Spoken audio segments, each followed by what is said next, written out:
partly cloudy for the western parts of the Eastern Cape and also the eastern areas of the Northern Cape. Fresh to strong winds are expected for these parts and also along the south coast. It is also going to be windy along the KwaZulu-Natal coastal areas. Lighter winds for the eastern half of the country, where sunny and nicely warm weather is going to continue this afternoon.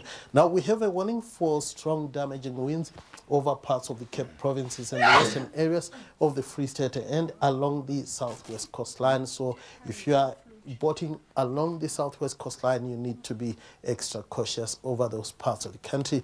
Be careful as well with open fires. Where you see that shade of red, we have a good chance for runaway fires getting out of control. Now, Gauteng is going to be mostly sunny with temperatures in the lower to mid-20s, 22 for Vereeniging, Carltonville, a degree warmer, the same for Johannesburg, Pretoria, and also Bronkhorstspruit.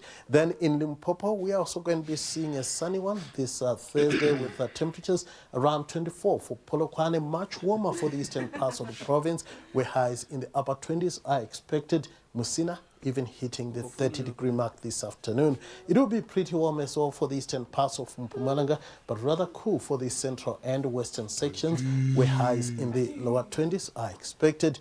KwaZulu-Natal, sunny skies as well. Durban warming to 26, the same for Vryheid. Richards Bay makes it to 30 degrees this afternoon. It is going to be pretty warm as well for parts of the Eastern Cape interior. Kwanojoli warming to 29.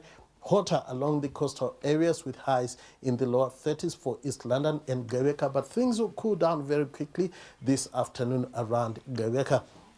We're expecting a cool to cold day for the Western Cape, cloudy and rainy, especially for the western half of the province. Cape Town peaking at just 18 degrees, 23 for the high in George and Beaufort West. It is going to be wet and cold for the western areas of the Northern Cape, Sutherland, making it to just 13 degrees this afternoon. Calvinia 16, Springbok 15, and Appington stays warm with a high of 27 degrees. It is going to be warm as well for the Free State with mostly sunny skies, a bit of cloud for the western areas. Harib Dam peaking at just 22. Sunny skies for the northwest with temperatures in the lower to mid-20s. And on Friday, the cold front maintains wet weather over the southern parts of the country. It will be cold for the interior, and that wet weather intensifies on Saturday. That's all from the weather desk for now.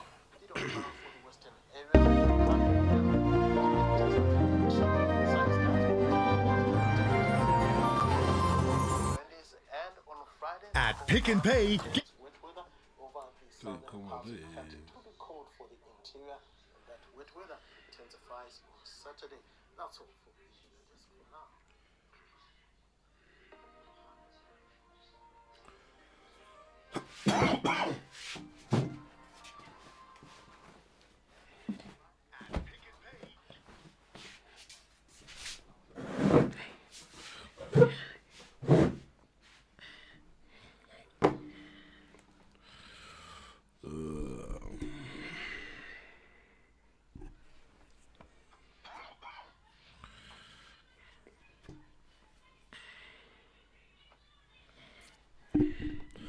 How is it going, guys? How is it going? Good morning to everybody. Good morning to everybody, guys. And I'm so sorry, man. My voice is harsh. Yesterday, we said for such a long time, but today we are here again. Today we are here again. Guys, I hope that today we're going to be able to sit here, all of us, as these results keeps coming. And guys, please, man, do not be shy to tell me your predictions, man. You can see that the results are starting to come in. You can see that the ANC is still sitting on top with 42%, and the DA is sitting second with 26%, and the EFF is sitting on the third with 8%, and MK Party is sitting with the 7%. Patriotic Alliance sitting with 4%, the Freedom Front Plus sitting with 2%, IFP sitting with 1.8%, and Action SA sitting with 0.6%.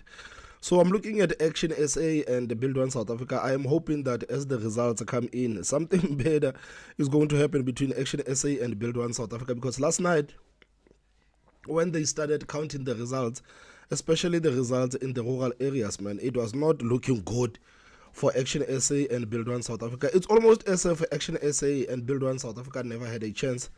But we hope that today, as the results keeps coming, something is going to change. And I must say that Umkhonto Wesizwe has been fighting really hard.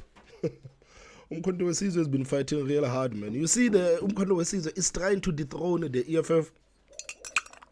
Umkhonto Wesizwe is trying to dethrone the EFF, guys. I know that it's still early, but yeah, this is where we are. I hope the guy that I was doing the special with,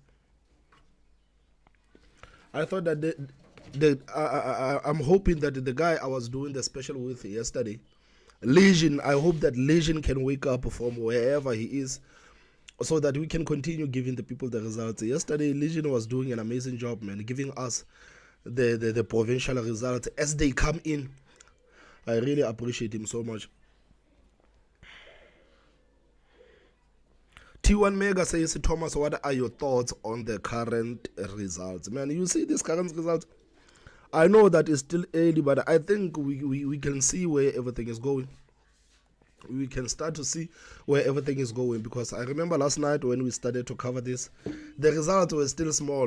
ANC was sitting on like 13,000, DA was sitting on 7,000, and the EFF was sitting on something like 1.7. But now, the results are really coming in, because you can see the ANC has over 300,000 votes, DA has over 200,000 votes, and the EFF has over 60,000 votes. So it's gonna get messy, guys. It's gonna get messy. It's really gonna get messy once those results start coming in. Honestly, it's gonna get messy. Hendrik Fenter says, "Good morning, bro. Good morning, Mr. Hendrik. Good morning, my guy."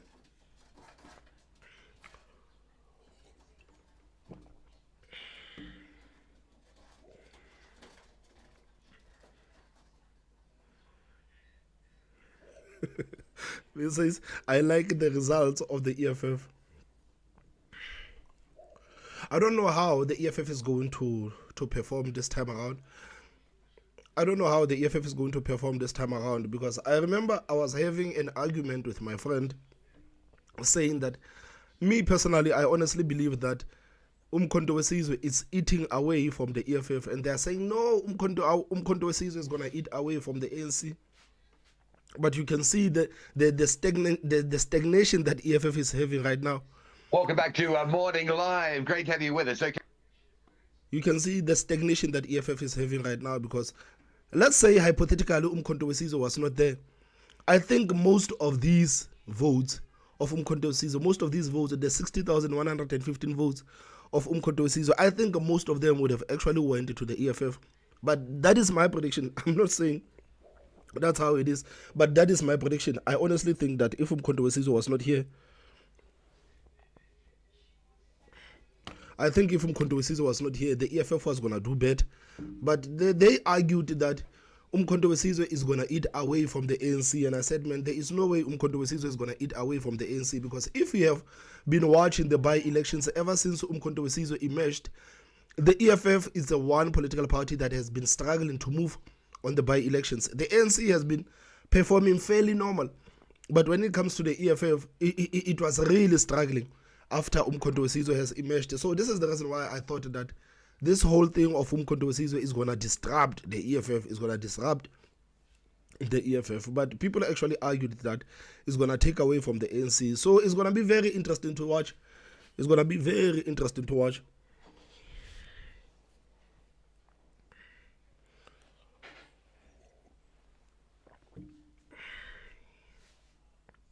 Artificial Chick says, good morning, Thomas.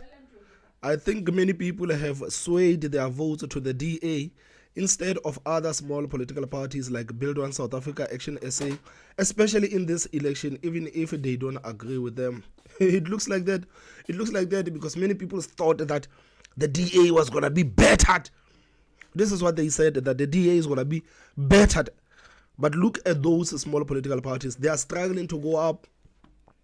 They're struggling to go up. And the results, to be fair, right now, they have been out for quite some time. You can see Action SA is only 4,000. And we are talking, the EFF and Umkhonto Wesizwe, the EFF and Umkhonto Wesizwe are on 60,000. and Action SA is only on 4,000. Freedom Fund Plus and IFP are somewhere between 14,000 and 17,000, and Action SA is only 4,000.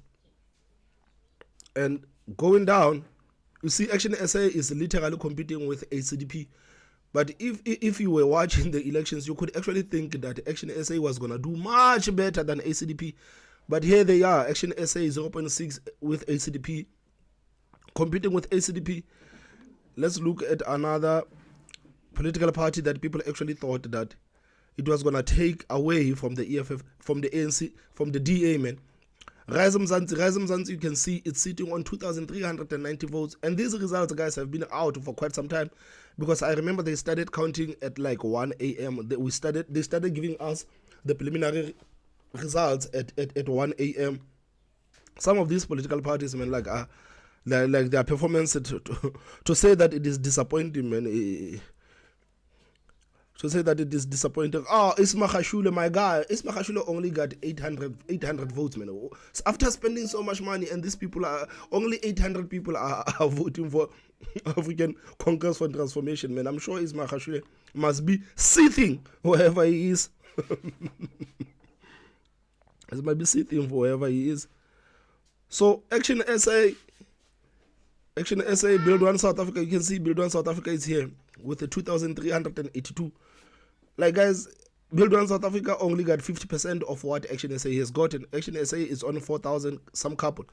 And Build One South Africa, here it is on 2,382. So these are the parties that people actually thought that they were going to eat away from the DA. These are the parties that have literally challenged the DA instead of going for the African National Congress. So I don't know what is it these people were thinking.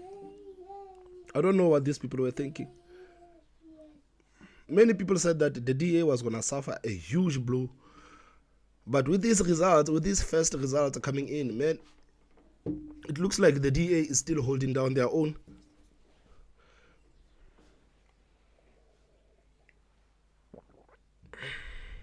T1 Mega says, please keep the EFF under 10%. Garfield says the EFF, they are always going to be stuck at 10%. Debbie says, good morning. Very interesting times in South Africa. Yeah, man. It's very interesting in South Africa, man. Things are hard, man. Everyone is looking at the results very closely. We are trying to see. We are trying to see what is happening, man. We're trying to see what is happening.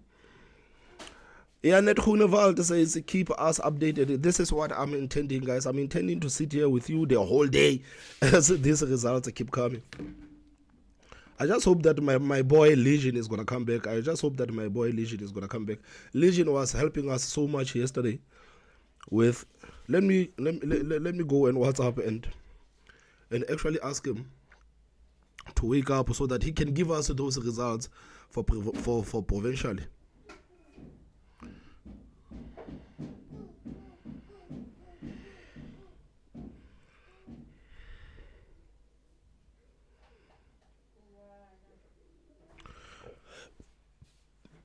Ginger Ninja says, yesterday at the voting stations, I saw many happy DA voters coming out and throwing words at one lonely soul at the ANC banner. Frankie Smokes said, when were the results released? They started releasing the first results at 1 a.m. They started releasing the first results at 1 a.m. So this is what is happening. But if you are watching the television is a bit behind because this is the portal of IEC. So the televisions are taking these numbers from the IEC, but they are always behind. They are always few minutes behind. But when we are here, we are looking at the portal and we are seeing the numbers coming in real time. We are seeing the numbers coming in real time. So the only thing that I have to do is to keep refreshing, so that the results can refresh too. John Hayes said Malema disrespected us by calling us stupid when we demand our borders to be respected. It serves him right. Man, don't do my boy like that, man. Don't do my boy like that, man. You know Julius Malema. But I did say that this issue of open borders, it was going to hurt the EFF. I'm one of those people who actually believed so much that this issue of open borders, it was going to hurt the EFF. But you know, man, the EFF supporters told us that we don't have the superior logic. This is where we are.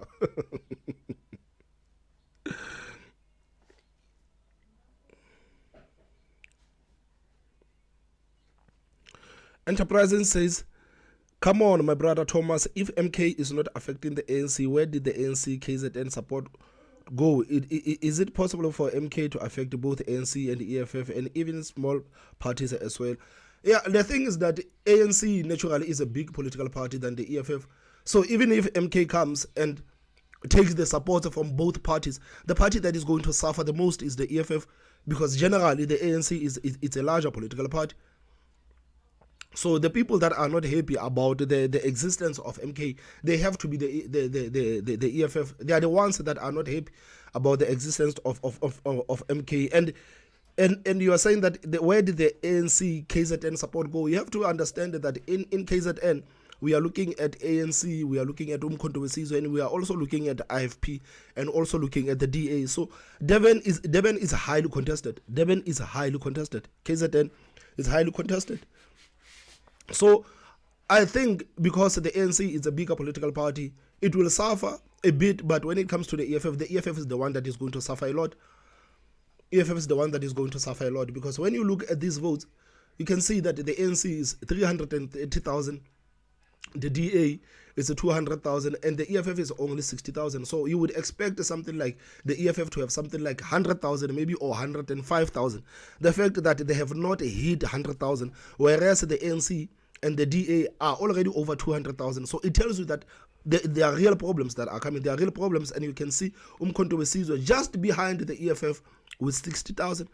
That's why I'm arguing that if MK was not here, I think that many of these supporters of MK, they would have actually voted for the EFF. But that is my theory. I'm not saying it is, but that is my theory.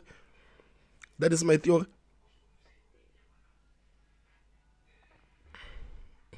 Tiamo says it's interesting that Patriotic Alliance is higher than Action SA. Man, Patriotic Alliance has been fighting from yesterday. Patriotic Alliance, I remember at some point, Patriotic Alliance was higher than the EFF. At one point, Patriotic Alliance was higher than the EFF. So Patriotic Alliance, man, is really holding down its own. It's really holding down its own. And looking at these results, clearly, Patriotic Alliance is going to have a seat or two in Parliament.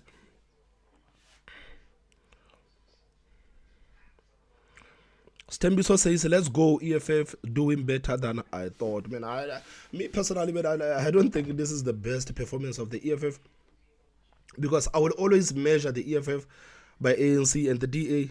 I will always measure the EFF by ANC and the DA. And if the DA is already sitting on 200,000 votes, you would expect the EFF to be sitting on like 80,000 to 105,000. Somewhere along there, not 60,000. 60,000, no. 60,000, no.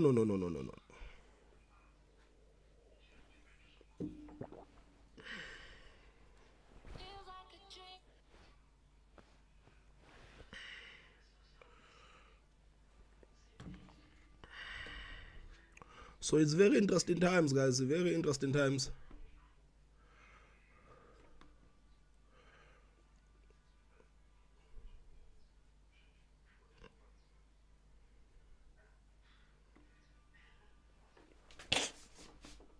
So the only thing that we need to do is to keep refreshing.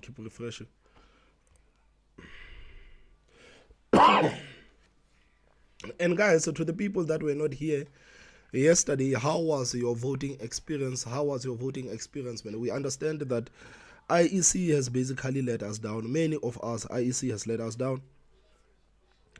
How was your voting experience yesterday? How was your voting experience? Was it smooth? Or you encountered some problems?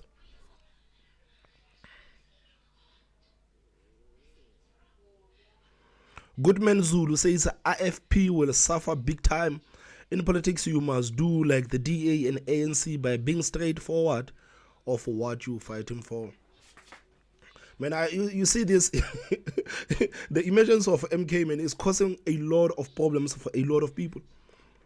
MK is causing a lot of headache for a lot of people. I'm telling you, if this party was not here, these votes of theirs, they could be scattered between the ANC, EFF, and IFP.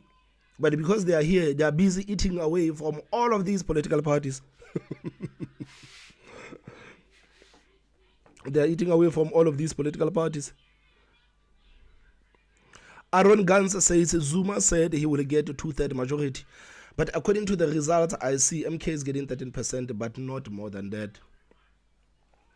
I think MK party, if we were to take the results as they are right now, guys, it's still early. But if we were to take the results as they are, I think MK party will be neck and neck with the EFF. This is what it looks like if we were to take the results as they are. MK party will be neck and neck with the EFF.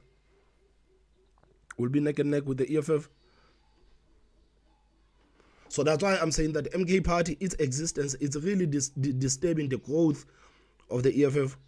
Because when it comes to the IFP, we have to be honest. The IFP, last time, it got something like 500,000 votes. I think it's not going to be hard for IFP maybe to go to 300,000 votes at best. They want to go to like 300,000 votes at best. Because the last elections, I think they got something like 550,000 votes.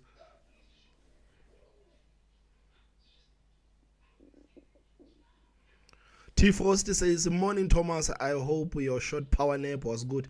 Man, it was good. I was so tired, guys. I only realized when I went to sleep that, guys, we have been online for 8 hours. I will realize that we have been online for 8 hours, but obviously today we are intending to go longer than that. Because today this is where we're gonna see the results. Today we're gonna see the results. Today it's really gonna go down. I'm not gonna be surprised if everything changes from this board. You see what you are seeing on your screen.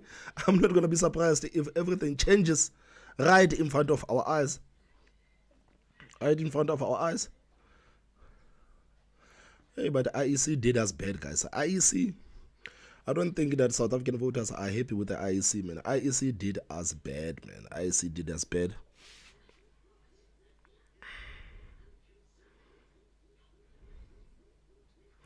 Omar says, good morning, Thomas from Kraaifontein in Cape Town. Hello, Omar.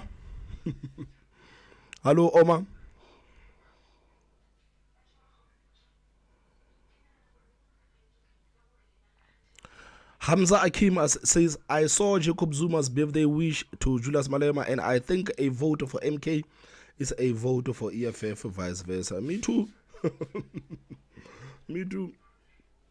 Because you see, when it comes to the dynamics of Julius Malema and Jacob Zuma, the people that actually hate Ramaphosa, to be honest, the South Africans never thought that Julius Malema is seriously opposing Ramaphosa. Julius Malema, they don't think that Julius Malema was serious when it comes to opposing Ramaphosa. This is the reason why when MK emerged with Jacob Zuma, many people that were inside the EFF, they actually gravitated towards Jacob Zuma. Because after all, many people love Jacob Zuma more than they love Julius Malema.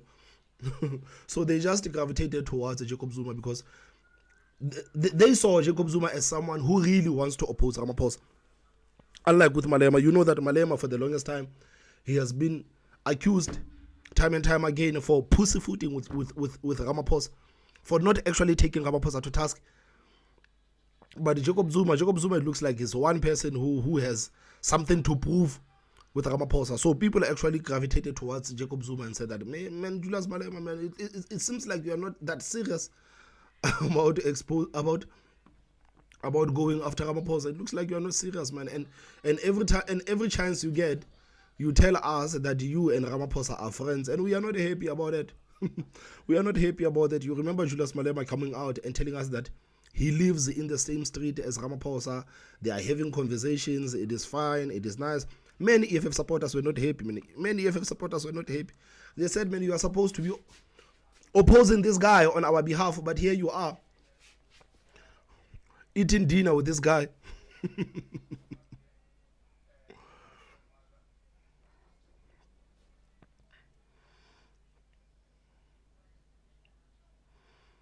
OT says, guys, in Hammanskraal, ANC members stole ballots in front of our eyes at Makhetsi High School and Musaledi, where we were voting. We saw this with our own eyes. Please, can we circulate this story, man? You know, there are so many stories like this one. There are so many stories like this one. And it was so bizarre, guys, that for the first time in this country, man, I never thought that such stories could come out. For the first time, I never thought that IEC could actually tell South Africans that we don't have enough ballot boxes. We don't have enough ballot papers. Some people are telling me that they were only allowed to vote for national. And provincial and regional, they were not allowed to vote. So some people only filled out one ballot paper. Who would have thought? I mean, the stories that were coming out yesterday were insane. Some people could not vote because of load shedding. It was dark. It was dark in the voting stations and people were locked outside. I remember that video that I saw on television where people were locked outside. People were locked outside. They could not vote. Some people were saying that we have been standing here for 10 hours and we can't even vote because the machines are not working. The scanners are giving us problems. Guys, who would have thought that one day IEC could do us like this? Who would have thought that one day IEC could do us like this? It's unbelievable, man. It's unbelievable. I never thought, man. You know, this is what we were talking about last night. That the fact that ANC said that, guys, we are inviting ZANU-PF to come and help us observe these elections. I remember even some Zimbabwean guys yesterday, they came onto the platform and they said, Thomas, what you are witnessing right now in South Africa, it is pure ZANU-PF tactics. It is pure ZANU-PF tactics. The load shedding, machines not working, not enough ballot papers, not enough ballot boxes. People standing in queues until 1 a.m., 2 a.m. Guys, you can see that the results have updated. You know that the ANC was on 333,000, but right now the ANC is on 383,000. The DA was on 207,000. Now the DA is on 234,000. The EFF was on 60,000. Now the EFF is on 73,000. The EFF picked up a steam, and Umkhonto Wesizwe is also trailing the EFF by 68,000, and Patriotic Alliance just over 45,000, and Freedom Front Plus also went up because right now it's sitting on 19,280, and IFP is still sitting on 16,000. Man, IFP is having a lot of problems. Actually, SA of Mashaba is only 5,000 votes.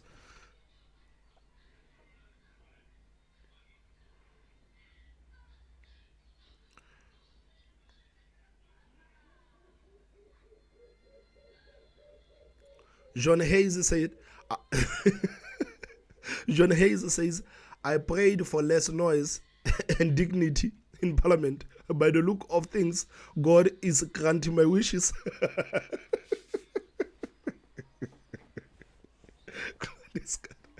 God is granting my wishes. So in terms of the support, the ANC is still under 50%. Because as things are, the ANC is on 42%, the DA 26%, and the EFF is on 80%, and Umkhonto Wesizwe is on 7%, and Patriotic Alliance is on 5%, Freedom Front Plus 2%, IFP 1%.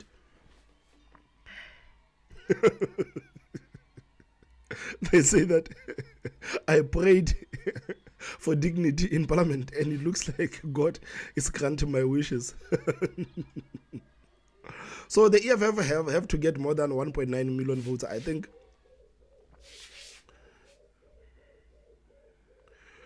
Grison Dove says, if ANC wins, it will mean a majority of South Africans need political education.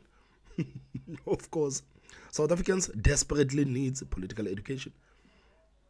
They desperately need political education, man. The fact that ANC is still on top, man, and with these numbers, it's insane. Stedman Graham says, how much will the ANC get? I cannot guess that for you, my sister. I don't want to lie. I don't want to come on this platform and lie to you. I don't know how much the ANC is going to get. But look at things, man, how everything turned out yesterday, man. The problems that we had yesterday, I think the ANC is still going to get an outright majority because... And guys, you have to take into consideration that many people were actually not allowed to vote. Many people were turned away because they were told that, you are not supposed to vote on this station. You are supposed to go somewhere else. And some people were actually left the queues because it was taking too long. It was taking too long. I remember some students yesterday saying that, Thomas, we are going back to the residential areas because we have exams tomorrow, we have tests tomorrow, and we thought that this voting thing was going to be smooth and we're going to go back to studying, but we have been here for over 10 hours and we are going back to our residential areas, man. What happened yesterday, man? Like, it is completely unacceptable. Graham says, Thomas, how much will the ANC get at the end of the day? Like I said, I don't want to lie. I don't know how much the ANC is going to get by the end of the day. I honestly don't.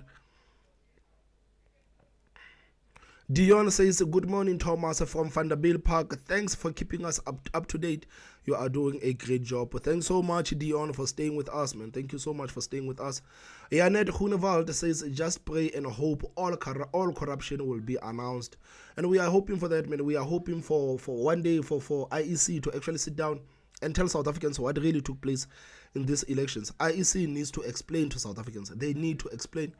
Because this thing of theirs of going to national television and pretending like everything is okay, South Africans must not take that line down. We must not. IEC needs to be held accountable. The leaders of IEC, they need to be held accountable and they need to be forced to answer to South Africans what happened. Because many South Africans yesterday, they were not able to vote. They were not able to vote. It looks like IEC was ill-prepared. It looks like IEC was ill-prepared.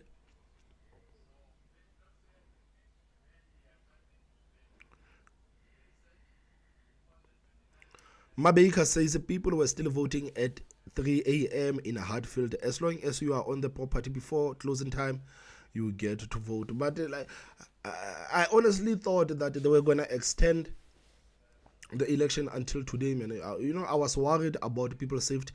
This is one thing that I was worried about. If we lived in a safe country, if South Africa was actually safe, I was never going to have problems with people standing on queues until 3 a.m. But because we know the kind of country we have, and criminals, I'm sure criminals yesterday, it was Christmas for them. I'm sure stories are going to come out with people being robbed of their things, being robbed of their property. The stories are still going to come out. So I thought that it was not fair for the people to be forced to stand on queues until 2 a.m., 3 a.m. It was completely unacceptable. The IEC should have just said, guys, we are extending voting until tomorrow. Many countries have actually done that.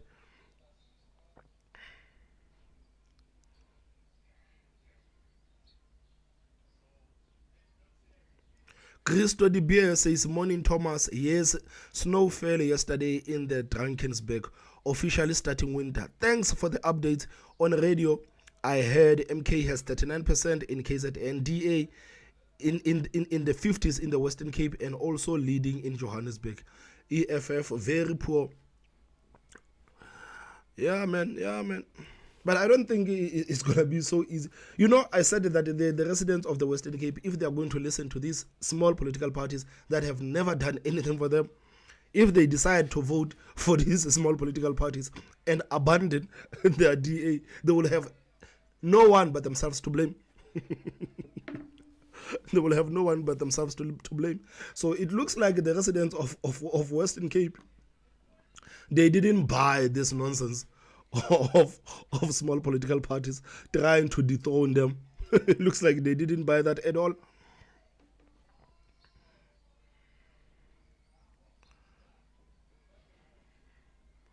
Aubrey says, if immigrants are coming in faster than the ANC is building schools and training teachers, they are not serious about saving South Africans. Man, you see the issue of immigrants. The issue of immigrants, man, parties like the EFF, they always misquote us and take our words out of context. When we say illegal immigrants, people will come back and say that you guys hate foreigners. So they always take our words out of context. Aaron says says South Africans do not need political education. These people are ignorant.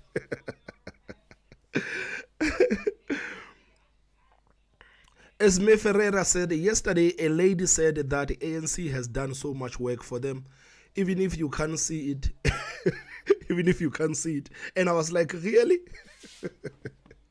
They say that ANC has done a lot.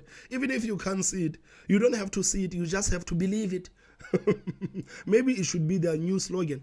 ANC working well for you. You don't have to see it, you just have to believe it. You just have to believe it.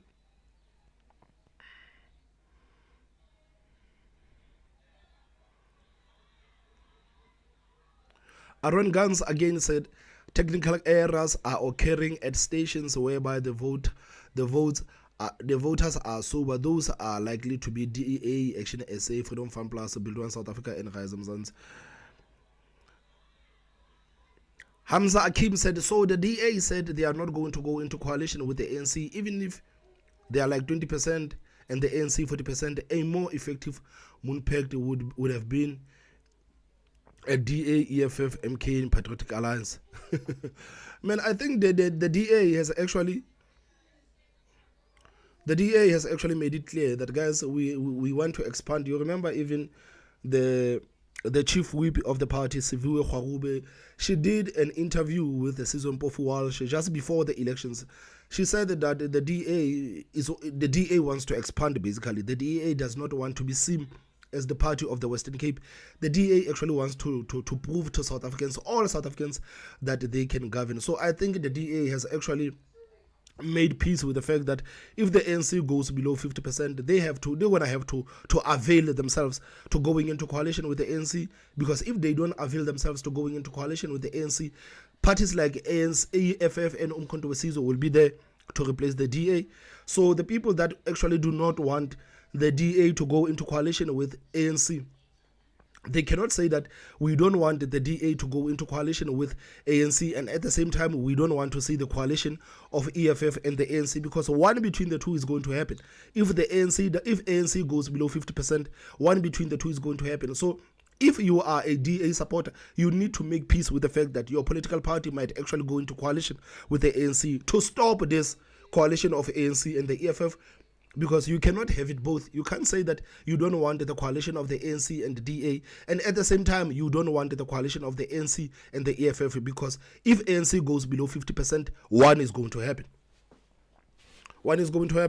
So I think this is the reason why John Steenhuisen just before the elections said that we are not ruling out the possibility of going into coalition with the ANC.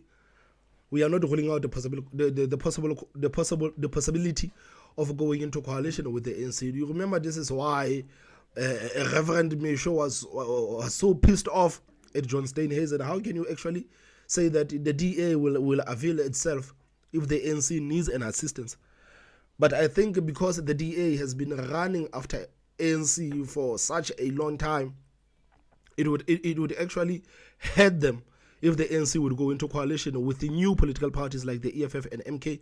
You must remember that the DA has been here for over 20 years trying to expose the ANC and all sorts of things. So if the ANC going to go below 50%, of course they want to go into governance with them. Of course they want to govern country. Of course they want to have a say. But if they don't go into coalition with the ANC, then they won't have any influence, none whatsoever. They won't have any influence, none whatsoever.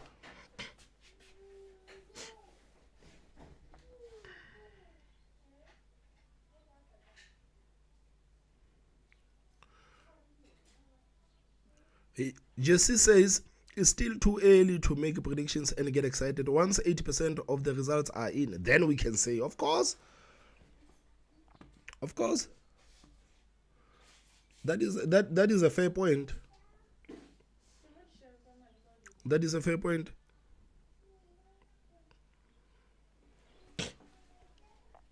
That is a fair point.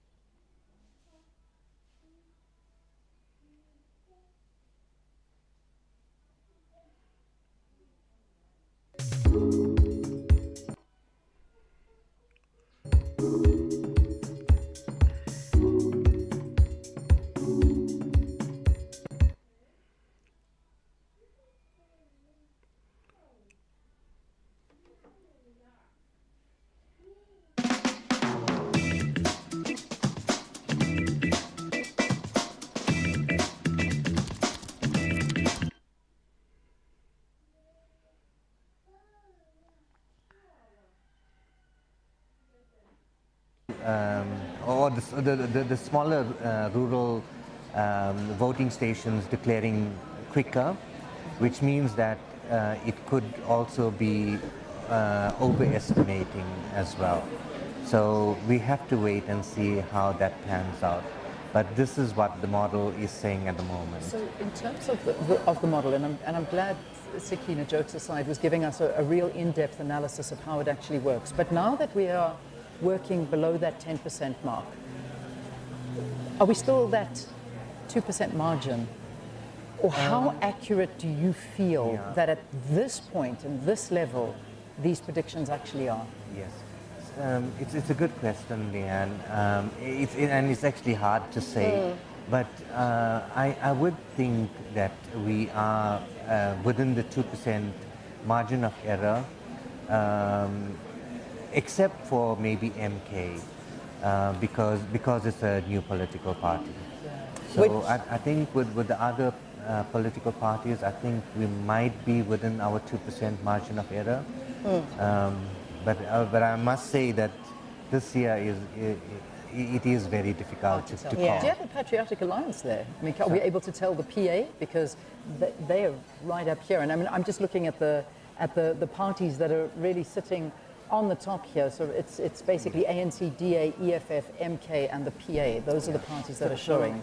At this stage, we don't really like to give out information about the smaller parties, but from what we are seeing is that there will be a drop on PA. Okay. So it's looking more under 2%, but the thing is, we also don't concentrate on political parties that have. Guys, you can see the results. I have updated ANC on 414,000, DA on 247,000, EFF on 80,000, MK Party on 75,000, Patriotic Alliance on 47,000, Freedom Front Plus on 20,000, IFP 18,000, and Action SA on 6,000. But guys, the Patriotic Alliance, we have to be honest, the Patriotic Alliance is performing very good, man. Patriotic Alliance is performing very good. Have a low percentage because of our margin of error. So Exactly. it's only 10% of the votes that have been counted so far. So I think by the time we hit 50%, some people would have been pissed off with this board. You see this board that you are seeing right now, chances are it would be flipped upside down by the time we get to 50%. So only 10% of the votes have been counted so far. Exactly. And again, as Prof was saying, the thing to remember here is with the new entrants, it's slightly more difficult to get that prediction. The more information we have, the more accurate you will be on the new entrants. But again, with the parties that are established, that prediction you could probably take to the bank, that it will be there or thereabouts with that 2% error margin. Can I get a reaction? Because I'm looking at both your faces. Yeah. And I mean, even for what you had predicted before this, they very off the mark. I mean, what we're seeing coming. Dr. Betterman, talk to me. What do you think? So it looks like 41.5%. I had been a person who had said that no, the ANC does very badly. It'll be at 46, 47%. The highest I think it would go is 52, 53%. But I said I don't see the ANC getting below 45, and here we are at 41, 42%.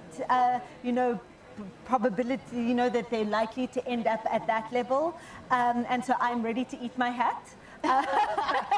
Many people really yes. had. And the DA having put up a much better showing, I think, than a lot of people would have predicted, especially given the kinds of losses that we'd seen for the DA to the Freedom Front in particular. And so seeing the DA rally there, very surprised by the EFF's decline. And it'll be interesting to see as more VDs come in how whether there is any recovery, particularly as we know that in many of the students, like the campuses, I think University of Pretoria students were still voting until literally like 5-6 o'clock this morning. So whether or not we're going to be seeing any rally from more urban places for the EFF in that way. And then lastly, MK, though, stunning new entry. We kept on saying that the party that had the new entrant that had done the best ever was COPE in 2009. And so MK coming in, possibly at 12%, but as the Prof says, it's a new party. There is no previous data to go by. And so, so we need to take that. Ongama, I'm sorry. Yeah. Unfortunately, I'm going to have to push you onto the next platform as we have the wall-to-wall coverage, because unfortunately we need to wrap it. But it gives you a time to let it sink in, think a little bit more. There's another update. Seconds out. Can I quickly give you it's vote number 5. I'm going to turn around 11.37% of the votes in. And we are now, as we're wrapping up here with you this morning, just counting out those votes, and the ANC sitting at 414,292 votes. You've got their DA at 247,280 votes, and the EFF at 80,129. And then I'll take you to that next party as we leave you. The MK at 75,758 as we get ready to say goodbye to you. Well, what a morning. But as Professor Deba said, he's going to come back in. We're going to wait and see a little more, because he spoke about the challenges with this election. So many variables. So we're going to wait for that model to stabilize, and we'll take a further look at these predictions. But yeah, that's what it's looking like right now. Oh, I'm so glad we didn't disappoint you here on Morning Live, because when the voting stopped so late, I thought we were not going to make it. I know, we thought we weren't going to be able to share anything with you, but we've been able to share a lot with you, all the way up until 11% of the votes counted.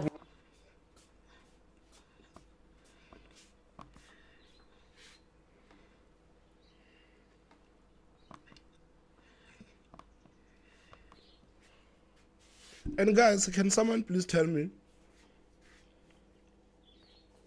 why the newsrooms are not showing the people these numbers, man? Like, of course you can do the commentary, but like, we need these votes, we need these numbers to be there. People want these numbers to be there. I don't understand why. I don't understand why is the news publications are actually not putting these numbers there. But yeah, guys, we are here. We will do them on your behalf, because we know that you guys want to see these numbers in real time.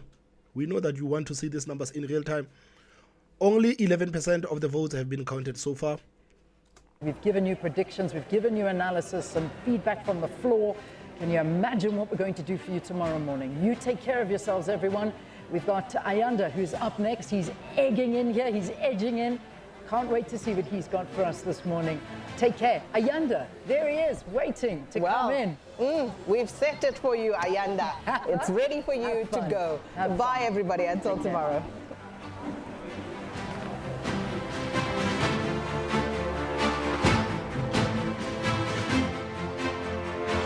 All South Africa.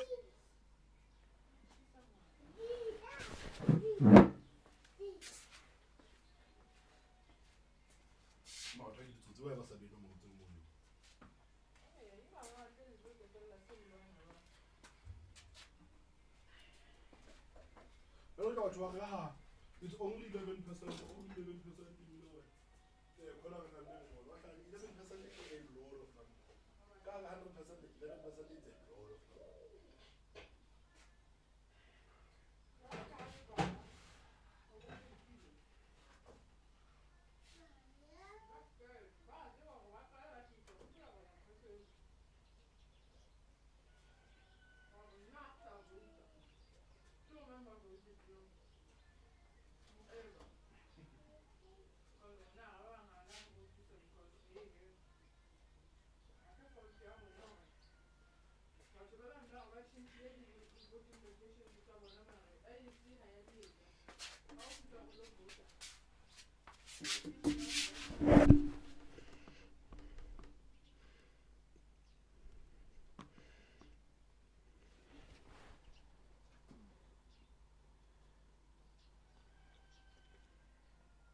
What do you have to say right now?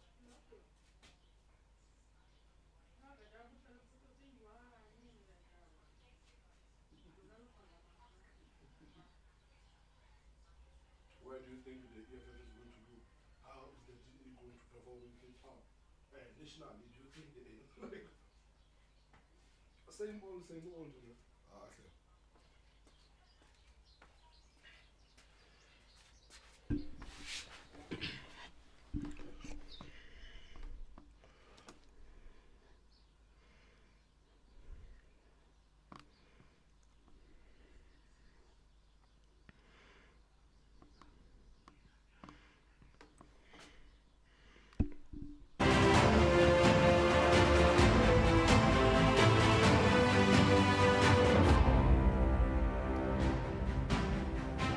Welcome back, everybody. It is 3 minutes to 9 o'clock. Thank you so much for staying with us, and many thanks to Leanne and Sakina out there at the Results Operations Center in Midrand. They've been helping us crunch the numbers, speaking to political parties on the ground, speaking to analysts, making us understand and making sense of what is happening. And I tell you what, when we started the show at 5 a.m., we were sitting at, well, less than 1% of votes counted, but now we're sitting at 11.37% votes counted. And yeah, it's quite impressive at the speed at which the IEC officials are counting the votes. But thank you so much for tuning into this election coverage. But then it does continue on the SABC News channel. Ayanda Nyati is standing by to take you through these live visuals, of course, coming from the Results Operations Center. And Ayanda is standing by. Very good morning. Thank you so much for joining us.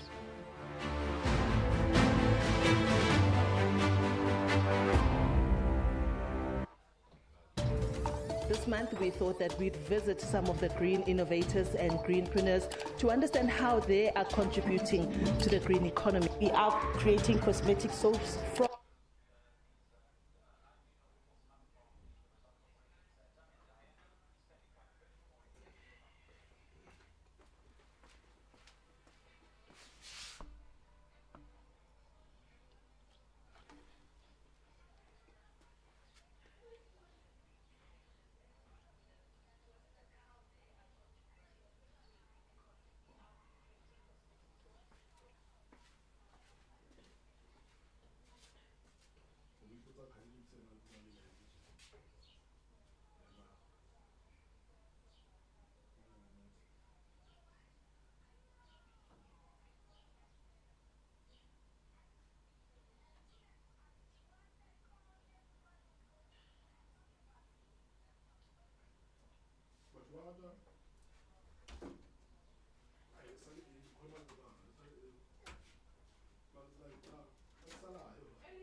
Right, it's 9 o'clock Central African time on this Thursday, the 30th of May. We spent a considerable amount of time listening to political parties.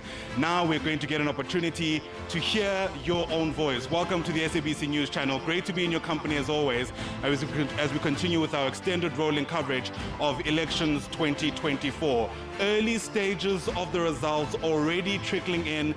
Interesting early predictions around what might happen. But of course, we all know that this is a marathon and not a sprint, so the situation can change quite rapidly between now and the next 24 hours. As always, we bring out the big guns for our elections coverage. I'm not alone for you from 9 o'clock. Griselda Lewis is on the floor of the National Results Operations Center, watching developments from her vantage point. Griselda? Well, Ayanda, a very good morning to you indeed, and welcome to our viewers. If you've just joined us, indeed, it's been a marathon evening into this morning. Some voting stations, you would know, closing in the early hours of this morning. Very interesting to see, Ayanda, what we will expect in terms of the voter turnout in South Africa, snaking queues that we saw throughout the course of yesterday into the early hours of this morning. South Africans certainly wanting to participate in this democracy was certainly a marvel to watch. And I think what we're going to do over the next couple of hours, of course, due to the late closure of those voting stations, the expectation, of course, is that we'll start to see somewhat some tangible results, and in terms of which way the wind is blowing, if I may, or what this election outcome will look like, maybe a bit later on today, into this evening, into tomorrow morning. So it's going to be very interesting to watch. If we take a look just right here behind me, where do we stand at this particular point? The complete voting districts, those that have come in, 11.37%. That's just about where we are at this particular stage. If you look at the ANC, it's 414,292. If we look at the Democratic Alliance, that's at 247,280. The EFF, 80,129. So all of that is going to change in the next couple of hours. Every time that bell rings, that's when we certainly should be pointing our direction towards that leaderboard. So it's been an interesting election, a voter turnout like we've not seen in the past, and in particular when it comes to young people as well. We saw quite a lot of them standing in the lines into the early hours of this morning. Quite significant in this instance, because the last time, you'd recall, a lot of analysis and lots of complaints about voter apathy and how people were not interested in participating in the election. So it's going to be very interesting to watch over the next couple of hours into tomorrow exactly what the indications. But very early, as you indicated, very early to tell at this particular stage which way the wind is going to blow. But I'll certainly come back a little bit later on. I'll be speaking to the Gauteng Provincial Police Commissioner, Lieutenant General Tommy Mtombeni, in just about a moment. Stay with us here on the SABC News channel as we continue with our rolling coverage. It's just results, results, results. It's back to you in studio, Ayanda. Yeah, absolutely, Griselda. I can almost wave to you, actually, from where I'm standing, but I'll save that for later on. We've got quite a lot to get through, so let's get straight into it. Of course, much of the day is going to be spent reflecting on those numbers, the CSIR's own predictions or own modeling beginning to crystallize, but there's still a lot of developments unfolding on the ground, so to speak. So let's take you straight to KwaZulu-Natal in Ladysmith. That's where we find our reporter, Vusi Kumalo, who's been keeping up with some supporters ahead of hopefully the... Guys, I'm going to take some of your comments. Hamza Hakim says, I wonder how the multi-party charter will feel about the ANC-DA coalition. I wonder how they will feel. But I think the DA has actually made it clear to these people that, guys, you're going to have to be strong. You're going to have to be strong. Because I think everything that is happening, the DA is taking into consideration that we have been running after ANC for such a long time. And it won't be nice for us to watch the ANC going into coalition with other political parties. We are the ones that have been chipping away at the credibility of the ANC. We are the ones that have been exposing the ANC. We are the ones that have been taking the ANC to court. So why must other people come and govern with the ANC, whereas we are here? Whereas we are here. And the other thing I said the other time, I said that, you know, between the DA and the EFF, if ANC goes below 50%, that is going to determine the party that is going to live between the DA and the EFF. What do I mean by that? If ANC decides to go into coalition with the EFF and they actually make it work, South Africans will never vote for the DA again. And the DA can actually forget about ever running this country if the ANC can actually make it work, their coalition with the EFF. So the same thing can be said about the DA and the ANC. If the ANC goes into coalition with the DA and they make it work, there's no way the EFF is ever going to run this country. So I think this is the death measure. This is exactly what Helen Zille was talking about when she said that in this election, it's actually between the DA and the EFF. The survival is between the DA and the EFF. The party that is going to go with the ANC into coalition, it is the party that is going to reign supreme. So the DA cannot let that slide. They cannot let that slide. Because once you have ANC and the EFF and Umkhonto we Sizwe in coalition, and things are actually working in the country, people will always vote for that coalition. If you have ANC and the DA in the coalition, and it's actually working, people will always vote for that coalition. So this is actually going to determine who is going to live and who is going to die between the DA and the EFF. I think this is what Helen Zille has been talking about this whole time. This is what she's been talking about the whole time. So when it comes to the multi-party charter, man, when it comes to the multi-party charter, I think the DA has already indicated to these people that, man, you're going to have to be strong. Reverend Misho was on television saying that he was so disappointed with John Steenhuisen. And John Steenhuisen is not even taking them seriously. They called for a meeting. And Steenhuisen did not honor that meeting. So he went on television to express his frustrations. Life on Safari says, Thomas, what are your thoughts on what the next 5 years would look like if the ANC and the EFF goes into coalition? I think we're going to see more of the same. I think we're going to need more of the same. This is the reason why some people have actually said that this is the doomsday coalition. Because at this point, we need a political party that is going to hold the ANC accountable. The political party that actually has an influence to steer the ANC in the right way. So when people are looking at the DA and people are looking at the EFF, the debate comes there. Which political party actually has what it takes to hold the ANC accountable? Which political party actually has what it takes to influence the ANC to doing the right thing? So they are looking at the DA, they are looking at the EFF. And when they are looking at the EFF, they think that maybe the EFF, man, it's more the same with the ANC. It's more the same, but with the DA, maybe some things are going to change. Maybe some things are going to change, but people actually believe that if the ANC goes into coalition with the EFF, it's going to be more of the same.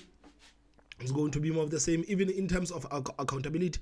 People do not believe that the EFF can actually hold the ANC accountable, like how the DA can actually hold the ANC accountable. This is what people are saying. It is not me. This is the debate between them. LL Entertainment says the ANC 62% nationwide win at 100% count. Who can dispute that, man, with everything that actually took place? Who can dispute that, man, with the IEC? With the IEC, man, doing what they did yesterday, who can actually dispute that there's a huge chance of the ANC getting over 60%? And how are you guys going to feel? Can you imagine how frustrated South Africans will be if ANC get 62%? These people have been predicting for years that the ANC is not going to get 50%. And now the ANC comes out with 60%. Hello, boy. The ANC comes out with 60%. People will be so frustrated.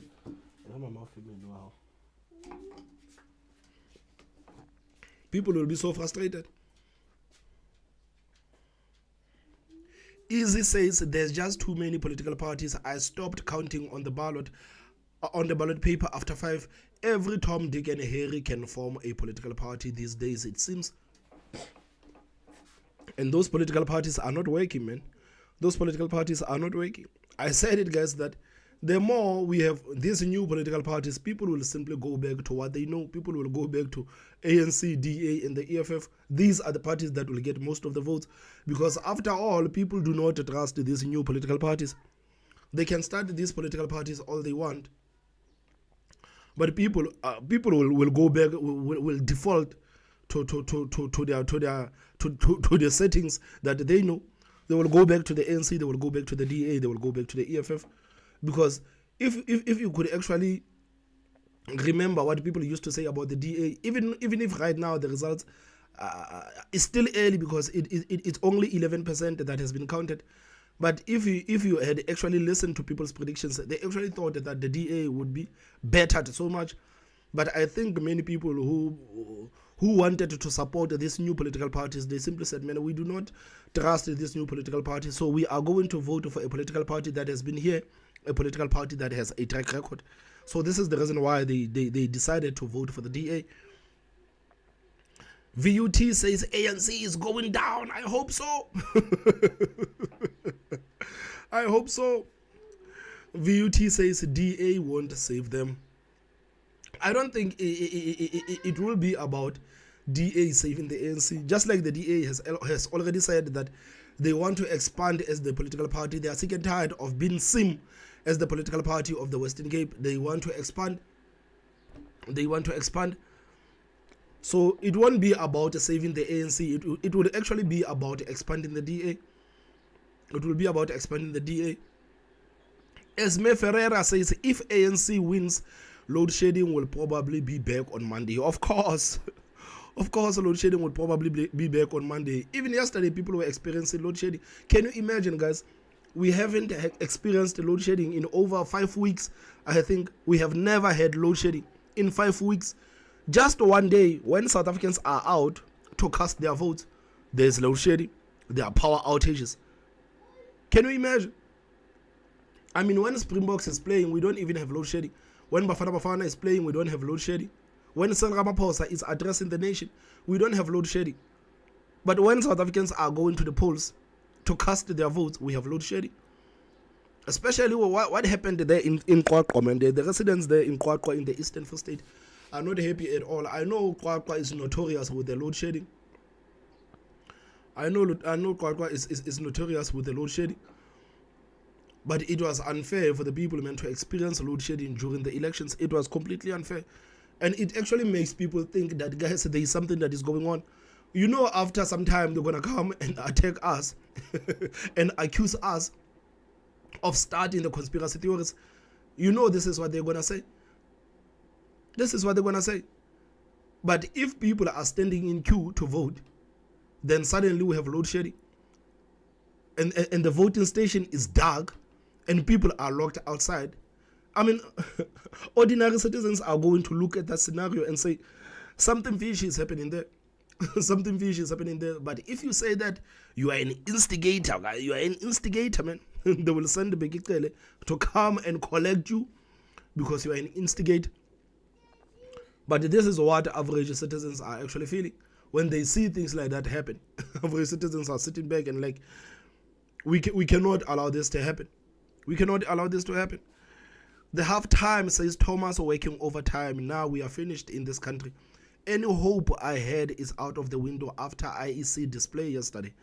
Man, IEC really did us dirty, man. We really have to speak about the IEC. IEC really did us dirty. And I wonder if the IEC is going to be brave enough to actually come out and apologize to the people. Is IEC going to be brave enough to come out and say, guys, we acknowledge what had happened? Because last night, IEC did a press conference after press conference, but they never actually acknowledged these things that people are complaining about. They never actually acknowledged that we are having so many problems in this country. Like I said yesterday, it's almost as if we were talking about Zimbabwe. What's happening in South Africa, it's almost as if we were talking about Zimbabwe. You remember a couple of months ago, we were bashing ZANU-PF and saying that ZANU-PF is being unfair to the people of Zimbabwe. But here we are in South Africa with our mighty IEC. People did not have enough ballot papers. People did not have enough ballot boxes. Some people were only forced to only vote nationally. Some people were chased away. Some people were told that you cannot vote on these voting stations. Some people were actually told that you need to go somewhere else. I mean, it was a mess. It was a mess. I'm sure international outlets reporting about what took place in South Africa yesterday, man, it sounded like these people are talking about Zimbabwe. It's almost like they're talking about Zimbabwe.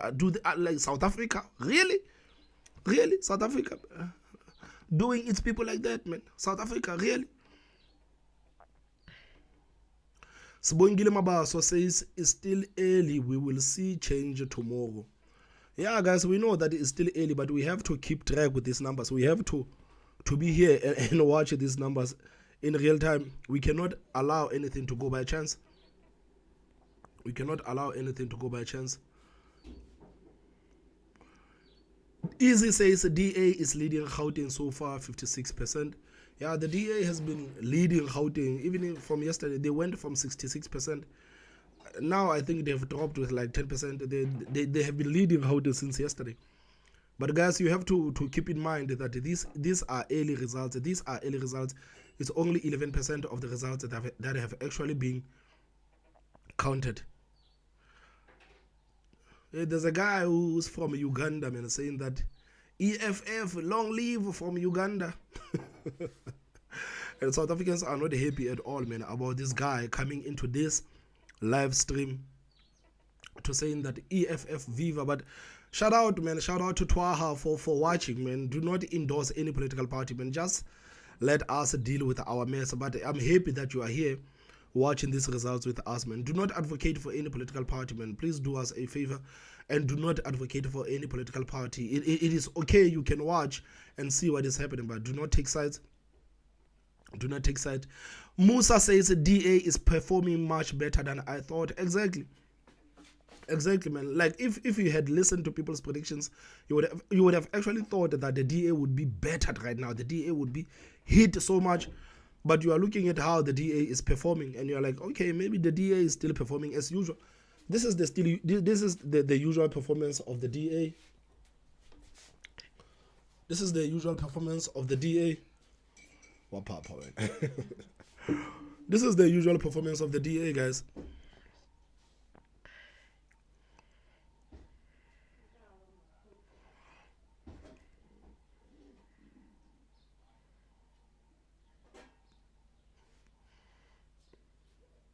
Alex Menzi says, guys, we had many challenges yesterday. Of course, man, we had many challenges yesterday. And I think it was new to South Africans to have so many problems, man. It was actually new to South Africans to have so much problems. It was new. We are not used to the elections that are run like that. South Africans are not used to being told that we don't have enough ballot boxes. We don't have enough ballot papers, man. South Africans are not used to that.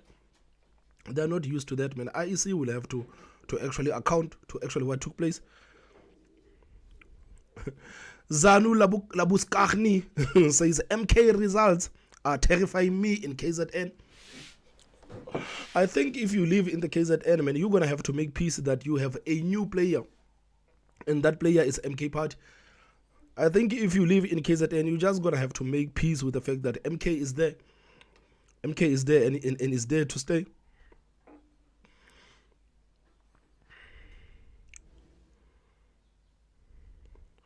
Ecoman says, Thomas, you are correct. Most of the votes will go to the ANC, DA, and EFF in that order. The rest will get far less of the votes. Of course.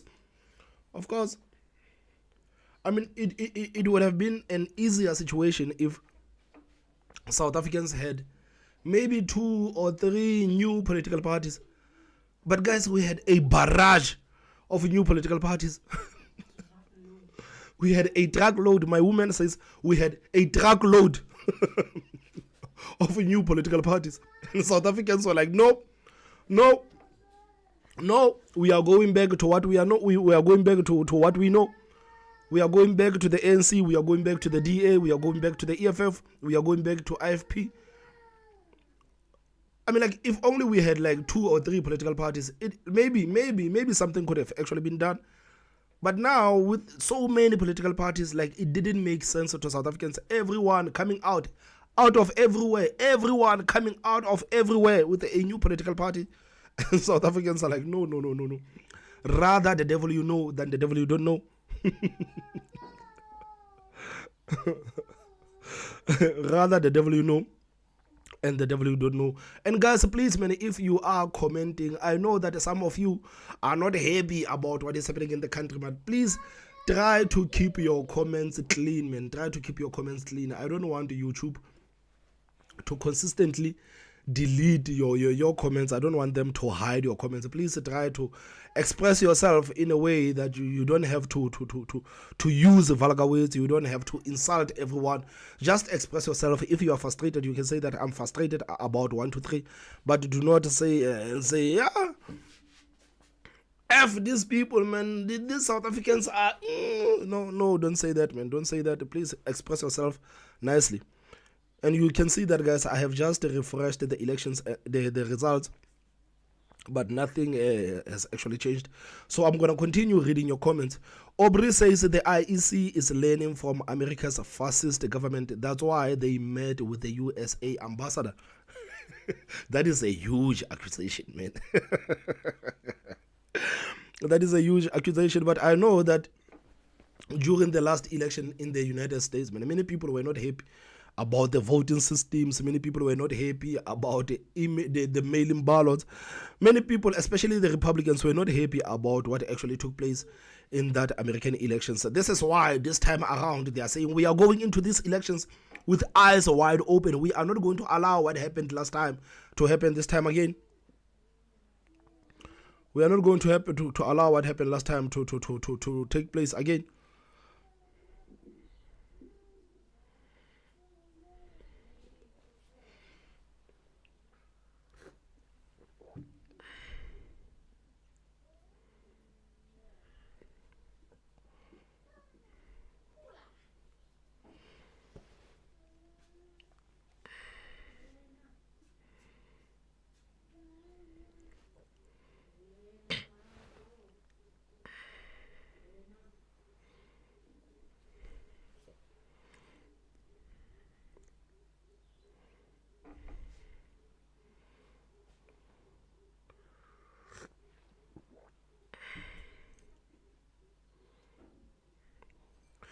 Nikki Bota says, thank you, Thomas, for giving us this live update.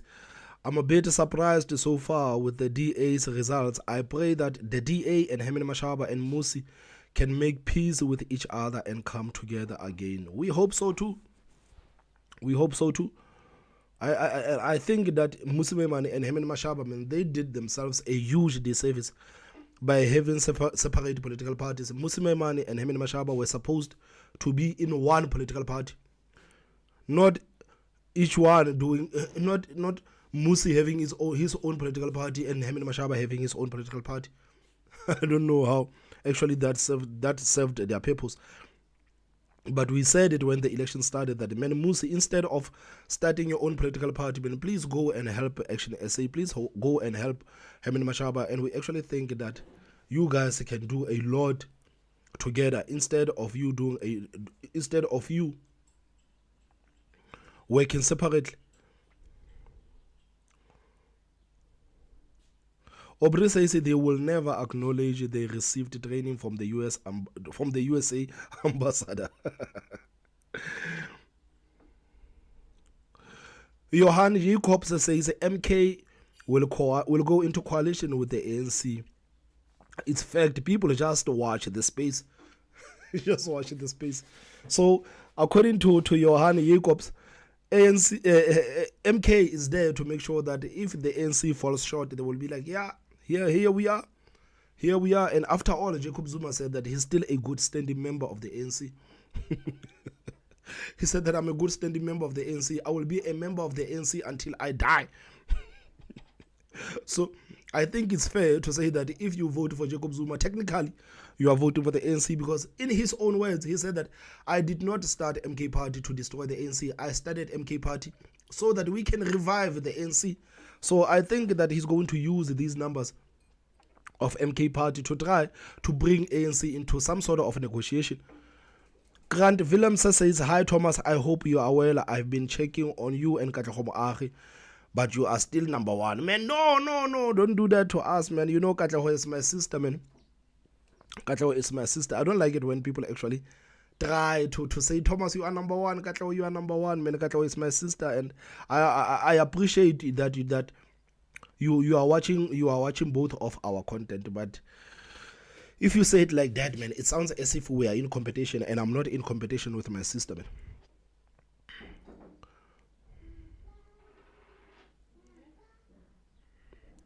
Nikki Bota says if the current figures end up being the result of the ANC, MK, and EFF, if the current figures end up being the end result, the ANC, MK, and EFF will form the super coalition.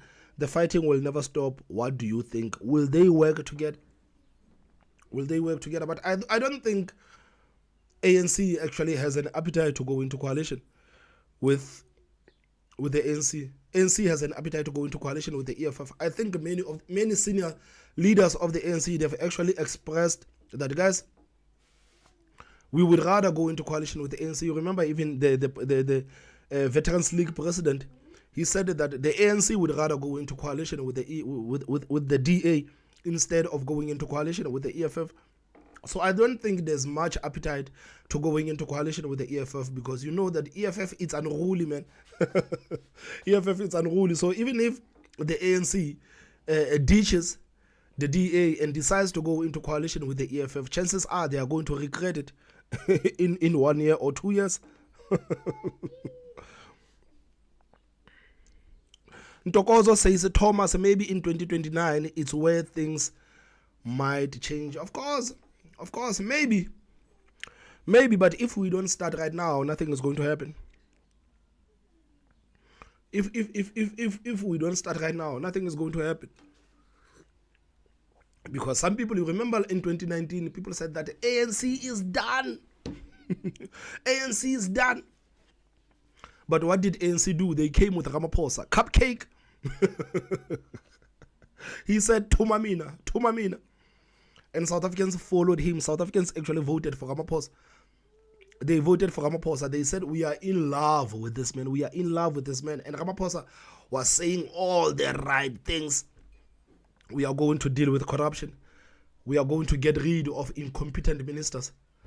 We are going to make sure that the investments come into the country so that the small businesses can thrive, so that businesses can thrive into the country. We are going to make sure that this unemployment issue that is ravaging the people in this country, man, is dealt with decisively. So people actually fell for what Ramaphosa said. This is why people are so angry with Ramaphosa right now, because they think about everything that he said in 2019 when he became the president of the country. And fast forward to 2024, like, things are worse under Ramaphosa. Despite him talking the nice talk, you remember how Ramaphosa used to parade Shamila Batoyi, telling South Africans that we got this woman from International. This woman is going to make sure that these corrupt cadres are thrown behind bars. South Africans were so happy that finally we're going to have a president of the country that is going to deal with the corruption. Finally, we're going to see some sort of accountability. State capture. Some of the people that were exposed in the state capture are there still working with Ramaphosa. Pala. And South Africans are like, man, you are no different from Jacob Zuma, man.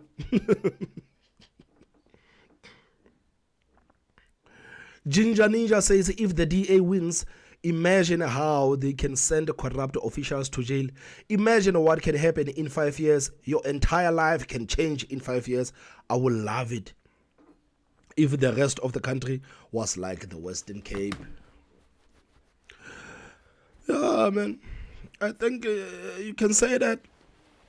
You can say that if the DA actually wins, that they're going to send the corrupt cadres to jail. I think this is where the DA and the EFF actually differs, especially when it comes to the accountability. South Africans generally believes that the DA can do a much better work in terms of holding the cadres accountable instead of the EFF. So if ANC goes into coalition with the EFF, the cadres will never be held accountable. So to save themselves, chances are the ANC is going to go into coalition with the EFF, because they know that if they open a door slightly for the DA to get in, it might be one mistake that they will never come back from. Because they know that if the DA gets in, then all of these people, they're going to be dealt with decisively. But if EFF comes in, you know, man, the EFF, the Gucci's, and these people, they love money, just like how the ANC cadres are. So nothing much is actually going to change. Unknown says EFF. Davis Toto says Angola, peace to our brothers and sisters in South Africa. Shout out to Davis there in Angola. Shout out to Davis there in Angola. Yane Hunevald says that we can just pray and I believe something new will happen. Tandai says hello Tandai. Bantu says Eastern Cape people are disappointing. I don't want to say that word because it's going to sound like we are insulting the people of Eastern Cape. So generally Bantu says that the people of Eastern Cape, they are disappointing. After everything that they went through, they still continue to vote for the ANC. I see someone saying that, Thomas, please give us the update on the provincial. Yes, I'm going to do that. Let me take 5 minutes. Announcing of these results later on in the week. Vusikumalo, get us through what people there are saying after voting stations were kept open till the early hours of this morning, really.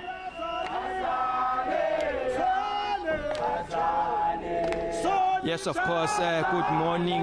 The last vote that took place at the St. Anglican Church here in Stadville in Ladysmith was captured exactly at 1:15 in the wee early hours of this morning. So you could see that a number of people had a great appetite in terms of wanting to vote, wanting to ensure that they are being governed by the parties of their choice. Speaking of those, we have just gotten the news from this ward or from this VT of voting districts that with just over 4,000 voter turnout. The MK party, led by the veteran, the former president of the country, Mr. Jacob Zuma, has got just over 50 plus votes. That's just got more than 2,000 of the votes. Number 2 being the ANC, as well as IFP number 3, and the EFF also being a number 4. So we're going to talk to some of the people here who have, some of them did not even sleep a wink from last night, who were very eager in terms of wanting to find out how did their parties fared. I'm going to start with the MK party representative here in this ward. He's going to introduce himself, and also are you being encouraged by seeing the number of votes that went to the MK, seeing that this is a new kid on the block, especially in this area, which has been like, I mean, the ANC and the IFP, they've always been prominent parties here. No, thank you very much, and thank you for an opportunity. And Dumiso Njovu is the one who's speaking. Basically, there's never been a day where I was happy as I am today, because it really shows that people, basically from my ward, are ready for the change. More especially the change that is coming from the MK. When you're looking at the vote that the MK have achieved, 2,153 votes out of more than 4,000 people which were there, who were voting in my victory. So I'm very happy and I'm very overwhelmed that people are starting to see the light now from the MK. Thank you. Okay, thanks. As Ray Mbele is continuing just to give you the visuals of the MK party supporters dancing and also singing, also chanting some slogans which are that of the former president of the country, Jacob Zuma. Let us now speak to the IFP now, because they're also number 3. The number 2 we are not seeing here was the ANC in this VT, but we are getting the IFP, which came number 3 in this VT. How did your party fare? I mean, we were number 3 here in this VT. Tell us perhaps about the campaigns that you've been doing in order to try to woo more supporters for the party. Thank you very much for giving me this opportunity. My name is Kainsani Ntini. I'm a PR councillor under Alfred Duma local municipality. I'm deployed to this ward to garner support for the IFP. I think I'm very, very glad for the numbers that we've gotten. Previously, we were not performing very well, since this has been a stronghold of the ANC. And these numbers are showing that we are improving a lot. this time we even had a lot of comrades, volunteers who are supporting our campaigns, going door to door, making sure that they garner support for our party. But we didn't get much of the votes that we wanted. We are going to work towards making sure that these numbers are giving encouragement to these comrades, because they work very hard. I'm very happy and I'm very proud of them for what they've done for the IFP, because the only thing that we're doing it for Umntwana kaPhindangene, who formed this party to liberate the South Africans who were in shackles of oppression. But today, I'm very happy that the numbers that we got in from 2021 are rising. So we are going to work towards making sure that we are going up and up.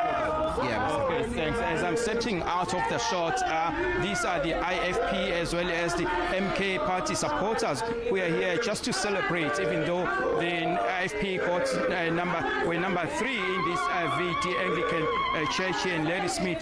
But they're saying that they are not disappointed because they're showing that there have been improvement when you compare that with the last election, saying that they are really improving and they are being encouraged by seeing the number of people who have voted in favor of the IFP. I can tell you about the results also in our neighboring, because this is under the Uthukela district in Ladysmith, but our neighboring district is also Amajuba, where they've only counted 40% at Newcastle of the votes that have been captured so far. So we're going to tell you later on about how the results were captured and also how the results say, especially in our neighboring districts such as Amajuba as well as Umzinyati, where this is vastly rural area with a number of people staying in these areas, but the votes, the votes have not been filtered through nationally due to the vastness of this area. It's an area which is very rugged, which is called rugged mountains as well. So it will really take time for the results to trickle in to the National Results Operation Center. But this is what we have here so far. It's just celebrations. Kalo Ayanda.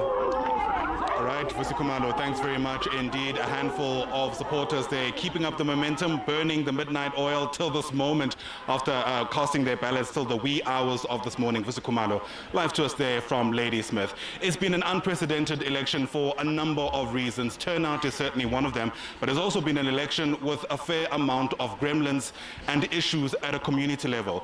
Griselda, that's certainly one of the big questions to pose there to the Police Commissioner. Well, thank you very much indeed, Ayanda, as we continue to monitor what's taking place here on the floor. Of course, that leaderboard behind me is what we're all looking to, and we're certainly looking to see more political parties that will be monitoring that leaderboard into this morning as well as into this afternoon.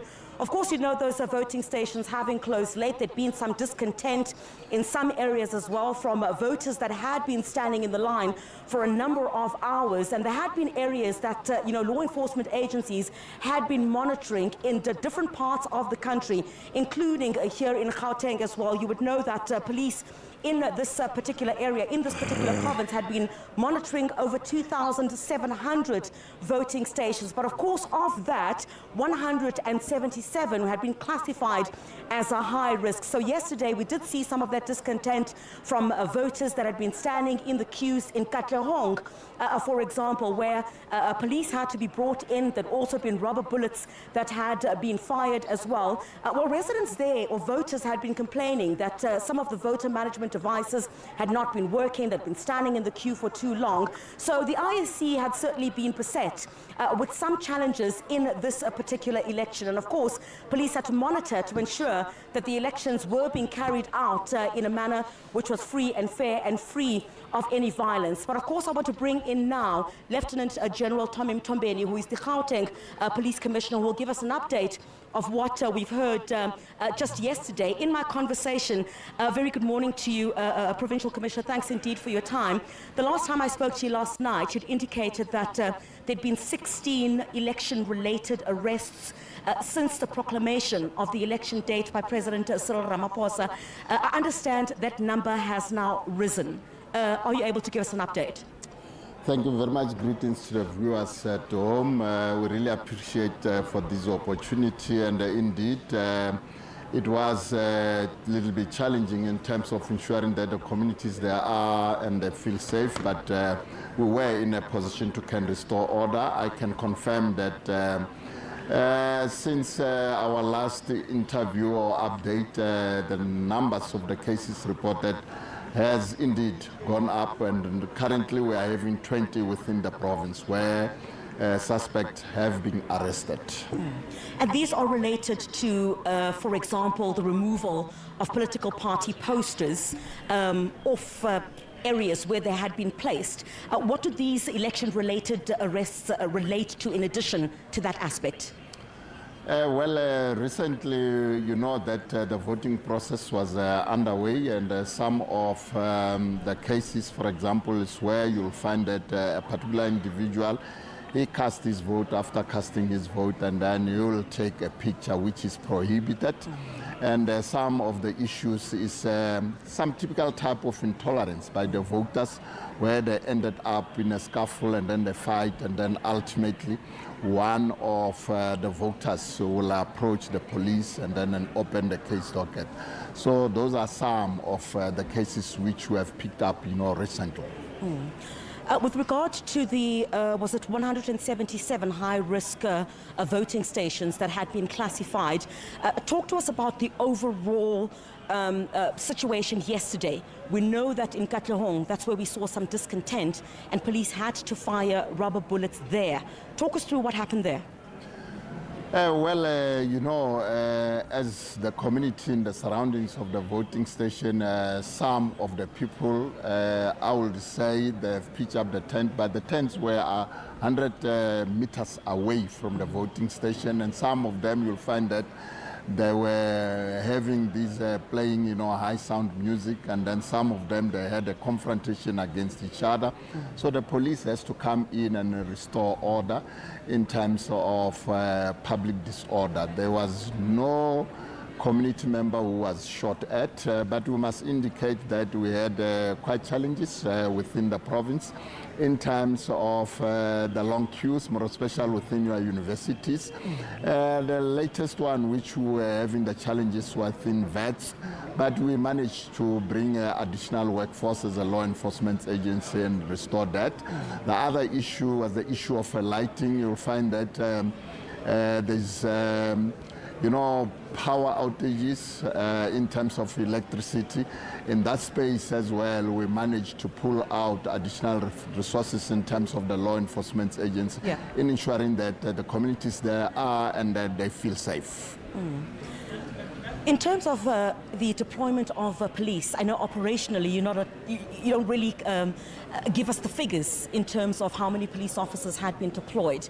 But are you satisfied as police? You spoke about a number of challenges in Gauteng, which in the majority had arisen once late afternoon into evening started coming, and people were becoming a bit impatient about getting to the voting booth to make their mark. Are you satisfied as police that you handled the situation well?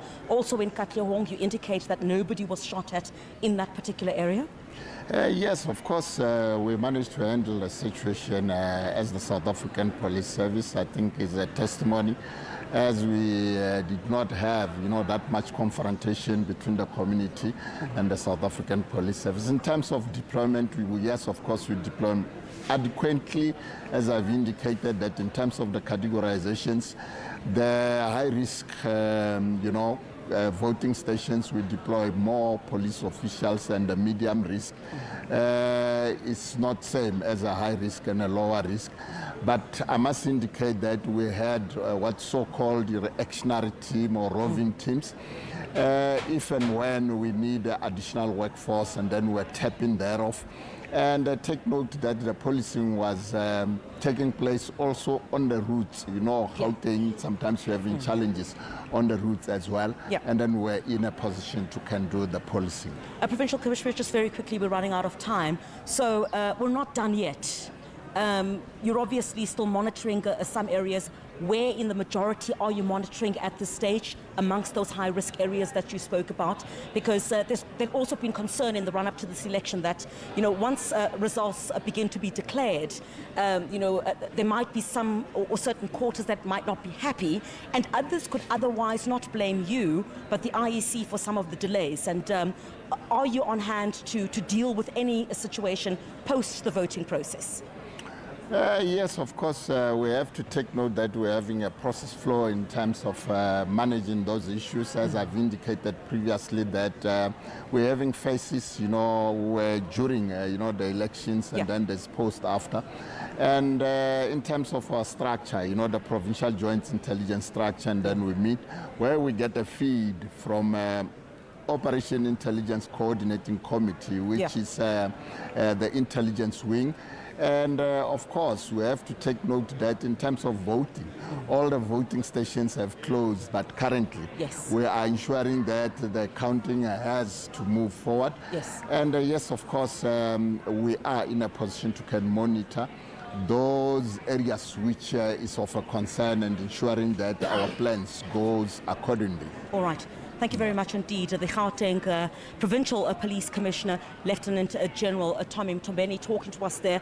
And of course, you would have seen on our screen, breaking news at this hour, of course, the figure that we gave you yesterday of 16 election-related arrests that had been affected by Gauteng police since the proclamation of the election date. That number has now risen to 20. Police are seemingly satisfied with the manner in which they also handled the situation in Katlehong yesterday, where we saw a bit of that discontent and police having to fire rubber bullets. The Provincial Police Commissioner indicating that nobody was shot at yesterday. It was a mere measure to try and get everyone to calm down. Understandably so, Ayanda, because people had been waiting in lines for a very long time. So there was a bit of impatience, of course, due to people standing in those lines for a couple of hours. So we'll continue our rolling coverage, also here from the floor, and our eyes continue to be on that leaderboard behind me. Ayanda? Without a doubt, Griselda, we're watching the situation very closely as the results quite literally continue trickling in. We're not the only ones watching the situation closely, of course. Supporters of new political parties in the Northern Cape are also watching these results with interest to see how they performed. The Northern Cape Communities Movement were contesting provincially and nationally as a collective for the first time in this election. The Patriotic Alliance has also made inroads in the Northern Cape. It's also where we find our reporter, Ulrich Hendricks, who's watching developments and joins us now live. And as people wait with great anticipation, how would you describe how they're doing that, Ulrich?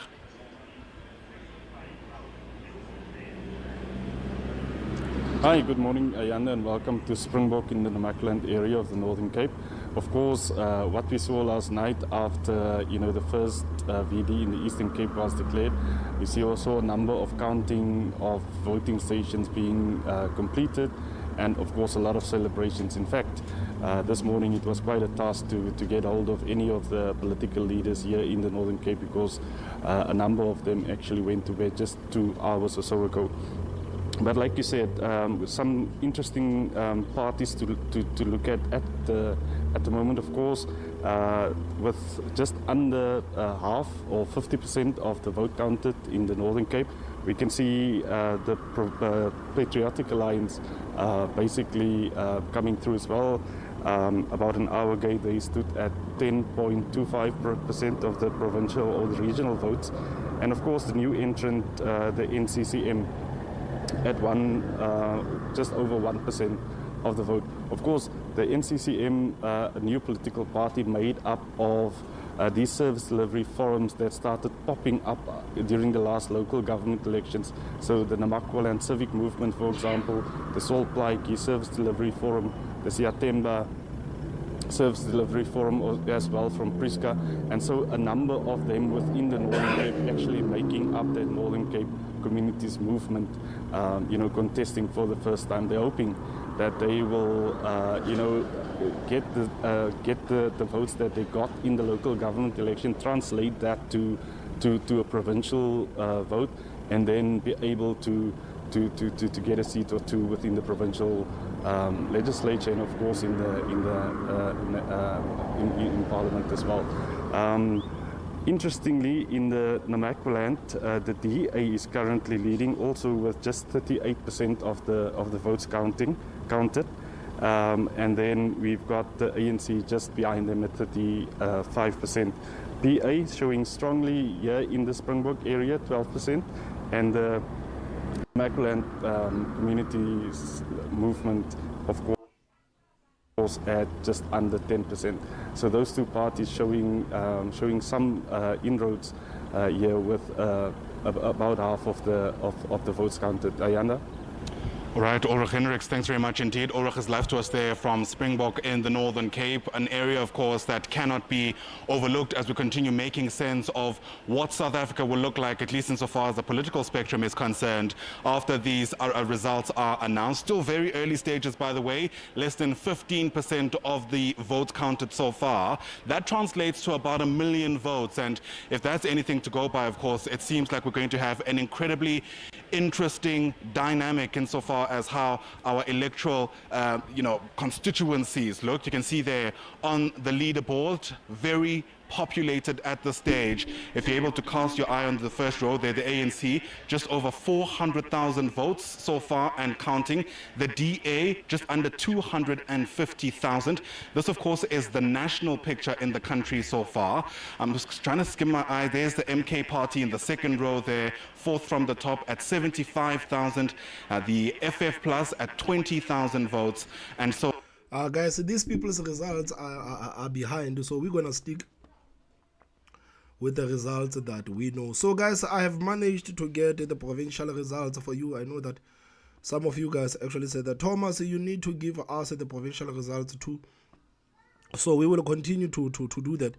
So we're gonna start with the Eastern Cape. We're gonna start with the Eastern Cape. Okay, let me do like this.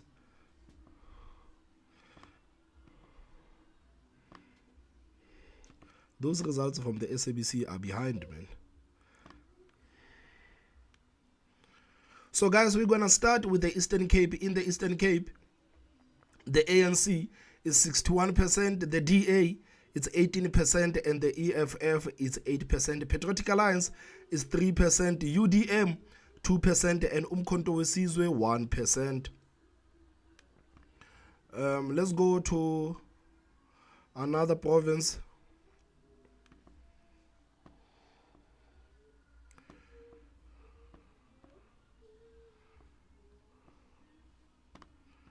These portals, sometimes they're a bit slow, man. You know, these portals, they're slow sometimes, but it's fine. Alright.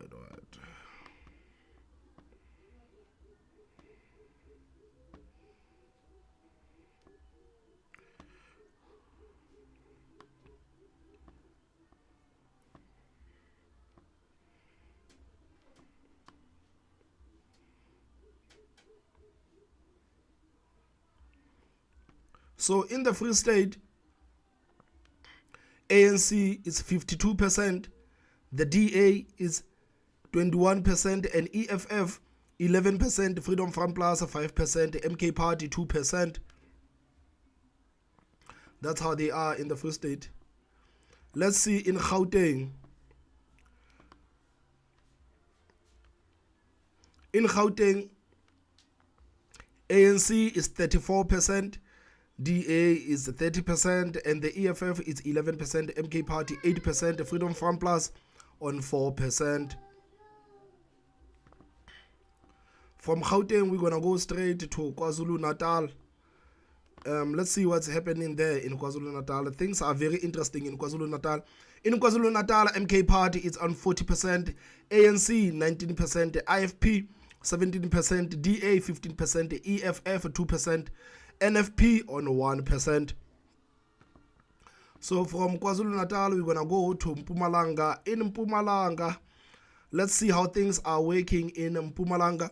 In Mpumalanga, ANC is 55%, MK Party is 15%, EFF is 13%, DA 9%, Freedom Front Plus is 1%. From Mpumalanga, we're gonna go straight to the Northern Cape region. In the Northern Cape, ANC 48%, DA 23%, Patriotic Alliance 10%, EFF 9%, Freedom Front Plus 3%, NWCM 1%. From Northern Cape, we're going to go to Limpopo. In Limpopo, ANC 67%, EFF 12%, DA 11%, Freedom Front Plus 3%. It looks like MK is not well represented in Limpopo. From Limpopo, we're going to go to Northwest. In Northwest, ANC 61%, EFF 15%, DA 11%, Freedom Front Plus 5%, MK Party on 1%. After Northwest, we're going to end our thing with the Western Cape. Let's see how numbers are working in the Western Cape. In the Western Cape, Democratic Alliance 49%, ANC 19%, Patriotic Alliance 13%, EFF 4%, Triple C is working quite well, man. Colors Congress, it's on 2%, Al Jamaa 1%, Freedom Front Plus, it's 1%, Good Party 1%, ACDP also sitting on 1%. So on and so forth it goes. Again, 11.37% of the votes counted so far. And typically what happens at this stage is that the CSIR is able to start working on their own models with a fair amount of certainty. I mean, these are not predictions in the strictest of a sense. However, they do begin giving us an idea of the kind of trend lines as they begin, especially because, as we mentioned, even though we're not sure of what the final outcome might look like, there is absolute certainty that there are going to be new players. The question becomes how significant their role is going to be. Let's get you a sense of what the provincial picture actually looks like. We standing next to this leaderboard simulation, if you like, to get us a sense of how things are going to look. So we'll start with just the provincial picture in some of the provinces in the country. KwaZulu-Natal has always been a point of interest. Perhaps we'll just kick things off there. We know there's been a new player in the form of the MK Party, and at this very early stage, you can see they've already taken some kind of an early lead, 42%, followed by the ANC with 19% and the IFP with 18%. These are the three organizations that were always thought of as having a very dominant role in KwaZulu-Natal. The situation can still change very drastically, and so we'll be watching very closely to see how that unfolds.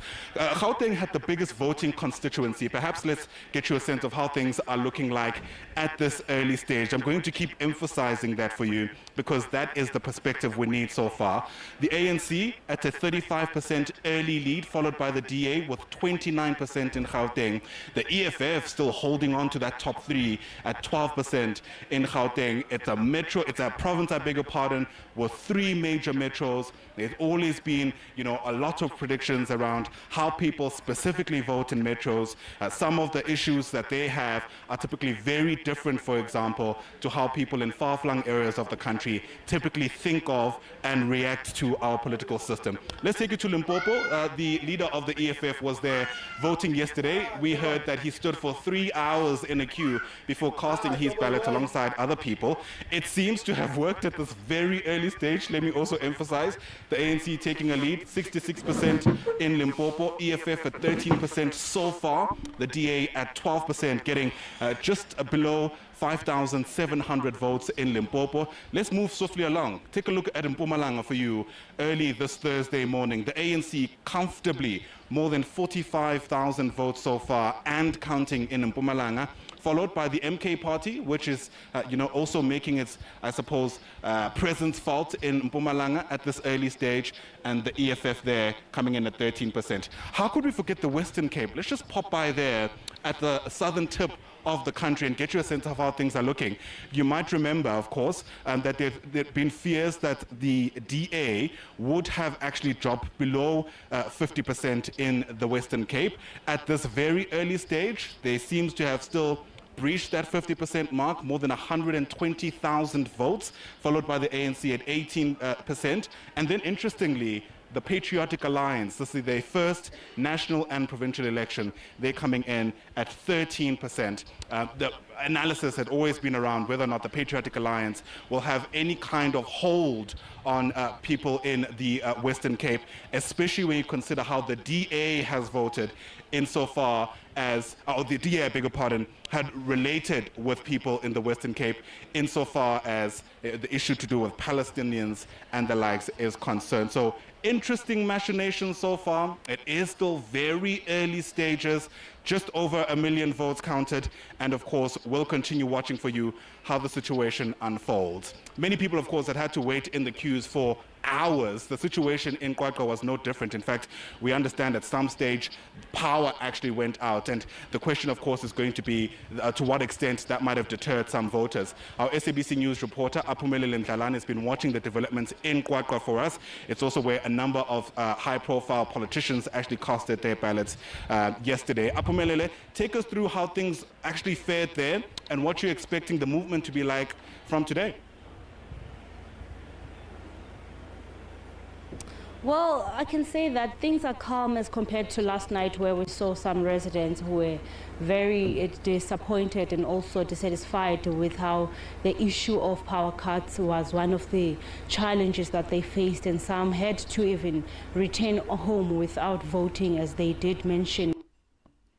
So guys, let's continue to see how the political parties are doing nationally. I'm just gonna refresh and let's see how our lovely parties are doing nationally. Let's see how these parties are doing nationally.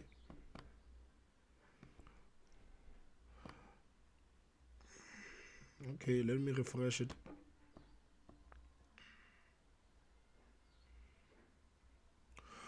We can see that, guys, nationally the numbers have changed a bit.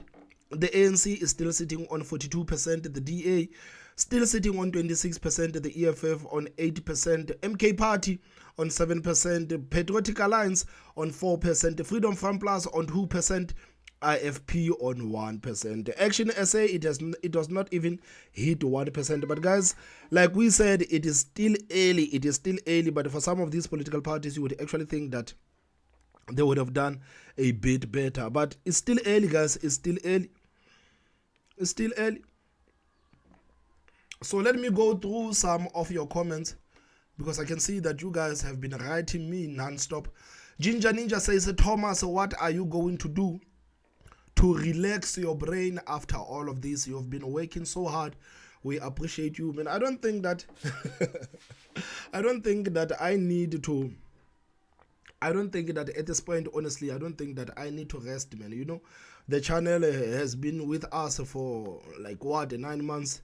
So I do not have the right, I basically do not have the right to say that I'm tired, because I've only been here for 9 months. So I think after the elections, we're still going to continue doing the updates. We're still going to continue doing the stories. And guys, we are also, I'm also adding new people on the platform. I'm also adding new people. So I'm working on another shows with other people. So I have a young guy called Retabile Maputsi. He's quite exciting. This is the guy that you guys are about to see soon. We have a new show that we are working on. So as the 360 experience, I'm trying to expand the platform. I don't want this platform to revolve around me. I want this platform to have many shows. I want us to have so much content, because guys, I have so many ideas. I wish that I could find the people that I can work with easily. But then I am not complaining. I'm happy with the discovery of Retabile Maputsi, and I'm happy with the show that we are working on. I hope that in a week or two we will be able to add that show. So basically what we are going to do from now is simply to expand. It is simply to expand.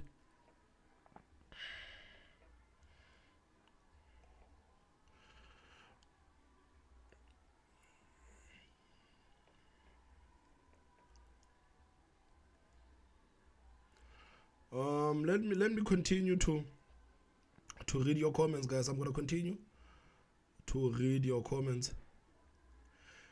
T said, like, share and subscribe. We need Thomas after the election season. This channel is important. I've learned a lot. Let's help Thomas. Guys, please help me by hitting that like button. If you are watching this stream right now, please make sure that you hit that like button. You know, I don't normally ask people to hit that like button, but I heard that if people are liking your stream, YouTube or pushes it outside. So guys, please, if you are here, please hit that like button. Please hit that like button. Hit that like button. Sihle Masondo says Eastern Cape is the poorest province in South Africa, and the way it's the poorest province in South Africa, and the way they vote is the reason why they will die of hunger. Says Eastern Cape. You people there in the Eastern Cape, man, we don't know what the hell is wrong with you. You continue to vote for this party that is doing you dirty. That is doing you dirty. This is what Sihle Masondo says. Peter Anva says, hi man, please give us an update on the provincial vote, please. I think we have just done that. We will go back to the provincial results in 10 minutes, I think.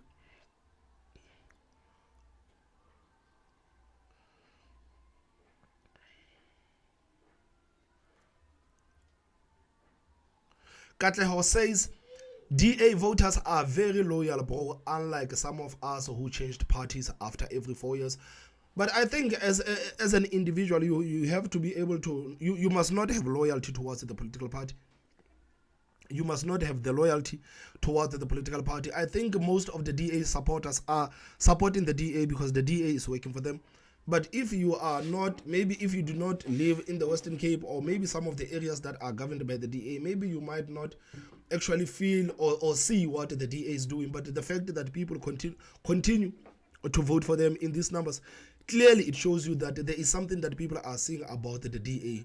As for you guys, you're going to have to continue changing the political parties, because you cannot be loyal to a political party, more especially the political party that is not working for you. Bulagazi says, it says a lot about the other two political parties that as of Build One South Africa and Action SA, if they were really about the people, because they should have seen this coming. For them to come together would have been better. Of course, Hemina Mashaba and Musime Mani, we honestly wanted these people to come together. But for some reason, these people decided not to come together. For some reason, Musime Mani decided to open up his own political party.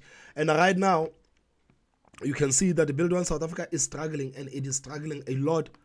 You can see that Build One South Africa is struggling, and is struggling a lot. You can see right now, Build One South Africa is sitting on 4,000 votes. It's 0.3%. 0.3%. And this is the political party that is supposed to be competing with the EFF, Umkhonto weSizwe, Patriotic Alliance. Build One South Africa was supposed to be somewhere here between MK Party, Patriotic Alliance, Freedom Farm Plus, and IFP. It was supposed to be here, but it is not, because Musime Mani has actually decided to open up his own political party. And guys, mind you that it's still early. I don't want us to get ahead of ourselves. It's still early. JJ says DA is fit to lead South Africa. DA is fit to lead South Africa. Hendrik Leroux, my friend from China, says, yes, the DA, the best to lead our country, even though I don't support them. Mark says, if ANC gets below 45%, Ramaphosa will be ousted so coalition can form with the EFF and MK. Am I the only person, guys, who actually thinks that after these elections, after Ramaphosa has won the elections for the ANC is going to kick him out? Am I the only person who thinks like that? Or am I being weird for actually thinking that after these elections, the ANC is going to kick out Ramaphosa? Mr. Thomas Gosling says, watching with anticipation down here in Australia. We are all watching in anticipation, Mr. Thomas. We are watching with anticipation. Kelvin says, Zambia is watching. Shout out to my brothers there in Zambia. I love you so much, guys. There in Zambia.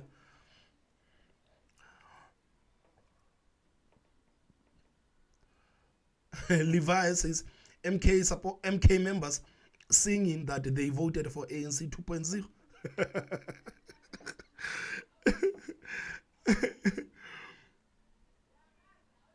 Bulagazi again says that it is painful just watching the MK respraying the old car in a new color. That doesn't mean it's brand new. This man comes from the same party you claim to be against. Of course. Of course. Jacob Zuma was brought to us by the African National Congress. He was brought to us by the African National Congress. Man, Jacob Zuma and Ramaphosa, they are no different. They're no different. But you know how South African voters are. For some reason, they've forgotten about Jacob Zuma's history. When Zuma was the leader of the ANC, they are now looking at Zuma and they are saying, this is a new man under a new political party. It means that he has new ideas. This is what the MK party is saying.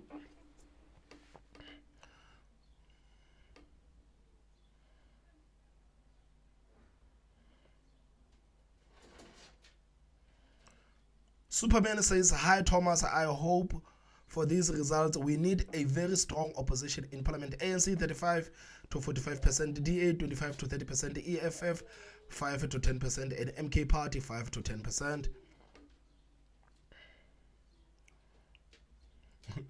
Nico Buota says, may the ANC disappear like the old National Party. Again, Superman says, my wife and I registered at one voting station. When we arrived, they told us to go to another voting station. I mean, like, this is what people have actually been complaining about. That, guys, how is it possible that we are told that we need to vote at this certain station, and when we get there, the IEC agents are telling us that you need to go to another voting station. People were angry yesterday that they were separated with their spouses, with their partners. The fact that them and their partners, they could not vote in one voting station. Ayanda says, keep up with the good work, my brother. Thank you so much, Ayanda, with the donation there. Yane Hunavald says, remember what Cyril Ramaphosa said, that he may be the weakest president, but he will stand up for his comrades. Yeah, I mean, Cyril Ramaphosa has indicated that the ANC comes before the country. I think the ANC themselves have made that quite clear, that the ANC will always come before the country. They will always come before the country. They will always come before the country.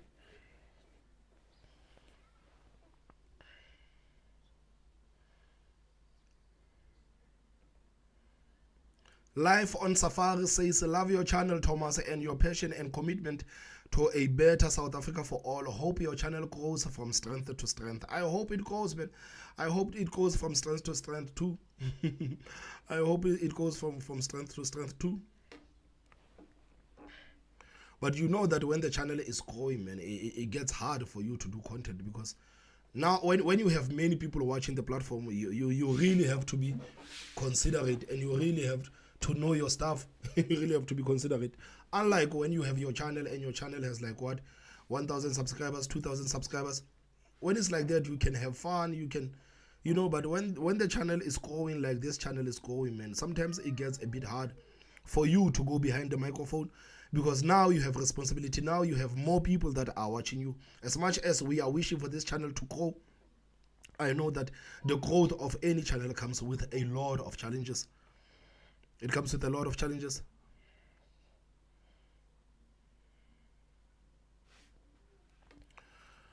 Otlotle Mbuhopa says, it's still early, guys. Only 1% of the votes has been counted. It doesn't mean anything. We can start shaking or rejoicing when the votes pass 50%. No. I think over 11% of the votes have been counted so far. Not 1%. I think it's 11%. Stembiso says, it's still early, my brother Thomas. Let's wait and see. Of course, we're going to wait and see. And while we continue to watch these results in real time, we're going to watch these results in real time. And I know that you guys are sitting there in anticipation, man. Especially if you see your political party not doing what you expected it to do. It doesn't matter if only 10% of the votes have been counted. I remember there was a lady yesterday. I think her name is Lele. Lele was losing her mind, and And mind you, it was only the first batch of the results. I think the ANC was sitting on like 13,000. The DA was sitting on something like 7,000. I think like the results just came in, but you could hear the frustrations in that lady's voice, man. She was so frustrated. She was so frustrated.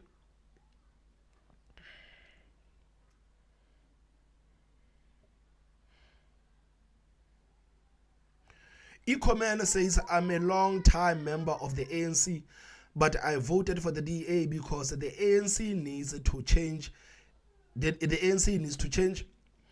I then wrote a letter to tell the president, giving him the reasons why, as long as time fully paid. I wrote a letter to tell the president why, as a good steady member of the ANC, my conscience could not let me vote for them this time around. So Ecoman actually took time to write the letter to President Ramaphosa and say that, Ramaphosa, I have been a good steady member of the ANC for such a long time, but right now I am not going to vote for the African National Congress. I'm going to vote for the African National Congress. Gabriel says, Switzerland is watching. I am disappointed in Action SA results so far. Man, I know that people are saying that it's too early. But I'm also disappointed with Action SA. But we know that they are going to change. They are going to change.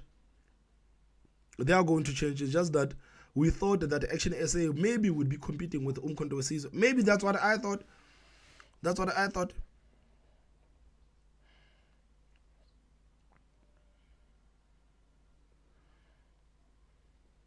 Neo Mood says we don't have a political problem in South Africa.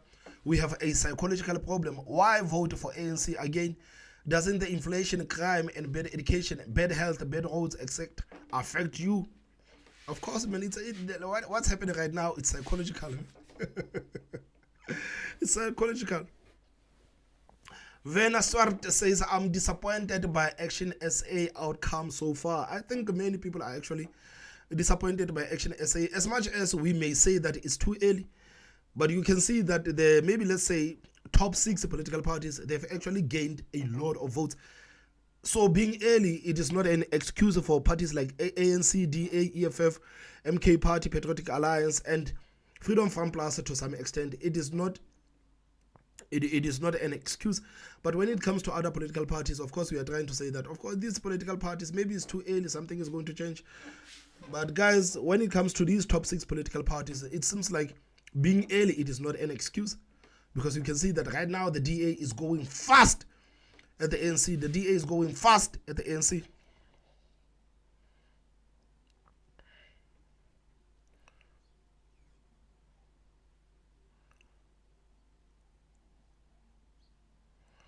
Grant Williams says, hi Thomas, will love a live post-election analysis and discussion with you and our sister Katlego. Yeah, I will do that. I will do that. I will tell Katlego that they want you here. I will tell Katlego that they want you here. I speak with her almost every day, so it's not going to be hard for me to actually get her on the platform.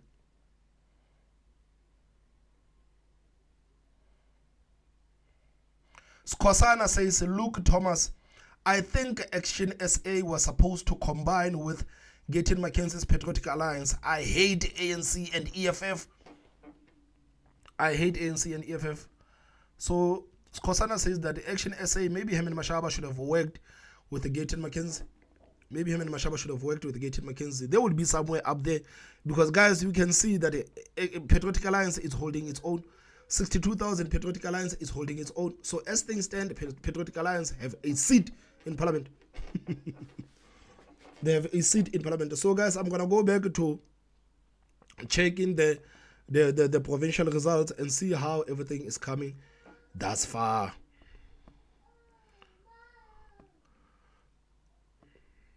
So guys, we're going to start with the Eastern Cape, and in the Eastern Cape, only 12.1% of the votes have been counted. So the results that I'm going to give you, only 12.5% have been counted. In the Eastern Cape, ANC, it's 61%, DA, it's 18%, EFF, 8%, Patriotic Alliance, 3%, UDM, Bantu Holomisa, it's on 2%, MK Party, 1%. From the Eastern Cape, we're going to go straight to the Free State. And in the Free State, 20% of the votes have been counted. So the numbers that I'm going to give you is 20% of the votes that have been counted so far. In the Free State, ANC, it's on 52%, DA, 21%, EFF, 11%, Freedom Front Plus, it's 5%, MK Party is 2%. I'm sorry, guys, I'm not going to mention the parties that are still sitting on 0%.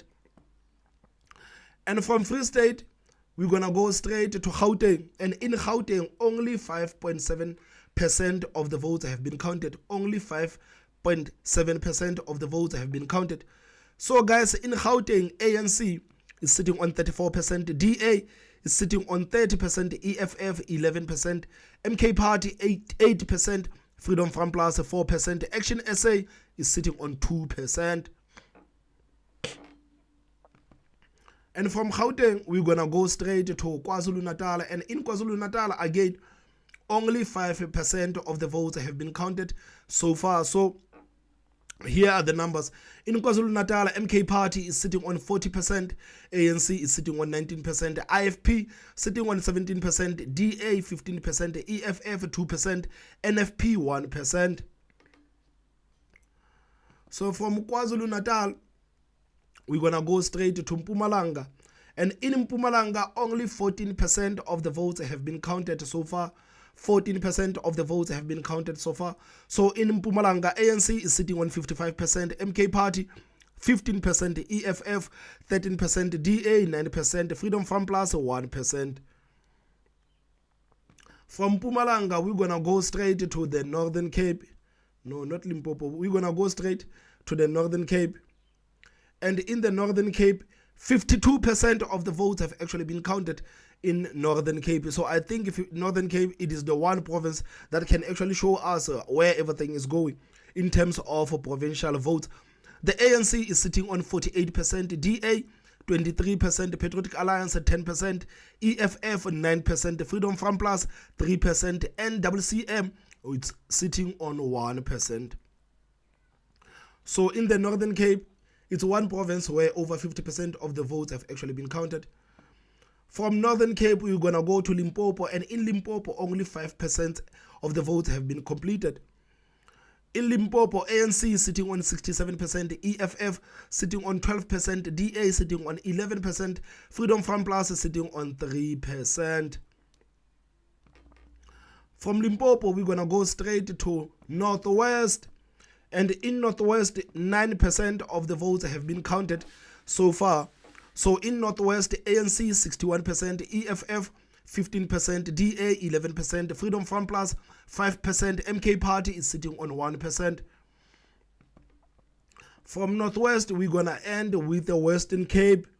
We're going to Western Cape, and in Western Cape, 19% of the votes have actually been counted in the Western Cape. So in the Western Cape, the DA is sitting on 49%, ANC 19%, Patriotic Alliance 13%, EFF 4%, Triple C is sitting on 2%, Al Jama 1%, Freedom Front Plus 1%, Good Party 1%, ACDP sitting on 1%. Guys, who would have thought that? I know that in the Western Cape only 19% of the votes have been counted. But who would have thought that in the Western Cape, the ANC would actually be doing better than Patriotic Alliance?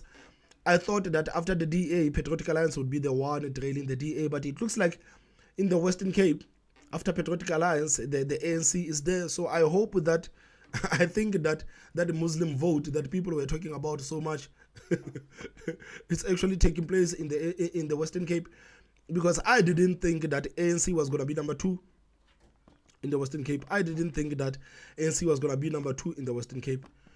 So guys, nationally, 13%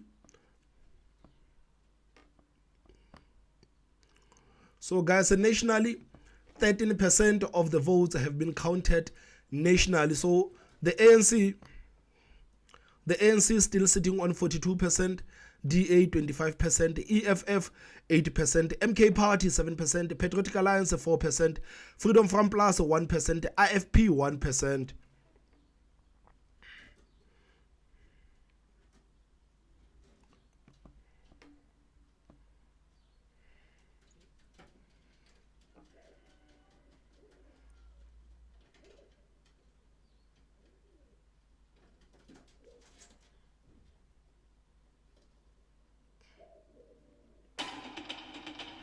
An intimidating challenge can still be overcome with smaller efforts.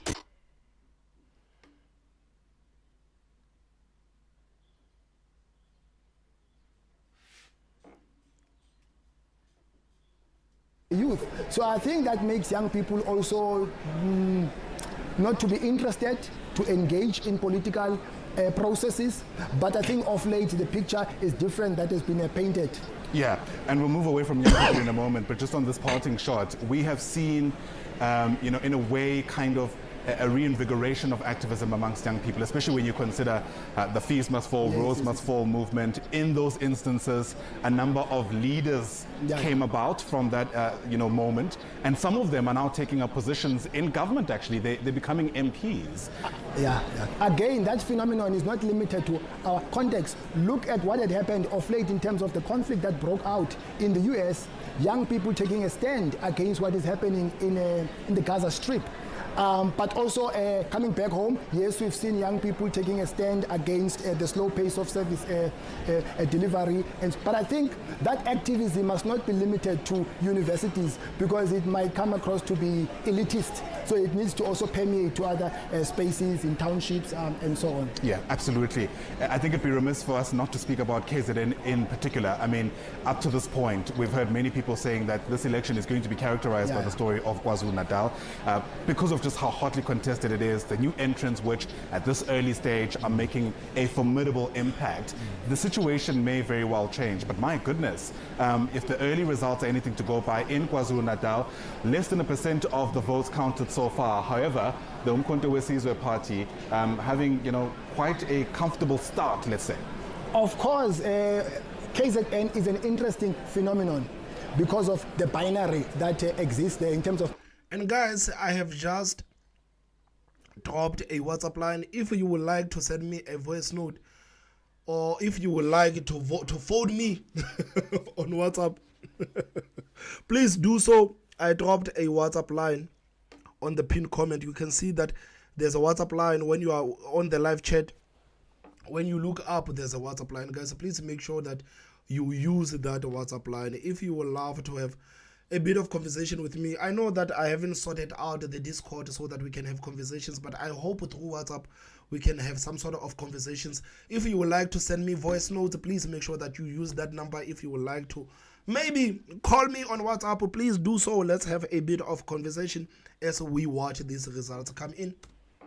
The hybrid system, because you've got two layers. You've got the rural section of the population. You also have urban centers. Now, my view is that political power in post-colonial states, it comes from two sections of society. Urban, I mean, if you look at the ANC, where it has been dealt with a blow, it is in Gauteng, Nelson Mandela Bay. The metros. Yes. So the interesting thing is that the ANC will not be dealt with a blow in terms of rural areas. It is going to win the Eastern Cape, it is going to win Northern Cape, Northwest, Mpumalanga, but it might not win KZN. And if it doesn't win KZN, it might be out of power, because last time 25% of the votes, they came from KZN. So the battleground will be Gauteng, KZN, and the Western Cape, and maybe none of them will make the ANC perform well. Right. Again, the national picture is what we're showing on our screen, less than 14% of the vote being counted so far. Let's go to the Western Cape, since you've mentioned it as well. Interesting dynamics. The DA predicted to drop below 50%, not to be at this moment. However, the Patriotic Alliance also, securing a spot in the top 3 at this early stage. Let me... So guys, we have a voice note on WhatsApp. Guys, please, if you would love to send me a voice note, please make sure that you utilize that number that I pinned on the live chat. You can see that on the live chat, there's a number that I pinned up there. Please make sure that you send me a voice note. Please tell me everything, guys. We don't have to be in specific. You can tell me what about your experience, the kind of experience you had yesterday. What do you think about these elections? What do you think about IEC? So basically, please tell me what you think about everything that is taking place in the country right now. Guys, please make sure that you utilize that WhatsApp number. Let's listen to this voice notes and let's hear what Mr. Luke has to say. Hello. It's great to finally make some sort of communication with you. And I've got to say, I'm a very big fan of yours. I spend a lot of time watching your videos and listening to you. And, I must say that I wish there was more black South Africans, such as yourself, that take the time to do some research, that take the time to experience things for themselves. And I think generally,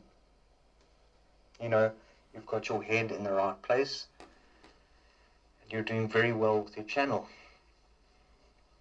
And I hope that it improves for you, and I hope that you can make some sort of income out of this. I hope your channel grows to the point where it's making you some sort of revenue. I also want to say that I do feel like the voting has been rigged. I don't think it's been a fair election. I personally witnessed a lot of strange things during the whole voting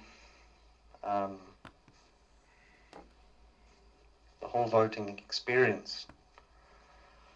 There was a weird vibe. There was a weird atmosphere when you go to vote. There was just like a weird feeling in the air. Things didn't feel good. At least for me. I felt a weird sort of vibe in the air. And I just want to say that, those that have voted for the ANC and those that have voted for the EFF have clearly not experienced enough suffering. Because, as you know, we've all experienced a lot of suffering in South Africa. And, there's the load shedding, there's rape on, the whole, another level of rape. There's just, it's happening every day. Our women are not safe and our children are not safe. And the constant crime and, it's just, I don't know how the people can put up with it. Back in the day when apartheid was around, and I believe it still is around, we're still living in apartheid, but it's, this time it's being run by a white man in a black man's skin, and I'm talking about Cyril Ramaphosa here. I don't think he has any good intentions for the black South Africans, nor for the white South Africans, or nor for any other race for that matter. And it's been proven through his actions. Anyway, I hope that South Africa can unite. And I hope that we can find God again. We need God. I don't know how you feel about that, but in my opinion, we need God because there is so much evil in this country.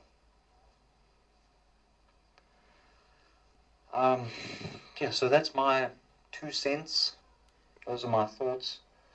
It's just nice to get this voice note out there and get in touch with you. You're a good guy, and I hope the best for you. You must have a great day. And let's pray that South Africa can get the change that it needs. Thanks, my brother. Thanks, my brother, Luke. I see that people are listening to Luke in real time. I can see. Kwezi says, hi, Bo. What suffering has the EFF caused? The EFF never caused any suffering from anyone. So Kwezi disagrees. Kwezi disagrees with my brother Luke here. I got another message saying, Thomas, my brother, thank you for keeping me informed while I'm working and living in Thailand, bro. Loving the channel. Keep up the good work. Thank you so much, my brother. Thank you so much, my brother, there in Thailand. Thank you, my brother, there in Thailand. I see my brother KG says that I don't agree rigging of the elections. My brother says that no, these elections were not agreed, were not rigged. These elections were not rigged. Guys, please make sure that you use that number. I don't want to come here like yesterday and spend most of my time talking alone. I want you to also have your say. I want you to be able to send that voice note and say that, Thomas, this is what I think is happening about this whole thing. If you don't mind, you can give me a call on WhatsApp, man. You can give me a call on WhatsApp and I will put it right here. This is what we are going to do right now until we actually sort out the Discord. But I think the call will do. The call will do. You can send me a message and you can also send me a WhatsApp or voice note. Emphasize again. Again, Patriotic Alliance has been giving the DA a good run for its money. It has been posing a serious threat. And on top of that, we've seen that the foreign policy posture of the DA has caused a shift in the Muslim communities who are unhappy about the way the DA has been speaking about what is happening in the Gaza Strip. So it's not quite obvious that the DA is going to be an outright winner because you see a lot of threats from the Patriotic Alliance, from Good, and they are contesting over the same base. Absolutely. All right, we'll see how it all goes. Again, most of the votes are yet to be counted. Just over 3,200 districts accounted for so far out of the 23,000 voting stations we've seen. Dr. Breakfast, great to speak to you as always. The first of many discussions, I imagine, in the week ahead. Dr. Ntigalelo Breakfast is a political analyst. All right, let's take you back to the floor of the National Results Operations Center. It's getting louder, which means the stakes are getting higher. Griselda Lewis watching the situation from that vantage point. Griselda? Oh, absolutely, Ayanda. The stakes are becoming higher in definitely one of the most hotly contested elections that South Africa has seen. Many have argued since 1994. It is getting louder here on the floor at the Results Operations Center. Many of the political parties, just take a look. We'll show you, our colleagues there will show you on the various cameras that we have. Political parties that are now monitoring what is taking place on that leaderboard. The IFP at 22,885. And in fact, let's bring in the IFP's Mkhuleko Hlengwa. Mr. Hlengwa, thank you very much indeed for your time. We do appreciate it. Your overall reflections, first of all, on yesterday's voting process. Thank you very much, Sister Priscilla. Good morning to you and the viewers. Well, at the outset, let me thank the IFP volunteers and the IFP members, sorry, I'm in a Zoom meeting, for all the hard work that they have done in carrying our campaign and in ensuring that everything went as we had planned. And I think that even up to now, they're ensuring that. And I know that, guys, the result is still early, but if you would if you would like for me to continue doing the updates on certain results, please do not be shy to tell me that, Thomas, please do the provincial, please do the provincials, please do the national. This is why I'm here. I know that some people are saying that it's still early, let's not count our chickens. Guys, we are not counting our chickens, we are simply looking at the results. So if you want me to actually review the results again, you can actually say that and I will gladly do so. And guys, please, man, please do not forget to use that WhatsApp line. Please use that WhatsApp line. Use that WhatsApp line. Send me voice note, send me a message, anything. I said that you can even take it as far as calling me on WhatsApp. We do the post-election cleanup late last night with all those glitches that took place, the long queues, which in themselves must point to us to ask the question moving forward, can we better plan moving forward and weigh all the variables which may have impacted on the election and the glitches that are there. Of course, it may globally, they may not have a significant impact, but we can't allow them to actually settle in, particularly Section 24 confusions amongst others. But all in all, we are cautiously optimistic as we await the results right now. It's still early, but we really want to give a big shout out to more South Africans who came out and voted, and I think they gave strength to our democratic project. Look, we have been saying, and many have argued, that this election will be very much characterized by what we see coming out of KwaZulu-Natal. And that's indeed where you had your manifesto launch, and you spoke to the people of the province. Do you have any... Look, there are a number of new players that are in the field currently, and I'm not saying, well, based on what we're seeing currently, we have a very long way to go. But the MK party also, I think it was in Upongolo, in one of the by-elections, it's somewhat making some inroads in KwaZulu-Natal. Are you concerned about that as the IFP? No, we're not concerned. I mean, it's the strength of our democracy for anybody to participate in an election. And as we indicated, coming into these elections, we were contesting everybody, including but not limited to the MK.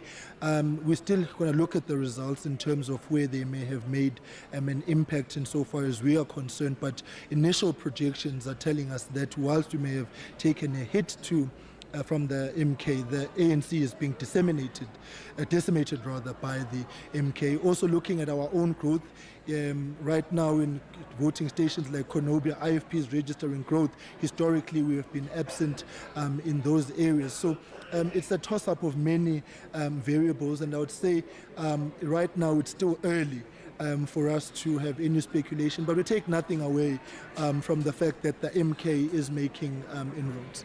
Right. I was about to say that the focus, I guess, for you shouldn't be on... And guys, I do acknowledge that it's going to be a long day today. So I'm going to change my seat. I'm going to take a sofa so that I can get a bit comfortable. I'm going to take the sofa. And after I put the sofa, we will go back to the results on the air and see how everything is going. Guys, so please continue sending me those voice notes, guys. I want you to send me those voice notes. And see, and how you say it's being decimated, but who's taking from you as a political party? But just a couple of days ago, I was reading Aputatu Vilenkosi basically saying there's no way for a better, or for lack of a better word, that you're getting into bed with the ANC. And in terms of coalitions, are you still... Your conversation at the moment, are you looking to that?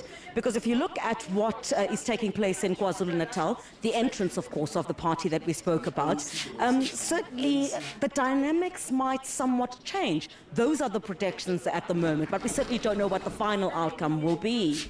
Well, also, Mrs. Trizella, we are coming from a position of weakness. We are still regrowing the party, right? So we, in this election, every gain is a gain. And so we need to look at it in that context as well.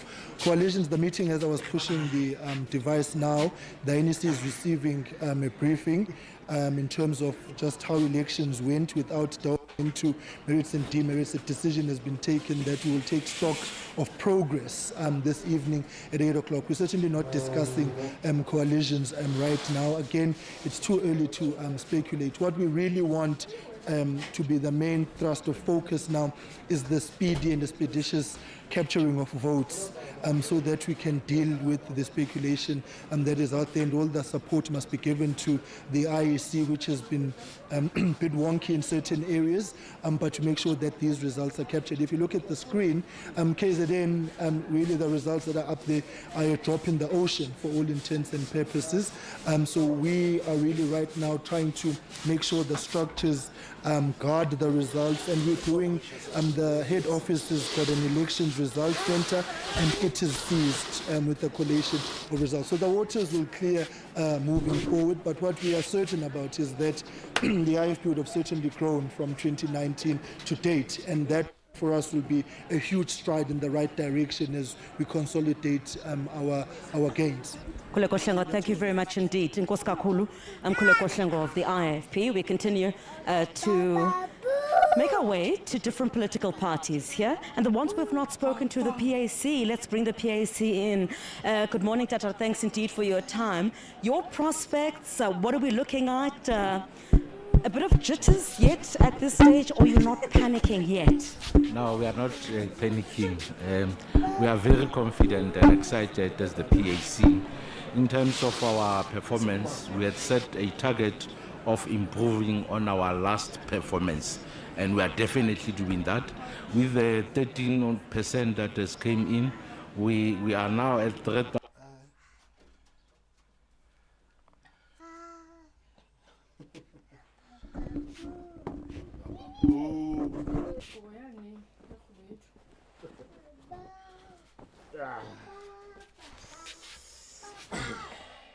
I hope I'm not gonna sleep. Now I'm prepared. Now I can stream the whole day. I'm sitting on the sofa. I'm comfortable as hell. Now I can stream the whole day. Ah boy. 1,000, which basically are voting stations that are predominantly from white areas and are small voting stations. That's where our constituency is not coming from. So once the results are coming from our own constituencies and what we are getting even from our party agents on the ground, it's indeed promising, and we are... Hola. I'm good on you, my bro.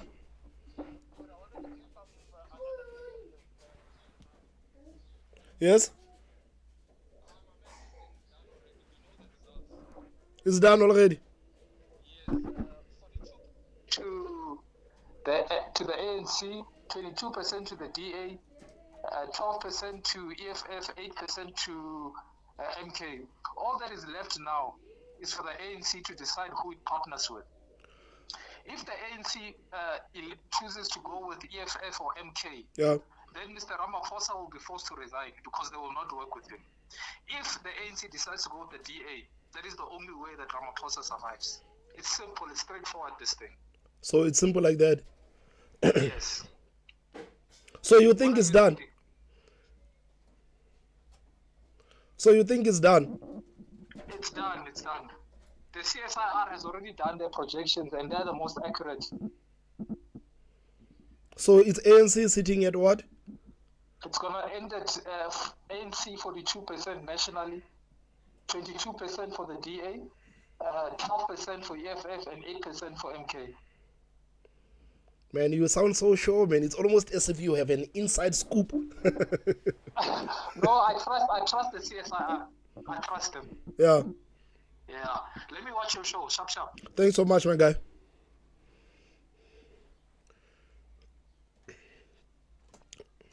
Guys, my brother says that that thing is already done. I think he sent me a comment somewhere. Let me look for that comment. He said that, Thomas, there is no need for us to do these ups and downs. So this thing is already done. ANC, I think this whole thing is already done. And what do you guys think about it? What do you guys think about it? Do you think that this whole thing is already done already? Do you think that right now we are just wasting our time? Do you think that we are just wasting our time? Because I know that he sent me a message. I'm gonna try to find you that message.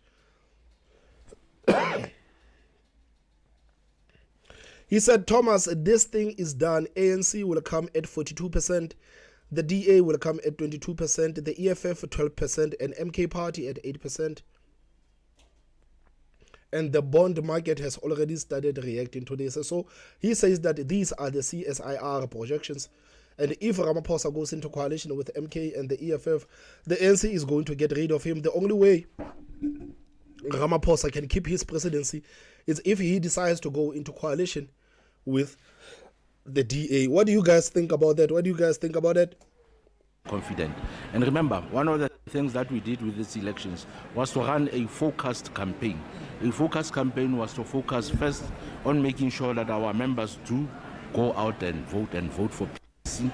And after that, then everyone else. So on that basis, we are very optimistic and very confident that we are going to achieve our target of improving in our last performance. Yes, some of the challenges, I think, for the PAC were internal battles within your own political party. Do you think that somehow, we don't know what the final outcome of this election will be and how well or how bad you'll do, but do you think that would also have been a decider while you tried to woo those voters? The internal battles within the PAC were quite ugly. Definitely, but we have since moved out of those. We are now having a legitimate constitutional and legal leadership of the PAC that is not contested by anybody. Although that came a bit late, we had settled our issues, legal issues and every other issue that related to the dispute around the leadership around June last year. So it seems like my son entertained you guys. This guy, man, this guy is something else.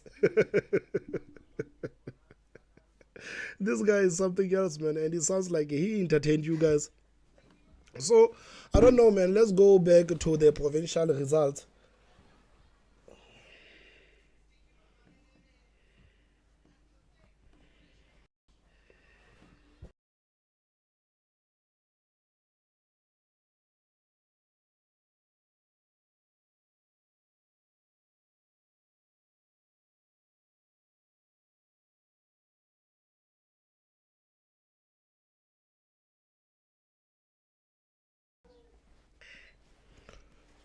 So guys, I want us to view the provincial elections again, the provincial results again. I want us to view the provincial results again. So let me do a bit of a refresh so that we can start with these provincial results. Guys, some people are saying that this thing is already done, man. We are just wasting our time sitting here and trying to analyze what is going to happen. What is going to happen?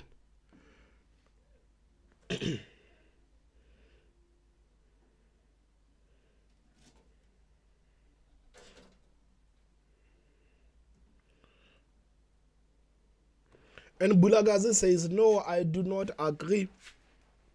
I do not agree that this whole thing is already done. I do not agree that this thing is already done. So guys, at the provincials, we are going to start with the Eastern Cape. I'm sorry. We are going to start with the Eastern Cape.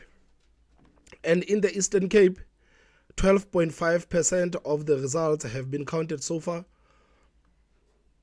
We are going to start with the Eastern Cape, and in the Eastern Cape,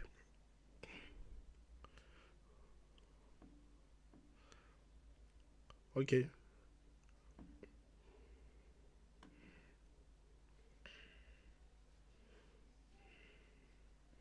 We are going to start with the Eastern Cape, and in the Eastern Cape, only 12.5% of the votes have been counted so far. So looking in the Eastern Cape, the ANC is still sitting on 61%, the DA sitting on 18%, the EFF on 80%, Patriotic Alliance at 3%, the UDM is on 2%, and MK Party on 1%. I don't know, guys. What do you think about the Eastern Cape, man? What do you think about the Eastern Cape? Because you remember yesterday we had callers from the Eastern Cape, and these people were not happy about the fact that the majority of the people in the Eastern Cape are still deciding to vote for the ANC. This is despite the treatment that they have gotten from the ANC. They still continue to vote for the ANC.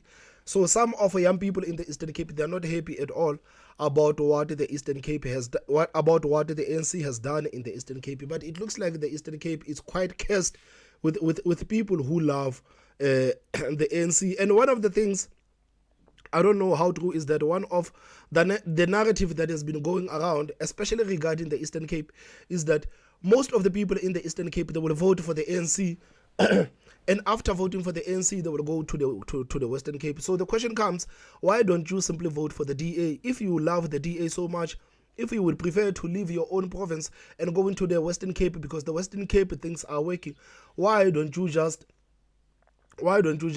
vote for the DA so that the DA can do what they are doing in the Western Cape? This is a phenomena that many people are still grappling to understand. This is a phenomena that many people are still grappling to understand, because everyone in the country knows that many people in the Eastern Cape, they migrate from the Eastern Cape and they go to the Western Cape. So here at home in the Free State, 20% of the votes have been counted, and the ANC is sitting on 52%, the DA sitting on 21%, the EFF 11%, Freedom Farm Plus on 5%, MK Party on 2%. You know, Free State is just like with the Eastern Cape, man.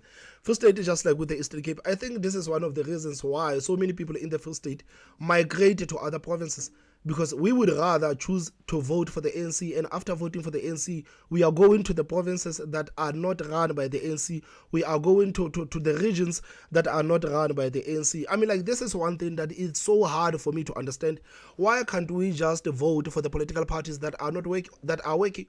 Why don't we vote for the political parties that are working? Because if you believe that Freedom Farm Plus is doing an amazing job wherever they are, I think like it would have been easier for the people of Free State to vote for Freedom Farm Plus and let Freedom Farm Plus run the Free State. But there's this loyalty that we have towards the political parties. I don't know what is it, but we have this strange loyalty towards the political parties, and these results are not going to help us in any way, shape or form. They're not going to help us in any way, shape or form, because even when you go on social media, the people in the Free State, man, they are complaining about the work that the ANC has done. They're complaining about the work that the ANC has done. They are not happy, basically, about the work that the ANC has done. But when it comes election time, they will continue to vote for the ANC, only for them to come back to complain about the things that are not working, man. It's quite bizarre. It's quite bizarre. I don't want to lie. So, guys, going from the Free State, we're going to go straight to Gauteng. I think Gauteng is highly contested. And in Gauteng, the numbers are still young, because only 5.7% of the votes have been counted in Gauteng. So I think in Gauteng, we cannot conclude anything at this point. We can't even say that, okay, maybe this is the way where things are going, because only 5% of the votes have been counted in Gauteng. So in Gauteng so far, the ANC is sitting on 34%, DA sitting on 30%, EFF sitting on 11%, MK Party 8%, Freedom Fund Plus 4%, Action SA 2%. And guys, please tell me, man, how do you think things are going to turn out in Gauteng? Because I read it somewhere on social media, people saying that the ANC has already lost. The ANC has already lost Gauteng. They are not going to win Gauteng and KwaZulu-Natal. What do you think is going to happen in Gauteng? And how is the changes that are going to take place in Gauteng actually going to affect the whole country? We know what's happening in Gauteng, Western Cape and KZN basically affect the whole country. So how do you think the results are going to end up in Gauteng? Which political party do you think is going to end up coming on top or on Gauteng? Because me personally, I don't think there's a single political party that is going to come out supreme in Gauteng. I think there's going to be coalitions after coalitions in Gauteng. That is what is going to happen. And the people of Gauteng will be subjected to the nonsense that the people of Ekurhuleni, people of Tshwane have been subjected to. I don't know how is that going to be a good thing. So now, guys, we are in KwaZulu-Natal, the highly contested KwaZulu-Natal. And in KwaZulu-Natal, 5% of the votes have been counted. MK Party sitting on 40%, ANC sitting on 19%, IFP sitting on 17%, DA sitting on 15%, EFF sitting on 2%, NFP sitting on 1%. And Gauteng and KwaZulu-Natal, guys, is highly contested, man. And you can see that MK Party, I know that in KZN, only 5% of the votes have been counted, but you see that the numbers that are coming for MK Party, they are quite huge. They are quite huge. MK Party already has 34,000 votes, and the ANC has almost half of that on 16,000 votes, and you have IFP trailing ANC with 14,000 votes, and you have the DA trailing all of them by 13,000 votes. So KZN, again, it is going to be quite interesting to see how everything is going to pan out in the KwaZulu-Natal. And I think the emergence of MK is going to disrupt all the balances in KwaZulu-Natal. It's going to disrupt everything in KwaZulu-Natal. Man, these elections are something else, guys. These elections are something else.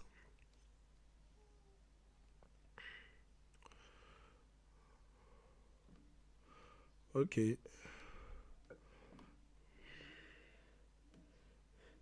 Hendrik Leroux says Eastern Cape likes to serve.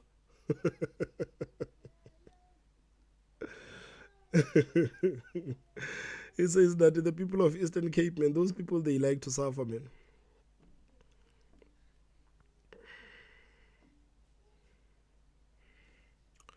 So guys, from KwaZulu-Natal, we will go straight to Mpumalanga. And in Mpumalanga, only 13% of the votes have been counted. In Mpumalanga, 13% of the votes have been counted. In Mpumalanga, ANC is 56%, MK Party 16%, EFF 12%, DA 8%, Freedom Front Plus is also sitting on 1%. You see, when it comes to Mpumalanga, Mpumalanga is one of those quiet provinces in the country. But they are so loyal to the ANC. These people in Mpumalanga, they are so loyal to the ANC. They are so loyal to the ANC. Alrighty. Oh, ish, yale tse ke sebetsa mara ka lebala ke tla as soon as ke ya breaking fela no. Sha.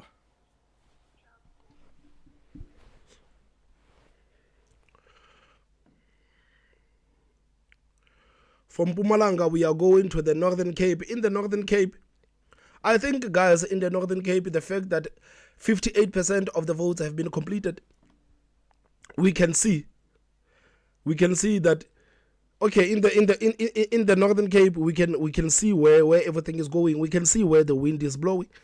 In the Northern Cape, ANC 46%, DA 25%. Patriotic Alliance is quite strong in Northern Cape on 10%, EFF on 9%, Freedom Front Plus on 2%, and NWCM sitting on 1%.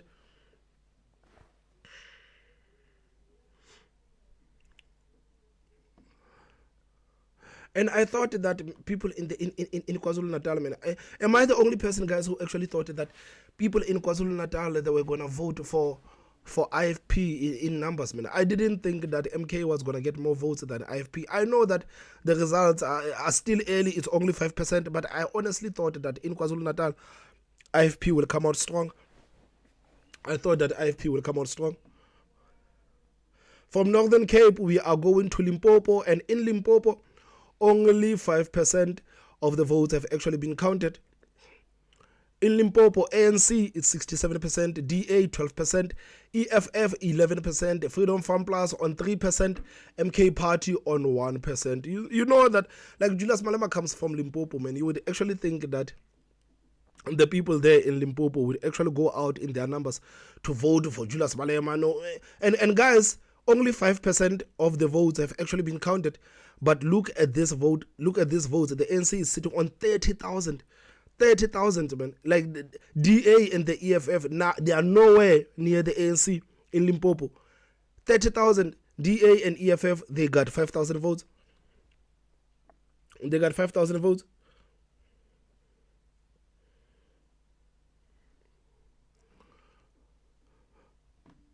So moving from Limpopo, going to Northwest, and in Northwest, 11% of the votes have been counted, and with the 11% of the votes being counted, ANC 61%, EFF 15%, DA is sitting on 12%, Freedom Front Plus is sitting on 4%, and MK Party is sitting on 1%. So from Northwest, we are ending with the Western Cape, the controversial Western Cape. I saw many people saying that there is no way the DA is going to win with an outright majority in the Western Cape. Me personally, I still believe that the DA is going to win with an outright majority in the Western Cape. And in the Western Cape, only 23% of the votes have been counted. So quite a huge number. 23% of the votes in the Western Cape have been counted so far, and the DA is on 48%, the ANC on 21%, Patriotic Alliance on 11%, EFF on 4%, Triple C on 2%, Freedom Front Plus on 1%, ACDP on 1%, Good Party of Patricia de Lille on 1%, and Al Jamaa on 1%. Guys, what is going to happen in the Western Cape? You heard that political analyst saying that Patriotic Alliance is going to give the DA a run for their money in the Western Cape. But looking at this vote and looking at the fact that 23% of the votes have been counted so far, the DA already has over 100,000 votes, ANC 63,000 votes, and Patriotic Alliance has 34,000 votes. So I don't know, maybe the numbers are going to change, but as things are, it looks like in the Western Cape, the DA is sitting pretty comfortable. It's sitting pretty comfortable with 22% of the votes being counted. So guys, let's go to the national. Let's go to the national. And nationally,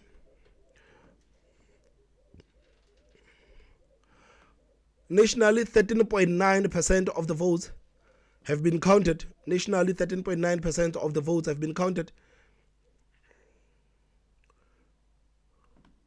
13.9% of the votes have been counted. ANC 42%, DA 25%, ANC 42%, DA 25%, EFF 8%, MK Party 7%, Patriotic Alliance 4%, Freedom Front Plus 1%, IFP 1%. These are the numbers nationally, guys, and nationally 13.9% of the votes have been counted. So I wanted to listen to your voice notes, guys. Let's listen to your voice notes. And I told you guys that please, man, please make sure that you use that WhatsApp number, man. Make sure that you use that WhatsApp number. I want to hear what you people are thinking. I want to hear what you people are thinking. I want to hear what you people are thinking. So, guys, let's listen to the voice notes and hear what some of the friends of the show are saying.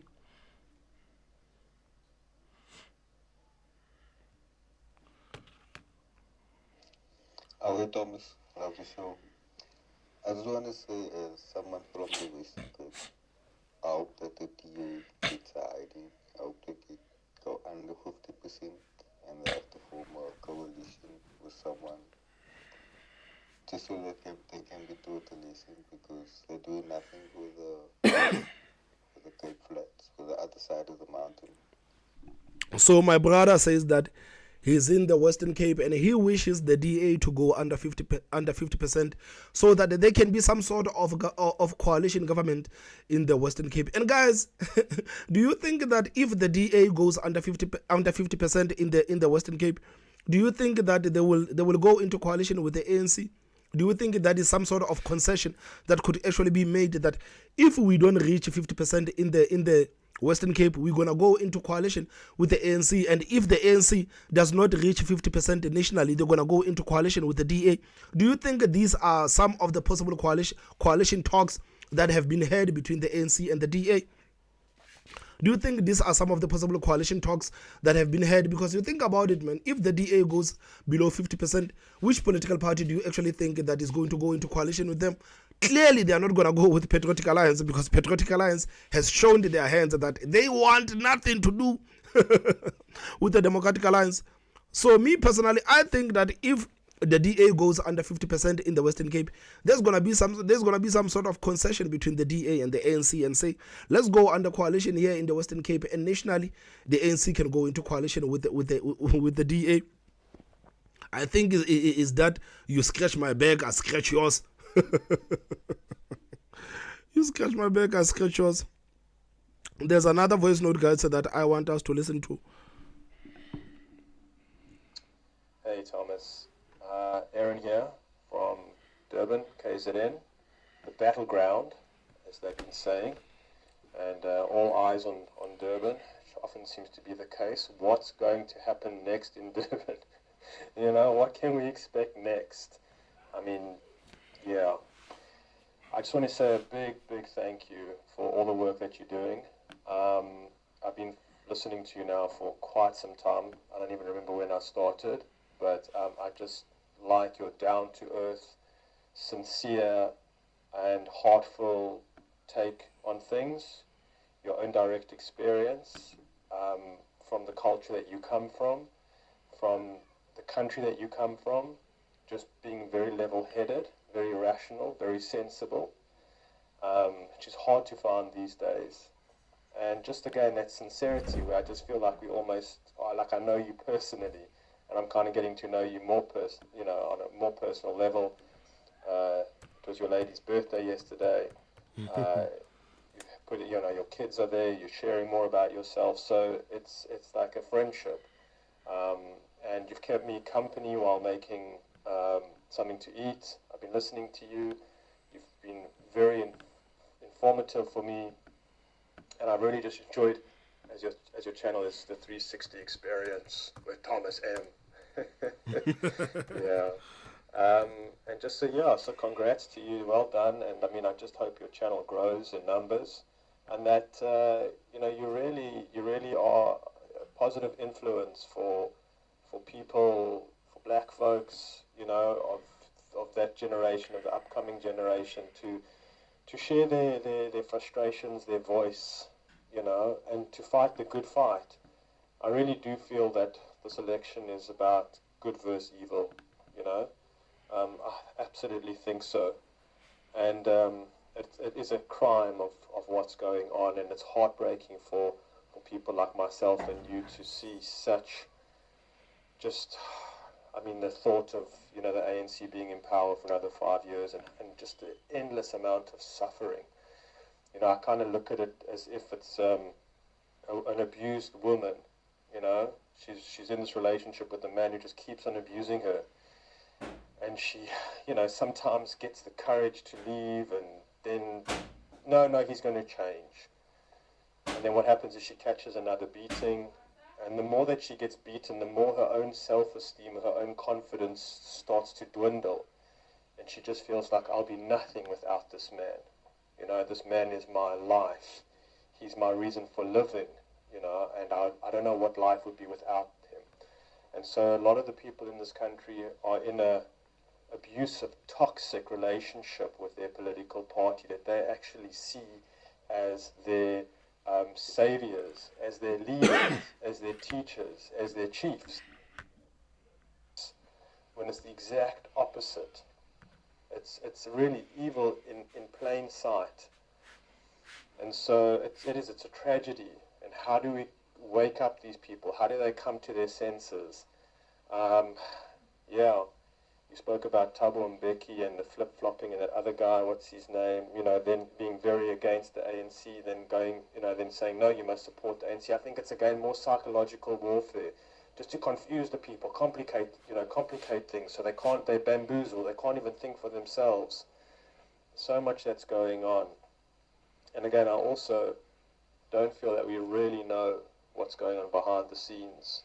I mean, we'd like to think that what we see in front of our eyes with this election and everything else is what there is.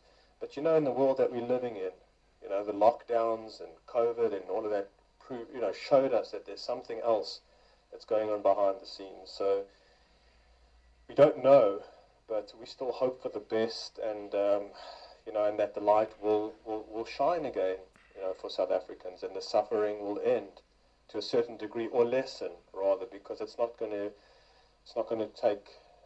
be an overnight thing. We don't even know where it's going yet.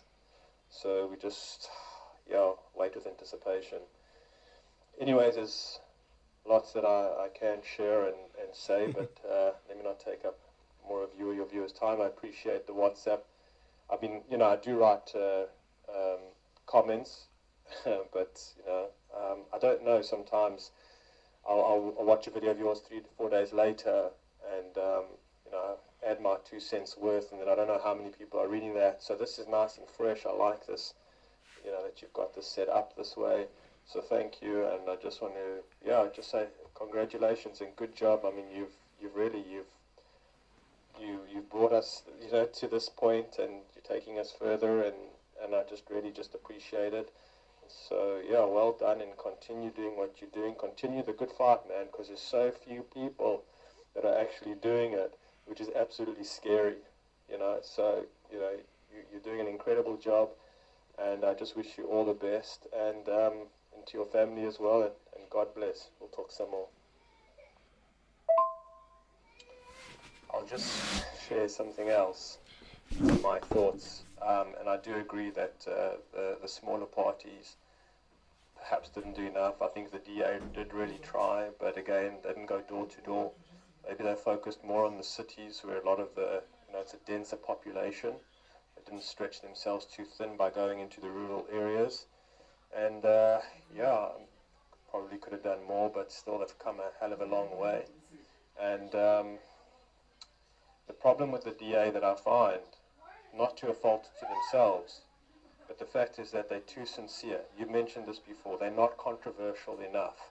It's exactly what you were saying, is that they're always having to explain and justify and, and apologize. And that makes them look weak. And we live in a country where people don't respect that kind of weakness. They respect thuggery. They expect mafiosos. That's what they expect. They expect bullies or just corruption. That's what they, unfortunately, they align themselves to. That's what they recognize. Maybe in themselves, to their own degree, in their own mind, in their own way of life, they also, just align with their darker side, if you will. So it's almost like the guy with the biggest club sort of rules the land, who's got, the mightiest of fists. It's brute force.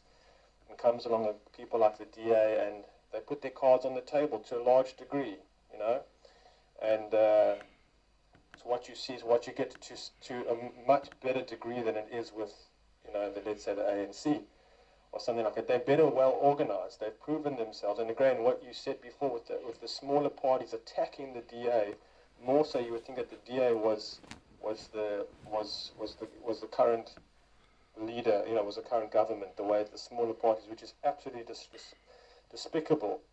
And like what you said in your previous video, New Garnier Charcoal Serum Clinic. Smaller, that it's apart from the smaller parties that have failed, that will cause this divide and so much other things. I mean, time will tell. But again, it's not the people working, the smaller parties and people coming together and saying, look, we have to do whatever we can to toss out the ANC. So it won't just be the people's fault on the ground who vote for the ANC, and it's their responsibility, but it's also been the smaller parties as well, exactly what you're saying. So yeah, so I'm saying with the DA, the fact is that they're too transparent, they're too sincere, they're too soft for a country that does not just sees it as weakness. Of course. Okay, and all they know is skullduggery, thuggery, mafiosa, and again, that abuse. That's what they see as powerful. That's what they can respect in that way. And so I think that's what we're dealing with, and the DA is just too timid, in a sense, for them, for most of the people. I mean, we're seeing now what the MK party is happening there, and yeah, it's scary. I mean, the past of Zuma and everything else, again, it doesn't matter. It doesn't matter. As long as you are controversial, as long as you only take care of you, it's crazy. Then that's what's respected. It's kind of the rule of the land in that way. So it's unfortunate that DA is that way, but that's what it is. And yeah, again, there's much more to be said on this. I've been, like I say, following your channel and hearing your thoughts for a while and thinking of my own. It's been a very interesting ride, I must say. I'll end off on this as well. I just can't believe that any time in the near future in South Africa, and I'm talking about however many, probably, I don't know, years, decades possibly, do I imagine walking into a police station or a home affairs, right, or a municipal building and seeing a picture of John Steenhuisen? When you walk, I mean, can you imagine walking into a police station in the middle of Limpopo or Mlazi or something like that, home affairs in CBD Joburg, wherever it might be, and walking in and seeing this white dude, I just don't see it happening. The very people, the very essence, the very place, and the people that are working there, and the whole energy and the whole vibe is just, it's not congruent. It doesn't align with that. What it often aligns with is that terrible, disturbing photos, which are often crooked, put up skew of the past presidents, especially Ramaphosa, and that just, that picture that you see in his smile, and just anyways, let's not get into it. But I just don't see in the future of South Africa a white president, and I just don't see it. I just don't see it happening. So not that should be the case, but because it won't always be so straightforward like that. I mean, who knows what will happen with this coming election? But again, this country is just not holding in that place at all. The mentality, what a shift it would have to take, what a psychological, traumatic shift it would have to take in order for something like that, for a white dude to be in that position of power, himself, ruling party completely, would be very traumatic. It would be very frightening. It would really, yeah, you get what I'm saying. So, but who knows? There's many uncertainties. There's many what ifs. There's many variables, and yeah, we'll see how things play out. All right. Thanks for the opportunity to share my views. Take care. Thanks a lot, my brother. Thanks a lot for my brother. And I too don't think that, as things stand in this country, man, I don't see how South Africa is going to have a white president. I don't see how it's going to have a white president. Not as long as we have these people that we have in the country. There is no way we're going to have a white president in the country, man. And I know that many South Africans are sick and tired of what's happening in the country. South Africans are sick and tired of what's happening in the country, man. They're sick and tired. They're sick and tired. But the racial politics is still going to teach South Africans a lot of lessons. South Africans are still going to learn the hard way that racial politics is not the way to go. You see these people who used to say that Mandela was a sellout and used to call Mandela with all sorts of names, they're still going to learn the hard way. They're still going to learn the hard way that this identity politics and racial politics, it serves no one else but the politicians. It serves no one else but the politicians. Me personally, I wish in South Africa we could actually get to a point where we debate with our ideas. We don't debate with the color of the skin, but we debate with our ideas. I wish we can get to that. I wish we can get to that. And it's going to be hard for anyone that is going to try to build a political party that is like that, because it's going to be so easy. It is going to be so easy for other people to dismiss them and saying that you guys are not being genuine. It's going to be so easy to dismiss them. It's going to be so easy to dismiss them. So me, guys, the idea of John Steenhuisen becoming the president of the country, of course, some people actually want it, but it is never going to happen. It is never going to happen. The only time the DA can actually have a president in this country is if they elect someone who is black. This is how the people vote in this country. They vote for color. The people in this country, they don't vote based on merit. No. In this country, people vote for color. So my friend says that Henrik in China says we will see many parties disappear after this election. So we really hope that the multi-party charter can take Gauteng also. My predictions: Northern Cape Coalition, ANC with the Patriotic Alliance. We can also clearly see the EFF support base in KZN has been destroyed. EFF isn't going to grow. Of course, EFF is not going to grow, especially in places like in KZN. In KZN, they already have ANC. In KZN, they already have IFP. In KZN, they already have Umkhonto. So there is literally no space for the EFF. And with the DA, maybe the DA can do something too, because the DA has a fair track record in KZN. But when it comes to the EFF, I don't see how the EFF is going to grow, especially in KwaZulu-Natal. MK Party is going to diminish the EFF's growth in KZN. So guys, I can see that the results are in nationally. The results are in nationally, and nationally 16% of the votes have been counted. Guys, we are going slowly, but we are going there. 16% of the votes have been counted nationally. 16% have been voted nationally. 3,879 out of 23,000 voting districts completed means 16% of the votes have been completed. As things stand, the ANC is on 42%, the DA 25%, EFF 8%, MK Party 8%, Patriotic Alliance 4%, the Freedom Front Plus 2%, and the IFP sitting on 1%. And guys, are you aware that ANC is about to hit million? It's about to hit million votes. Are you guys aware that ANC is about to hit million votes?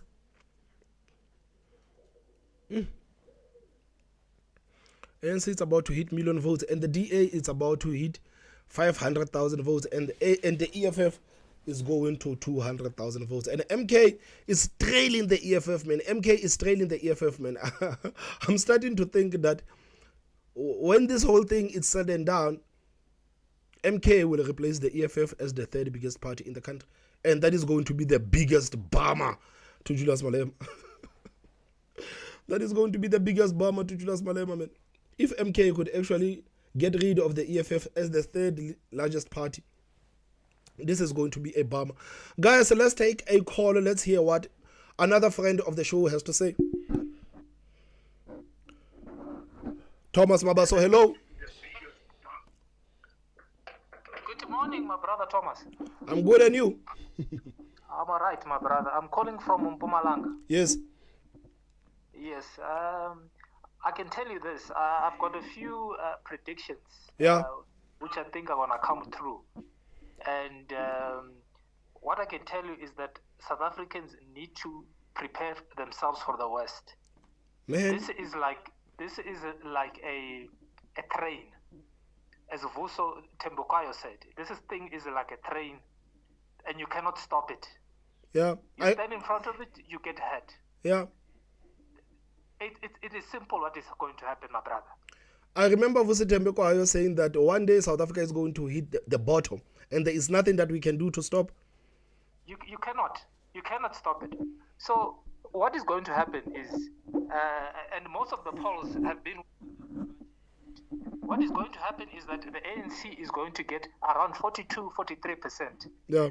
I say this based on the CSIR's results and some of the other pollsters and analysts. The DA is going to be around the 22% mark. The EFF around 12%, but no more. MEK is going to be around 8%, but no more. All right? So the ANC is going to be left with the two options. The one option is to go either onto the left with either the EFF or the MK party, on condition that Mr. Ramaphosa is removed. All right? The other option is to go with the DA, and that is the only way that Mr. Ramaphosa stays in power. Yeah. All right. These results are we can already see them in the market. When you look at the bond market, the yields have gone up. What that means is that the markets have been spooked. All right. And when the yields go up, the government pays more for its debts. All right. So what I can tell you about the markets is that the markets do not like uncertainty. And uncertainty in this case would be the ANC getting 50 plus 1%. The markets have already started pricing in an ANC loss and an ANC coalition. And the markets do not like uncertainty. And what happens is, when the markets are getting spooked like this, we're going to start feeling it in our pockets as well, my brother. When the government pays more for debt, it means less is available for services. When the rand weakens, that means we are paying more for our goods because we import most of our goods, whether it is fuel or whether it's even our cell phones. We're going to start to feel it, my brother. All right. And that is my analysis of this overall situation. It is straightforward what is going to happen, and South Africans are going to be in pain for quite some time, for the next 5 years at least. So what do you think ANC is going to do? Do you think the ANC is going to force Ramaphosa to go on the left with the EFF, or is going to force them to go on the right with the DA? That is a very interesting question. All right. So it depends on how strong Mr. Ramaphosa is within the NEC, how much power his faction has got. Because you remember there is also the Mr. Mashatile faction. Yeah. If the Mr. Mashatile faction wins, it is obvious where they're going to go. Because you have to remember that the ANC president is always weakest in his second term, whether it is Mr. Mbeki or whether it is Mr. Zuma himself. Mr. Ramaphosa is in his second term right now. So it is quite obvious what is going to happen, my brother. It is quite obvious. And I am not trying to scare your viewers or your listeners. But it is my assessment of the situation. I hope very much that I am wrong. I've got a young child as well. But it is quite straightforward what is going to happen, my brother. It is quite straightforward. Because what is your assessment? Because the ANC president are not strong on the second term, and you are right. Because one of the things that I used to say is that the ANC right now at this point, they only want Ramaphosa to win them this election. After that, they don't have any use for Ramaphosa. 100% correct. 100% correct. They don't have any use for him. Sorry, my brother. I'm saying they don't have any use for him. No. What they're looking forward to now is just to get as however much they can from the elections, and then it's on to the next conference. So South Africans need to prepare themselves. They need to start cutting back on their lifestyles, because it's going to be a rough next 5 years. And those that who cannot immigrate or who have not immigrated already, it is too late now. It is too late.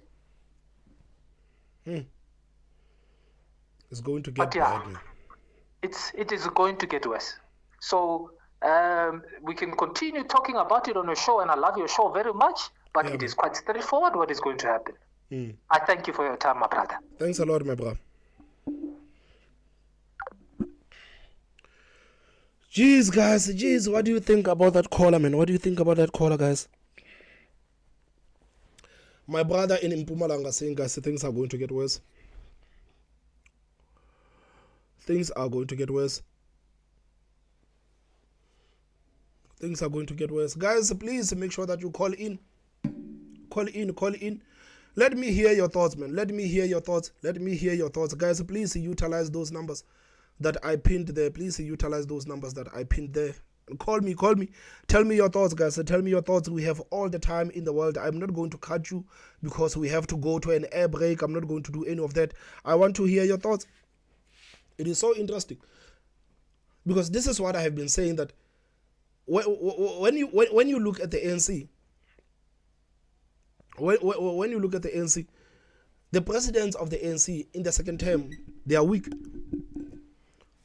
And with how Ramaphosa has been conducting his business, right now the ANC only wants Ramaphosa to win them this presidency. And after winning them this presidency, they're going to get rid of him.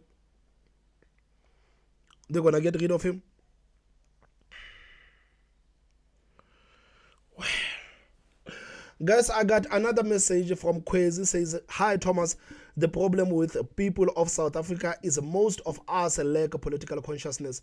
DA is not an ideal party to govern South Africa, considering their policies of privatization, which will only give rise to neo-colonialism, and imperialists will continue to benefit from our struggle.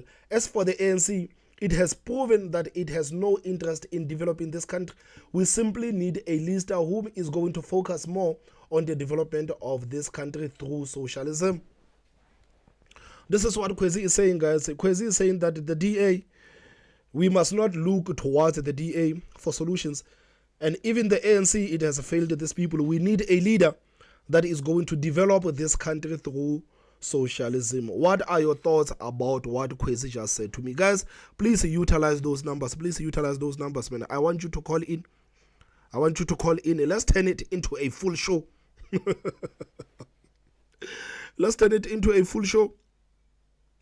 I want you guys to call in. Please, please, please, please, please, please, please. Please utilize those numbers, guys.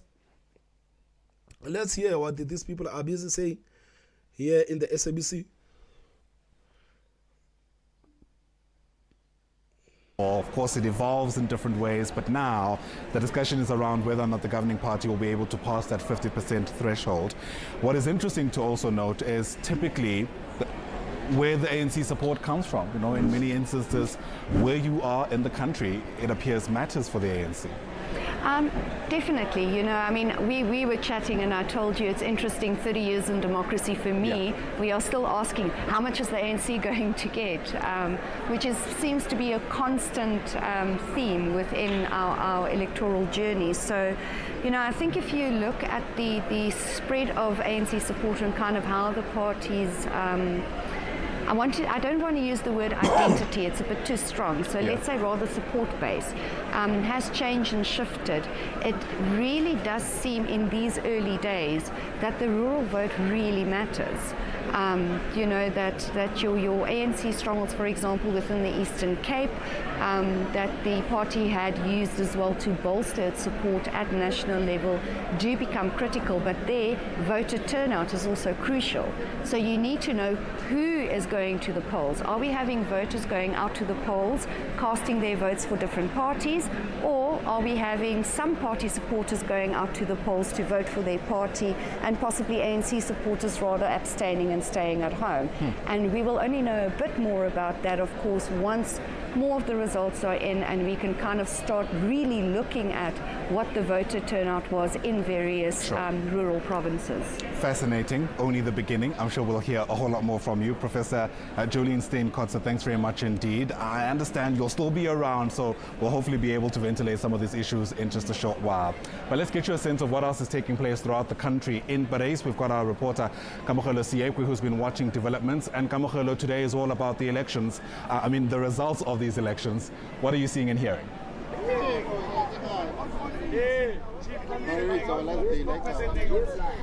Well, we've been around here in Parys, and well, let me just take you a little bit back to what happened last night. We went to the Skonkoville hall where actually after 9 o'clock, when the polling station was supposed to have been closed, there were still a lot of people, more than 100 people who were still standing in the queue, and we do understand that 3 other polling stations here in Parys also closed after 9. But after that, everyone managed to vote. We understand also that. And guys, should we do the provincial? Should we do the provincial ones? Should we check how the numbers are going provincially? The vote counting has reached about 50%. Of course, these votes being counted in the voting stations, but there is a little bit of excitement around the area where we are now as we enter the township of Dumahule, which is the biggest township or the largest township here in Parys. Various political party members are seen walking around, singing in groups. In actual fact, where we are here, we see a couple of ANC members who are still waiting for results to come out. They say they're going to gather like this until all the results have been counted, and they're just waiting for their victory. But I am with one of the residents here from Parys who tells us that he voted yesterday and is quite excited. And Tate, just tell us, you say you voted, you are expecting what kind of a result for your hometown? No, I voted yesterday. For my hometown, I'm expecting that the party that I voted to win the election so that we can give our people a better life and a better service. Talk to us about issues of service delivery here. As we're driving around since we arrived here, firstly, when we got here, there was no electricity. And secondly, we see that people here actually still use communal taps. Talk to us about issues of service delivery. What kind of change do you want to see? And guys, we got another message. I know Bulagazi, this guy has been interacting with us heavily from yesterday. He says that I fully disagree. Socialism looks good on paper, but not practical. Maybe a coalition of a capital and social might help better affect. Though so far, capitalism seems to be leading across the countries and that see progress. So Bulagazi basically saying that, so that other caller of ours who said that we need a leader that is going to transform this country through socialism. My brother Jesse says, these socialist policies, it's what is killing our economy. We need a free market. We must grow the pie for everyone, not to share the pie. Here. Changes that I would like to see is that currently I'm aware that the municipality is busy with refurbishing the water treatment plant so that we can provide our people with water. In terms of electricity, there were a cable that was stolen, but at least the electricity has been restored as we speak. All right, thank you. So guys, let's do the provincial results. I can see some people are saying that, Thomas, let's do the provincial results. Let's see how the results provincially are coming along. Let's see how the results provincially are coming along. So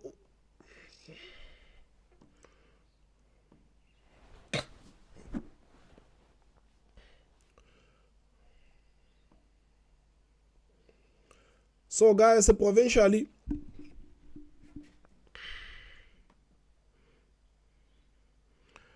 we're gonna start with the Eastern Cape, and in the Eastern Cape it looks like some results have came in, because right now 12.5% of the votes have been calculated in the Eastern Cape. So far in the Eastern Cape, ANC is 61%, DA is 18%, EFF is 8%, Patriotic Alliance is 3%, UDM is 2%, MK Party is 1%. Then from the Eastern Cape,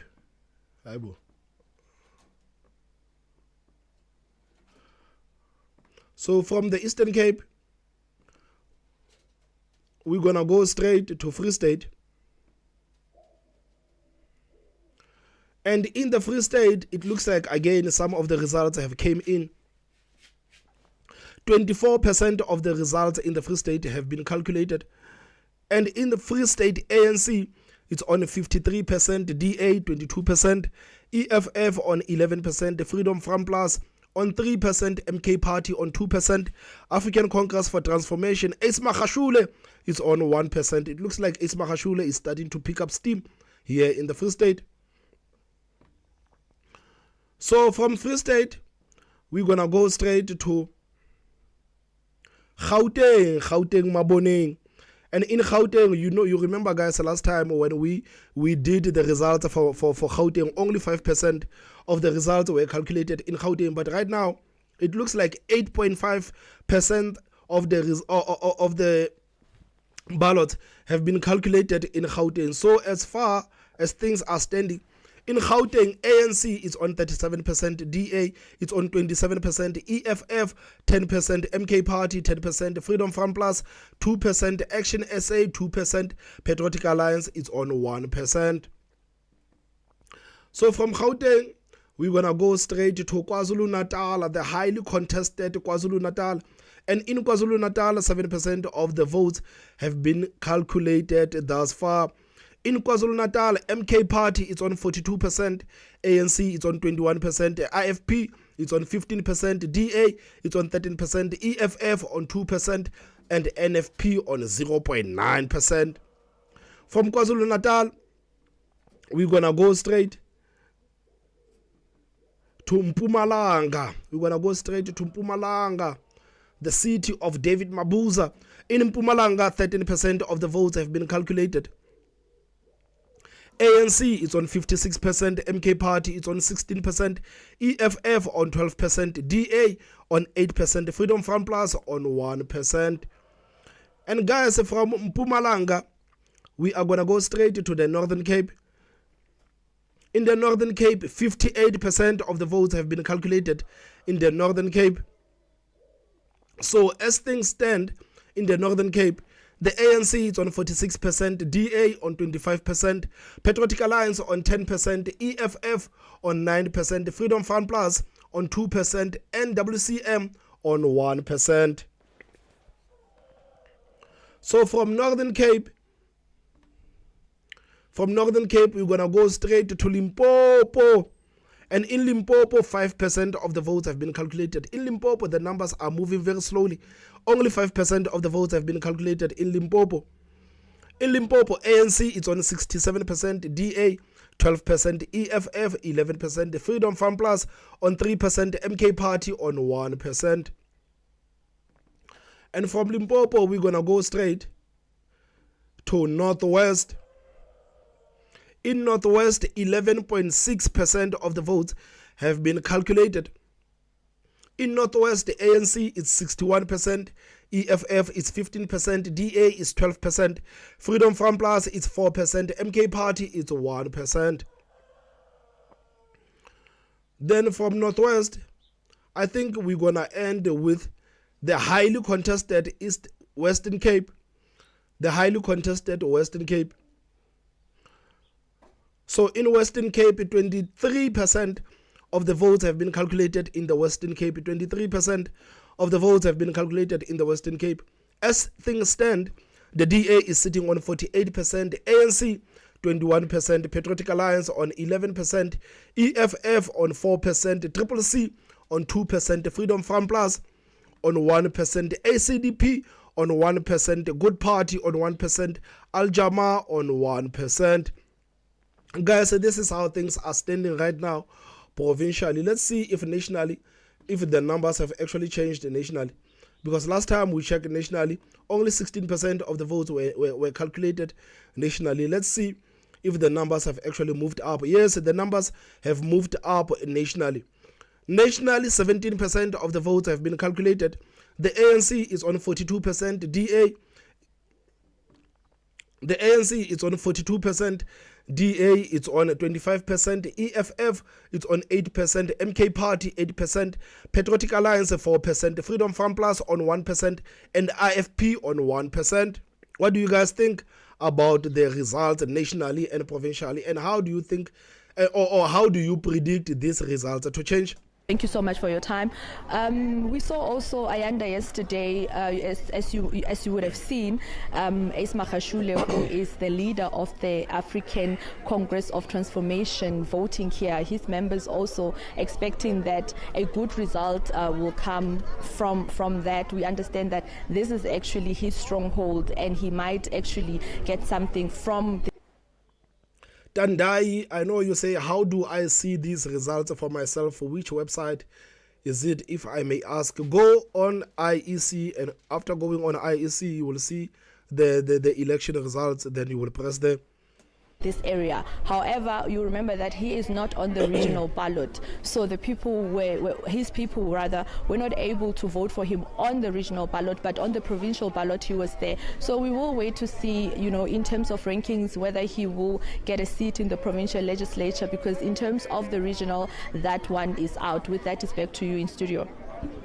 All right, Kamogelo Siekwe, thanks very much indeed. Kamogelo's live to us there from Parys in the Free State, as we continue, of course, crisscrossing the country to get you a sense of what the situation is looking like the day after the morning before, if you know what I mean. It's all about the results, and let's continue with getting you a sense of what people are saying on the ground. Nontani Pomakwaza is our reporter, watching the developments as they unfold at Jozini in KwaZulu-Natal.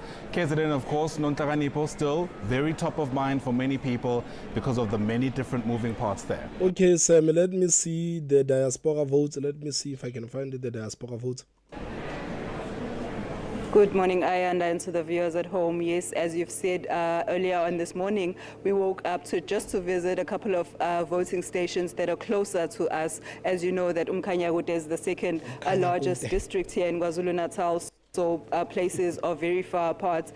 From what we've seen, when we got to the voting stations, people were just leaving the voting station. Some were excited, some were disappointed because of the results. They stayed up until the early hours of this morning. And of course, some voting stations, when we went around last night, there were still long queues standing there. And the last voting station that we visited, they decided to get the people inside the voting station so they can lock the gates so that more people don't come up and join the queues. And some did visit those voting stations, and they were demanding to be let in even after 9:30, after the closing of the voting station. We did also hear about Inkovugeni, which is a small island here in this area, in the Mkhanyakude area, where 183 people were registered to vote, but just less than half of the people turned out to vote, and they are still verifying those results up until this morning. We were expecting to have the corporate services manager here in this area, Ms. Fikile Mpunzana, but I believe that she got held up somewhere, who was going to tell us an overall, draw us an overall picture of what exactly is going on around the Mkhanyawute district currently, because we couldn't go to all the places here in Mkhanyawute. As I've mentioned, the Nkovugeni, they did mention that there were a bit of glitches that that happened when they were totaling the turnout last night. Instead of 66, when they recounted and audited this morning, it turned out that there were 57 people who turned out to vote in that voter registration district. Of course, in Nkovugeni, it's like a small island where basic service delivery is lacking in that place, and people felt that they were forgotten, and it was like they were just put there so that the government can. And guys, do we have the diaspora votes on the IEC? If we have the diaspora votes, or if you know where we can get the diaspora votes, guys, please assist me. I'm trying to find the diaspora votes.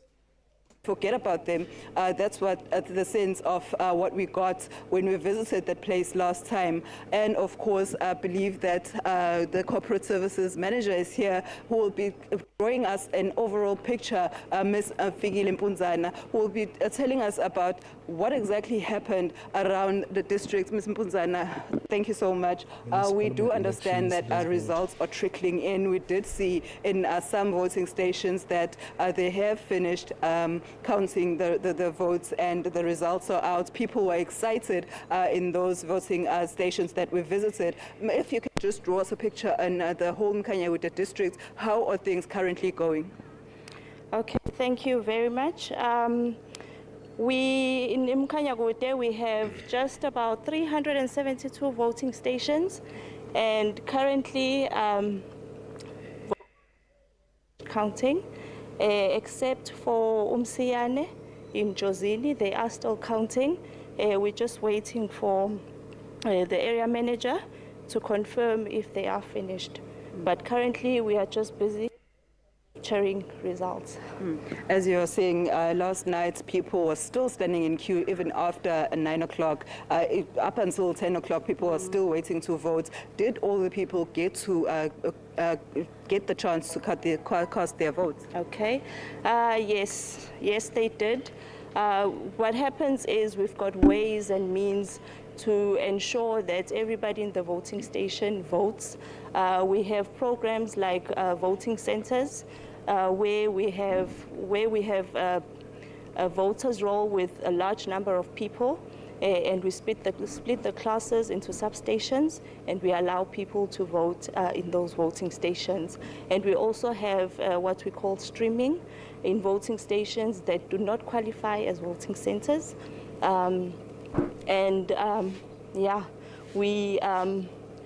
We introduce like 2 voters rolls instead of 1, and that assists voters to vote more quicker in a voting station. Ms. Mpunzane, if you can just give us an estimate of when exactly are we going to get the finalized audited counts of votes in this district? Ooh, that's very difficult to say. But area managers started coming in at about 3-4 o'clock. So we only just started. So perhaps maybe tomorrow, Friday, or even Saturday, hopefully. We're just hopeful. Thank you so much. Oh, before I let you go, in Nkovugeni, I believe that they finished counting. There were some glitches in that area. If you can just bring us up to speed, what exactly happened at Nkovugeni? Sure. Well, my area manager was attending to that one, and I didn't get an update. The only update I got was that the turnout was much better than in the previous years. We have a voters roll of just over 180 people in that area, and people voted. We had, I think she said, something like 56 people that voted, which is really good for that area because in the previous years, the voter turnout was really low. So yeah, they finished counting, they finished early. Obviously because of the problems with the lakes and them needing to cross the lake early before hippos can come out in the river. But yeah, everything went well because we got the results.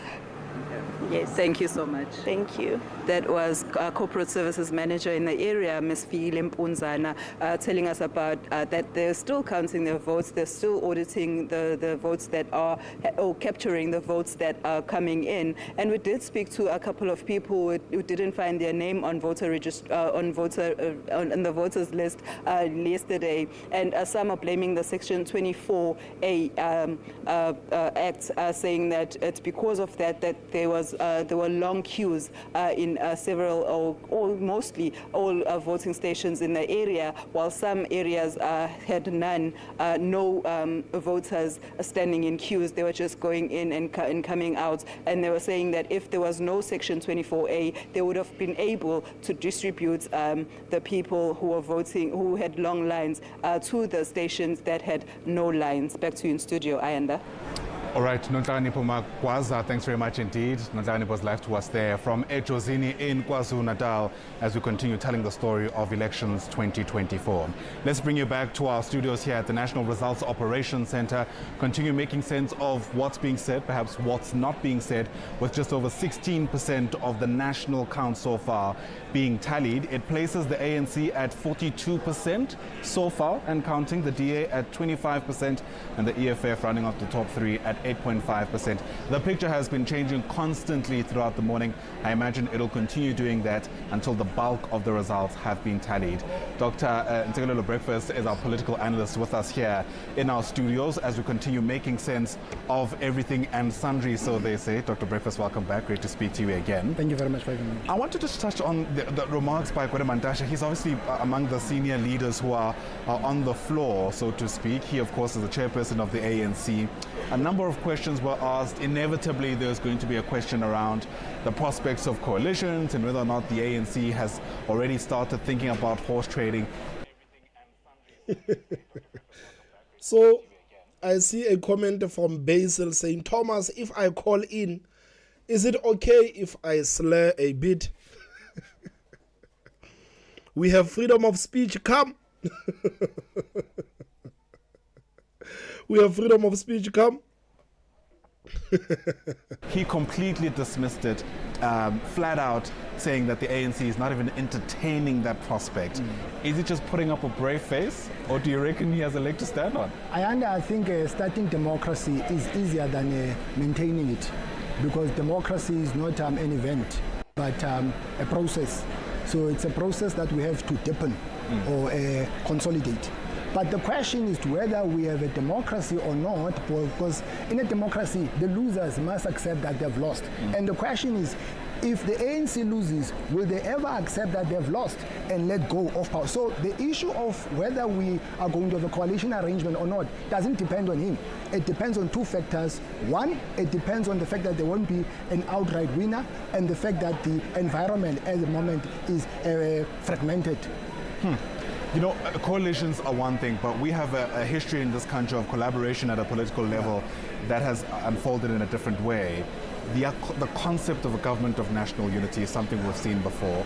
It's slightly different to a coalition, and you know, many people might say it requires a different level of political maturity to pull off. Do we have that?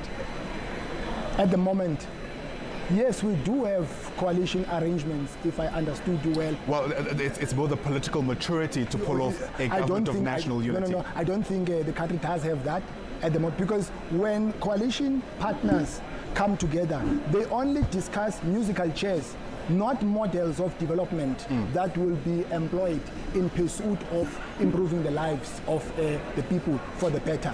But coming back to the other issue that you made earlier on, my view, I know this is very controversial, but South Africa doesn't have a long-standing history of coalition arrangements. The first coalition arrangement that rose to prominence was in 1924. between, I think, the National Party and the Labour Party. The second one was in 1933. After that, we had one-party dominance, and it's the National Party that dominated the political landscape until 1994. Then the ANC rose into power. But again, people say that but in 1994 until 1996, that partnership between the ANC and the National Party was a coalition arrangement. I take that with a pinch of salt because the ANC won those elections. That's why the National Party pulled out in 1996. But now it's a different kettle of fish. Because if the ANC doesn't win, it means that it cannot take decision by itself. Even if it wanted to. All right, that's a fair point, I think. We're also hearing, people drawing different lines of demarcation. We know already, on the one hand, there's this idea of a moonshot pact. All kinds of things have been said in this electioneering period. I'm not sure how much that coalition will continue to coalesce. But there is the other side of the spectrum, right? People perhaps who are seen to be leaning more towards the left, MK Party, the EFF, maybe Ace Makashule's ACT. Do you see that kind of, grouping consolidating if, in fact, they do end up coming out of this sort of formidable amount of support? Let me make two strategic points. First of all, I think the idea of a moonshot pact fell apart. That's why the DA now, because they said they were coming together because they wanted to prevent a coalition between the ANC and the EFF. That's why at the moment they're saying that they can reach out to the ANC and join forces with them. The second issue is that, is the MK a leftist organization or is it a nativist organization? Is radical economic transformation a political ideology? Some people might say yes. How? In a sense that, it's more around, it's leaning towards a more liberal kind of thinking, the idea of, okay, I see your point, as I try to speak. The point I'm making is that normally nativism is employed when liberation movements are trying to conceal their weaknesses. That's why Msholozi rolled out radical economic transformation to divert our attention from allegations of corruption. Because if he was a proponent of Marxism, when he was elected at Polokwane, he would have said so on the spot that there will be a change on matters of economic policy. So I take this notion of a radical economic transformation with a pinch of salt. I don't think that it's a leftist cleaning. Who then represents those ideologies, those that lean to the left? Is there a vacuum that is to be filled by our political parties to resonate with people who, quite frankly, identify with that kind of thinking? I think the left at the moment is fragmented. I mean, there have been many initiatives of a democratic left and so on. I mean, for instance, why does the EFF not join forces with the Communist Party and the PAC and AZAPO? Because they speak the same language. You can collapse them and make one organization so they can pose a serious threat. There is no way we can have a leftist organization that can win elections by itself without having strategic alliances. Speaking about the AZAPOs, the PACs, I mean, these are organizations that have been around for a while, and you and I were having a chat about why it appears their own messaging has been eclipsed by that of the EFF, which is still a relatively new party. Yes, they came in with a bang. We've seen slight electoral decline since then. But, many people hear the EFF's voice and their message louder than that of the PAC and AZAPO, even though it's so similar. No, of course, I don't think that the EFF has brought a breath of fresh air. What the EFF has done is to appropriate the ideological pillars of the PAC and the AZAPO. The issue of the return of the stolen land comes from the PAC. The issue of political identity, Frans Fanon, comes from the AZAPO. So there's nothing new. But what they have done is to outmaneuver these liberation movements at a strategic level. The PAC and AZAPO, they failed to reposition themselves after 1994. Yes, you can invoke history. Yes, I agree, you cannot talk about contemporary specificities without invoking history, but you cannot be stuck in the past. You've got to move with the time. The second point is that you cannot win elections by having ideas. You have to have money. I get the sense that AZAPO and the PAC don't want to accept money because they say it comes from imperialists, from colonialists. No wonder we see these numbers now. Okay. Guys, Ntsikelelo breakfast is cooking. I wonder if they're listening and are likely to change their strategy come 2029. Ntsikelelo is cooking, guys. Mr. Breakfast is cooking. So, guys, I'm going to take some of your comments. I can see that you guys are engaging with each other on the comment section. I like it so much. You guys must continue to engage with each other. Then after I read your comments, I'm going to play a voice note. I think someone has actually sent me a voice note. Guys, I asked you nicely, guys, please. Let's make use of those numbers. Let's make use of the numbers that I have dropped in the live chat. Please make use of those numbers. I don't want you to say that, yeah, Thomas didn't even want to hear my thoughts. If you want me to hear your thoughts, if you want the whole stream to hear your thoughts, then please make sure that you use those numbers. I told you that you can call, you can send me a voice note, or you can send me a message, and I will make sure that I read your messages. I got another message here saying, hi Thomas, I love your show. I'm from Limpopo. I'm expecting more than 95% ANC votes in my province, as opposition didn't really campaign and ANC was transporting people to the stations. Personally, ANC is actually costing me. I had to buy 2 power stations in order for me to work from home during the normal power cuts and load shedding. The cost has been more than 30,000 rands. I'm also spending around 500 each per month on diesel to fetch water. I then get these people who vote ANC coming to me, asking me for financial help. Even though their decisions is eating into my pocket, I am tired of the ANC supporters. I'm sick and tired of the ANC supporters. This is what we are getting from a friend of our show there in Limpopo, saying that ANC is costing us. And not only with this, man. Guys, if we have to talk about the cost that people had to bear because of the ANC, you have to think about load shedding. And load shedding, how many people have actually lost their appliances? How many people can tell you that my phone broke down, my television broke down, my TV broke down? We lost our food in our own fridge. We thought that buying a fridge is going to help us to preserve our food. But under the ANC government, it doesn't matter if your food is on the fridge or it's on the shelves, it's going to get rotten. So many people have actually been being affected by this ANC government.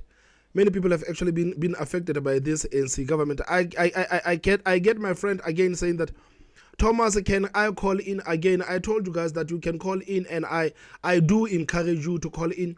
I honestly do encourage you to call in. And guys, please tell me, you personally, how have you suffered because of the ANC? How have you suffered?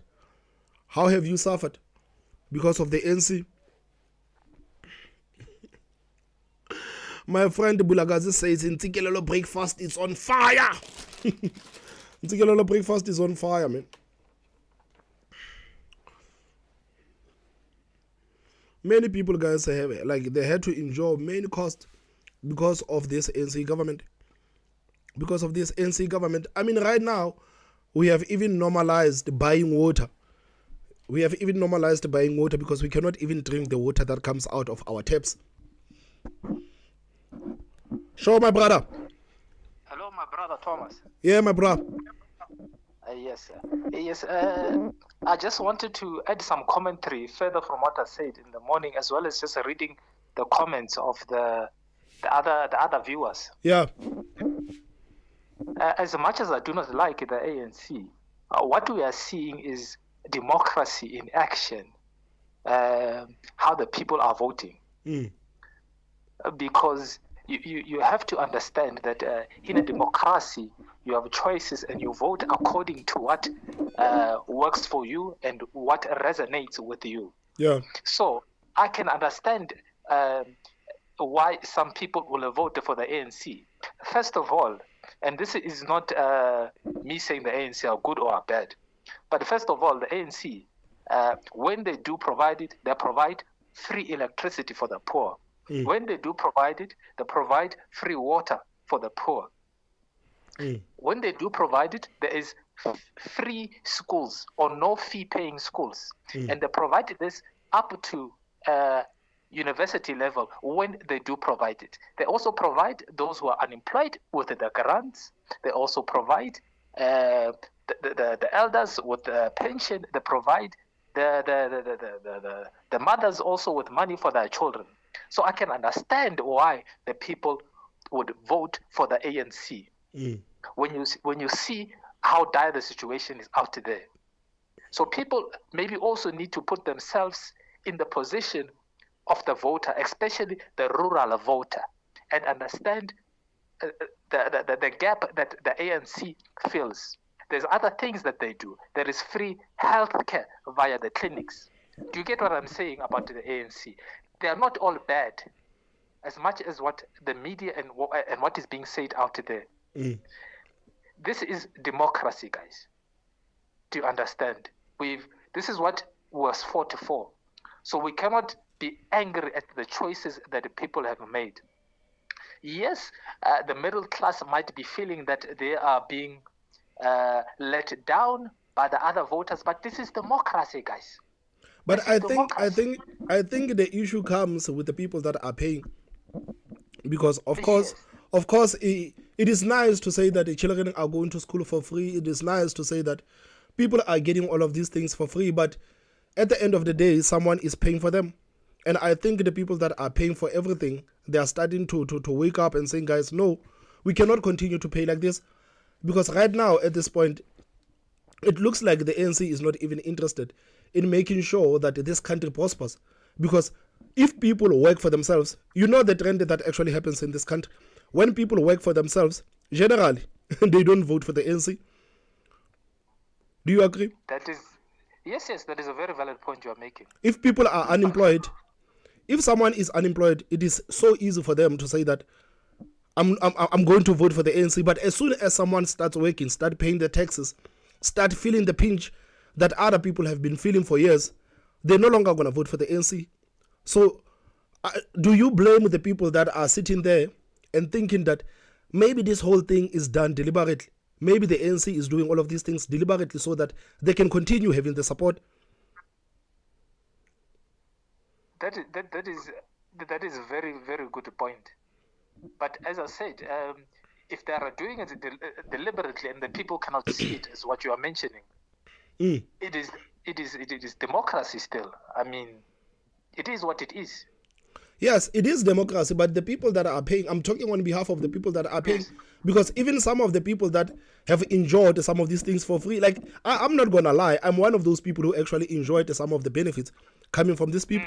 Yeah, I'm one of those people who, I went to school at some point, I was given, what is this, the NSFAS at some point. I don't want to lie, I was one of those people. Yeah. But again, when you start working, you actually expect the ANC to actually do quite more than they are doing. Because people are saying that this whole thing is not sustainable. Of course, the social grants and everything is not sustainable. You remember Ramaphosa said that over 20 million people are sitting on social grants. It is not sustainable. South Africa owes a lot of money, and someone is going to have to pay for that money. That's a very good point. But what is also not sustainable is also not giving people any money and leaving them hungry. There will not be a wall big enough to protect you from those people if they get hungry. I think what people are saying is that if the ANC has done a wonderful job in terms of governing the country, the investment would have came in and people would not have relied on the government. Instead of relying on the government, the people would have relied on themselves, because people would be working for themselves. So I think that is the bone of contention, that if these people had actually done a good job by governing this country, we would have more investments, more companies would still be open, and people would be working for themselves instead of people looking at the government as Father Christmas. No, that's a perfect point. You see, I can't even defend the ANC. I'm trying to play devil's advocate here, but I can't defend them. You win the argument, my brother. Thank you for your time. Well, because even this thing that is happening right now, man, you know how these elections actually went on. I honestly don't think that South Africans are happy about how these elections went on. I think that South Africans will start having conversations from Monday. What do you mean by that? How the elections went on? The fact that some people could not vote, some people were turned away, the load sheddings, the ballot stories, the controversial videos that came out, all of that nonsense. I think South Africans will start to talk from Monday. But it was largely a free and fair election, can you not say? Largely speaking. But if people were made to stand on queues until 2 a.m., I don't know how I feel about that. And it was quite cold yesterday. Of course, it was. And you know how South Africa is unsafe. You know, I was speaking on people's safety yesterday. I was so concerned about people's safety. This is the reason why I said that, guys, in other countries, they've actually extended the election for 2 days. Please let people go home because it's unsafe. Criminals are out there looking at these people. And these people are going to get robbed. These people are going to get hurt on their way back home. So these are some of the things that we have to think about. You have to think about the fact that the students had to wait for 9 to 10 hours. Some of them could not even vote. 3 a.m., the students were still standing in the queues. So some people, as much as we can say, okay, it was democracy, they were free and what, but some people are going to look at all of these things and say that, guys, something is fish. They may not have the proof, but they're going to say that something is fish. If you are in a voting station, then suddenly you have load shedding and the voters are pushed out and the station and the voting station is dark, you're going to think that something is fish. No, that is a very valid point. Yeah, that's why I'm saying that people are not happy, man. I don't want to lie. Like, I voted smoothly yesterday. I went in and out in 20 minutes. But as soon as I got home and started reading about other people's experiences, I was like, man, what the hell is happening? I thought that everyone in the country was having the kind of experience that I had, but it looks like a lot of people in the country didn't have the kind of experience that I had. Do you care to share who you voted for, like your colleague Penwell shared? Who I voted for? Yes. Me, I voted for the DA, man. All 3 ballots? I voted for the DA. I wanted to vote for another political party. I wanted to vote for Musimemane regionally, but I'm a realist, man. I know that there's no way Musimemane can represent us in the Free State. And how does your community take it that you're voting for the DA? I don't care what these people think.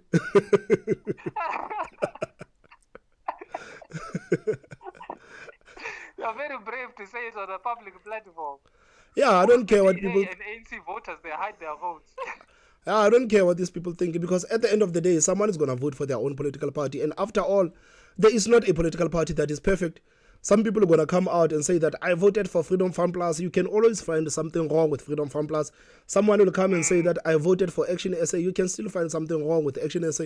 I don't think that there is a political party that is perfect.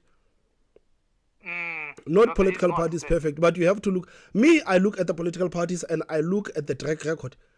And I live here in the Free State, and in the Free State we are governed by the ANC. I look at the track record, I look at how these people are servicing their own people. I understand that. I look at the Western Cape as a model. In the Western Cape, you can, of course, the Western Cape is not perfect. But if we have to compare the Western Cape with all the provinces in the country, the Western Cape is still doing better than all other provinces. But you have to remember about the Western Cape, it's got a lot of rich people, and rich people can provide their own healthcare, they can provide their own security, they also take care of their own roads. Whereas in the Free State, it does not have as many rich people. Yeah, we have to look at what those people are doing and do it ourselves. This is what I always say. That if you see a community that is taking care of each other, then why can't you just do the same in your own community too? No, that is a good point. That is a good point. It's the thing is that people do not know where to start. I mean, if you had to go to Tembisa, for example, how do you start and say, guys, let us do this? They'll look at you as if you are crazy. Yeah, they look at you like you are crazy. And I think this whole thing of forcing people to vote because of a quote-unquote black party, vote for us because we are black people, man, I'm so over that. Yesterday, I was talking about the ANC, and the ANC always telling people that, guys, The DA hates you. You know these people hate you. But look at how black people are living under the ANC. Do you want to tell me that? Can you sit there and tell me that the ANC loves black people? No, I cannot say that, but yeah, I cannot say that.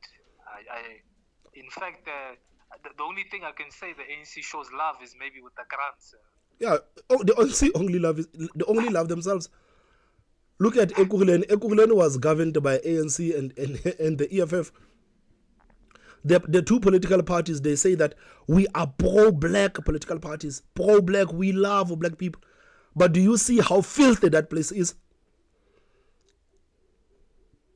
Yeah, maybe it comes down to that the ANC is a good organization. Maybe the problem is, as the DA says, is the cadre that they deploy is maybe the problem. Yeah, I mean, like, no, that is not the cadre. That is the policy of the ANC. The ANC is not gonna stop to hire the cadres. They will always hire the cadres because it is their policy. So they will always give you the people that are incompetent because it is their policy.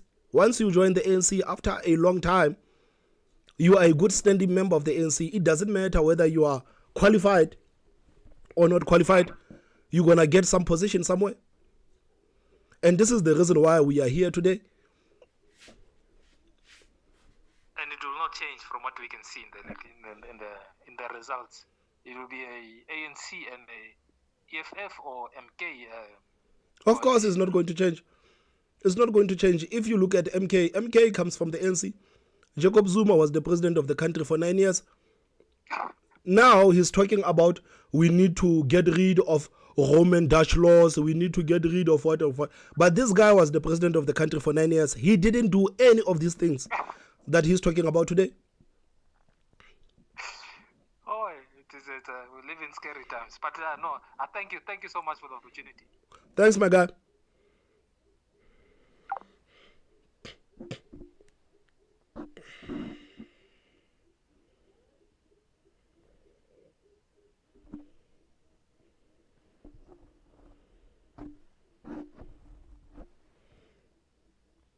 Guys, there's a person who actually called me. Can you please call me? Because when you called, I was on the call with the previous call.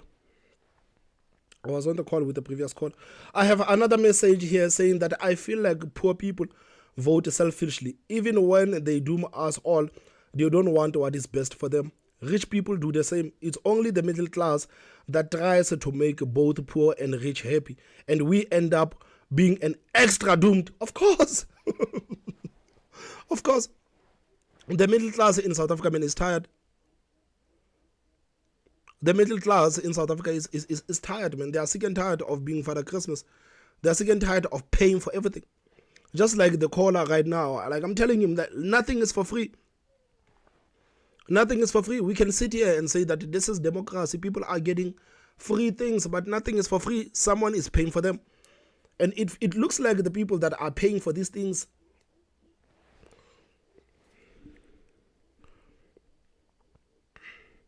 it looks like the people that are paying for these things are starting to get annoyed. It looks like they're starting to get annoyed.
Thomas Mabaso, hello.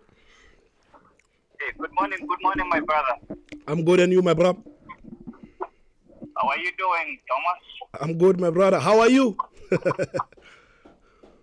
good, man. I'm good, man. I just wake up here in the States, man.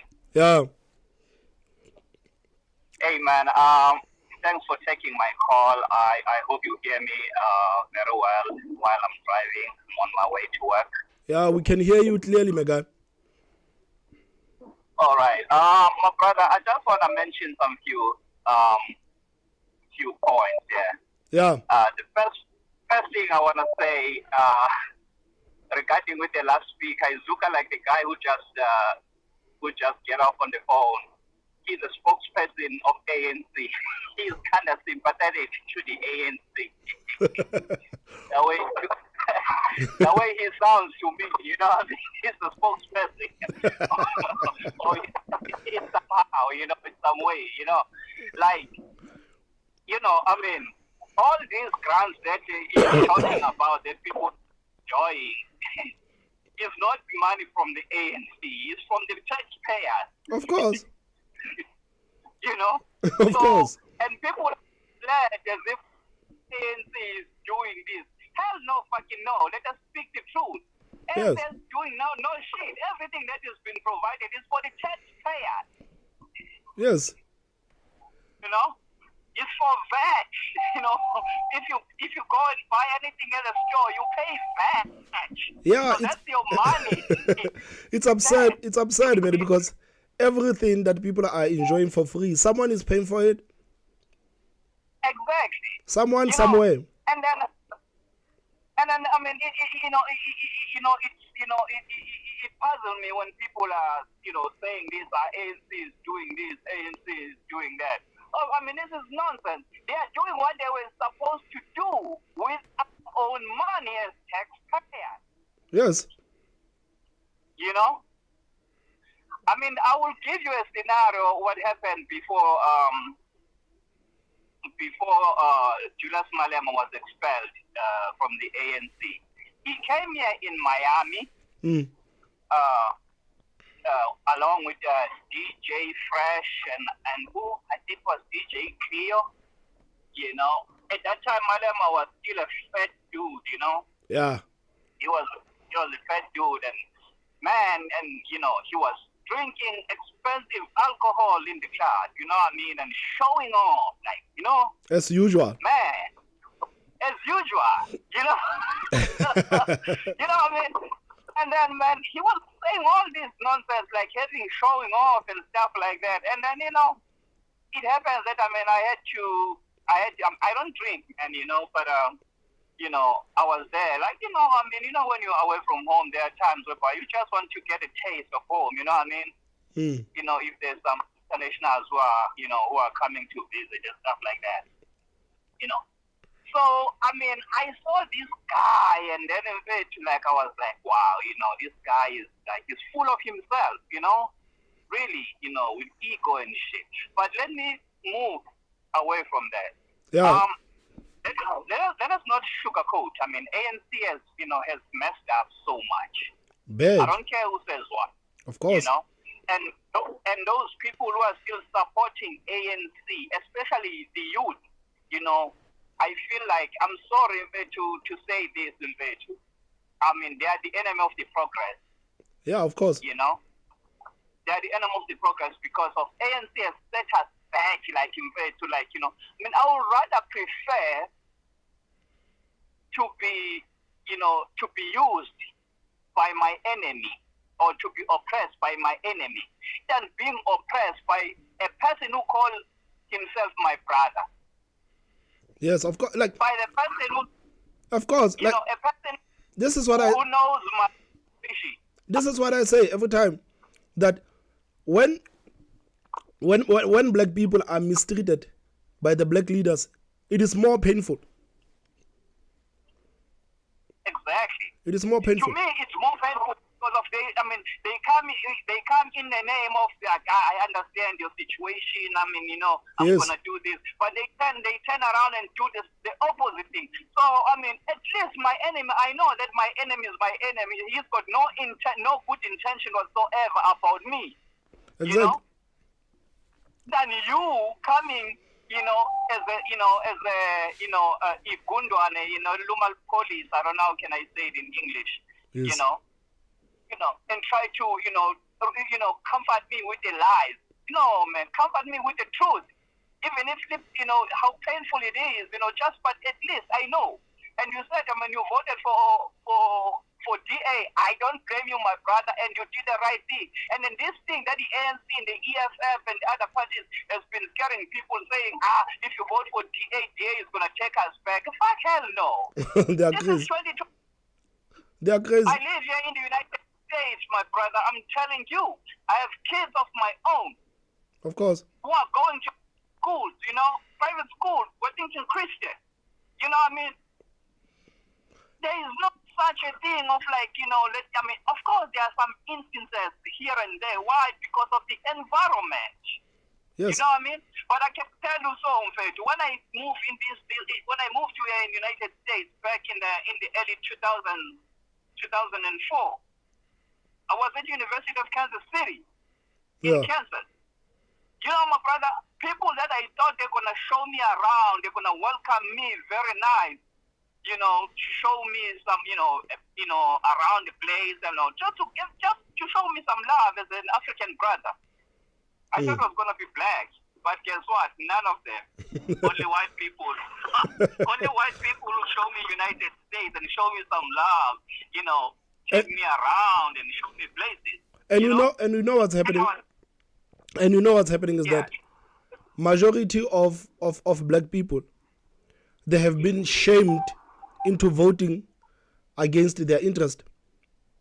They literally shame you into voting against your interest. You look at political parties and you look at some of the political parties and you say, this political party is doing very good. But if you say that I'm going to vote for Action SA, ANC and EFF will come out. Action SA was sponsored by Open as you are a sellout, do not vote for Action SA. And people end up not voting for Action SA. But when you look at the leadership of the ANC and the leadership of the EFF, you can see that none of those people, they come close to Mashaba. Mashaba is far ahead, but people are being shamed not into voting for Mashaba. It's crazy what's happening right now. It's because of people. They are, I don't know, they are keen to consume all this nonsense just because of it's said by someone who's got a big mouth like Julius Malema. Julius Malema is talking all this crap about white people. Himself, he lives in a white neighborhood. Himself. Of course, he lives in the white neighborhood. It's a nice neighborhood. I mean, his house is worth millions. His children are attending the schools. His children are attending the schools that are predominantly white. Exactly. And then he's telling people like this and that. And then I saw when they were declaring their donors. I mean, who donated $2 million to EFF? $2 million. I mean, $2 million. That's a lie. When you to make those posters, how much it is. Even to hire those things for, if you have a rally at the stadium, all of that, how much you can spend. You can spend up to $200,000 rand. And then you're telling me that, we were donated, we got $2 million donations. From where? You lie. They didn't disclose the truth. And then they keep on telling people all the lies. Why they are benefiting. Lordship, I'm sure his kids are going to better schools. I'm sure. Of course. All of these elites, and then people are just buying that scam and that nonsense from them. Of course, like these people, they pretend to hate white people, but it's fine if white people live with them. They live in the neighborhoods that are predominantly white. They take their children to the schools that are predominantly white. When they are sick, these people do not use the public hospitals and the public clinics. They go to the private hospitals that are predominantly white, and they come back to tell you that white people are bad. I'm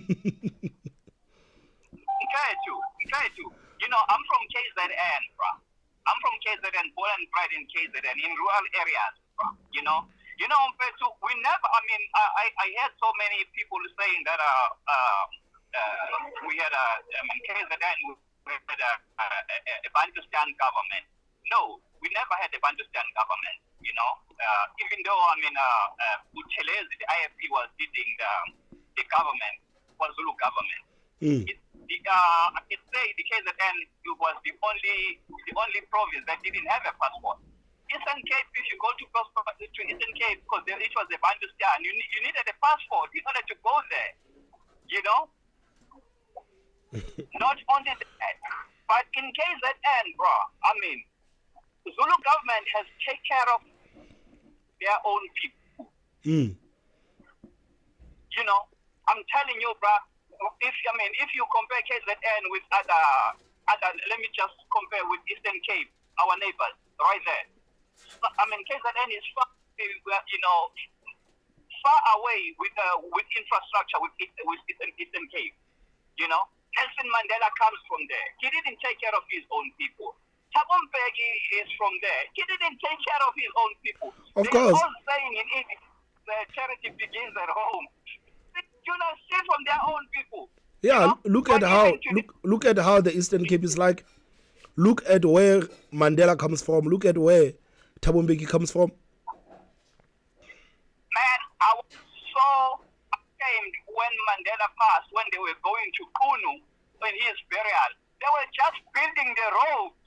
I'm like, they didn't know this day will come for the man to die. Why they didn't fix this thing before? In order to get make sure that, your own people where you come from, it looks good. So that people, even if, you didn't do anything good, but they will say, you know what, he did this for us. He is one of us. Yeah. You know what I mean? So now, right now, my brother, I can tell you, it's going to be a rough 5 years. Looking the way things are right now, yes, it's going to be a very tough 5 years. I'm urging South Africans, especially black South Africans, who are young, especially those who didn't vote for MK, who didn't vote for EFF, who didn't vote for ANC, to find or to do any means to leave the country, to find some green culture somewhere else, because it's going to be a rough 5 years. Hey, but you know how people are, man. You know how people are. Until it happens, they won't believe you. They won't believe you until it happens. Right now, they are already signed. It's just that people are... The thing is that with South Africans, that's what bothers me a lot about South Africans. South Africans, they don't read, man. They don't do research, man. Look at what we are trending with, man. Like, really, nonsense. We are known of cancer. We are known of some, we normalize things that we shouldn't normalize. And like a normal human being shouldn't normalize, but we normalize it, And when you say these things, they say, no, you hate us. How can I hate you while I'm one of you? It's sad, man. How can I hate when I'm one of you? I will tell you a story. I'm glad that I didn't mention my name, but a lot of people knows me, okay? Let me tell you. I'm from rural areas back in KwaZulu-Natal, okay? My father was the first mayor in one of the municipalities, all right? Where Jacob Zuma was arrested in Umches, the escort, right? Back in 2002, right? He was just only 1 year and a half in the position as a mayor. At that time, I think he was getting paid around about what? 5,000 or 6,000 a month. That is because it was a new thing, this local municipalities, and it was just, established as a new thing. So he was just not making nothing, man, absolutely. You know what I mean? He was killed in cold blood. By who? His fellow. By the ANC, we know. They killed him just for a position, because he was coming from the opposition. Guess what? On the day of the burial, it was on the 24th of August, 2002, when they killed him. Right? We buried him on the 1st of September. Let me tell you, we buried our people on our own yards, right? Yep. While we were there, one of the councillors of the ANC stood up and called me and told me to call my elder brother, you know, and then I did that, and then we were behind one of our house, our room, or let me say our house, and then he told us, hey, you know what, I know who killed your father. Can you imagine? Yeah? Man. Yeah. I know who killed your father. I said, do you know the magnitude of what you are just telling us? What's going to happen right now? And it was fully packed. People are there on the funeral. You know, police and you may name it. You know, dignitaries were there. And then he said that. And then he said, yeah, I'm one of them. Just like that. Justice. One of them? What do you mean? And then he told us a story. At that time, Manja Malakwane, I'm sorry to mention his name. Manja Malakwane was a member of the IFP. He was my closest friend with my father, because they were from the same school. And they're coming from the same place. What's that school? Are you still there? Yeah, I'm listening. You know? And I'm like, yeah, you know what? You are telling us something very big. These news are very big on us. You know, let's just, call the elders, you know. And then we called the elders. At that time, the former premier of KZN, Dr. Limchali, was there. You know, and then there was a special meeting that was called up. And then he told how they executed how many of them. Let me tell you, my brother. I'll just cut it off the story, you know. Let me tell you, my brother. The funeral didn't end well. Did not end well. Someone heard what was going on, and there were people who were rushed out, you know, running away, you know. And then later on, a lot of people died after that. I was just studying there at University of UK. It was Westerville at that time, right? And let me tell you, my brother, I was 21 years old. 21. I was 21 years old, my brother. You know, I was a young man, my brother. You know, and people pay revenge for my father. And then there were rumors after that. They said, we as the family, we pay revenge for our father. I was close to my father. I was thrown in jail, my brother. They said, I know those people. I need to tell the truth, my brother. I didn't wrote my exam, my brother. I missed because of I was accused for something that I don't know. You know? Jeez, man. People who confess they did this, you know? But then finally, you know, they let me go. You know, I won the case. You know, and then there were so many attempts, you know, not only me, my family was in danger, my brother, you know, and then this opportunity comes, they help me out, thanks to the, provincial leadership of the ISP, Fundisi Musa Zondi, the late mayor of Utugela district, Stenville Shata. They helped me out, you know, about all of these men, and then, you know, they helped me out to get out of there, my brother. You know, I got this, they helped me to get this scholarship. I left South Africa, my brother. Under those conditions. Yeah. It's bad, man. Let me get other callers, my guy. It's very bad. So, my brother, what I'm telling you about this ANC, how corrupt they are, man. These people are corrupt to the core, man. I mean, I know how they operate. You know, Filthy. They will make you feel like, hey, man, they are God. But anyway, all I'm asking South Africans right now is that there's no time to relax right now. You're already voted. Yes. You know, and then these people called IEC people are captured. These people, they got over $1 billion. I mean, R1 billion to prepare for these elections. Look at all these irregularities. How can you run out of ballot papers while you know how many people in that station supposed to, register? How can you run out of the ballot? It's insane. The same thing that they did in DC when we came to when I came to vote. They were saying they're running out of ballot papers. I'm like, you are the embassy. You guys, how can you run out?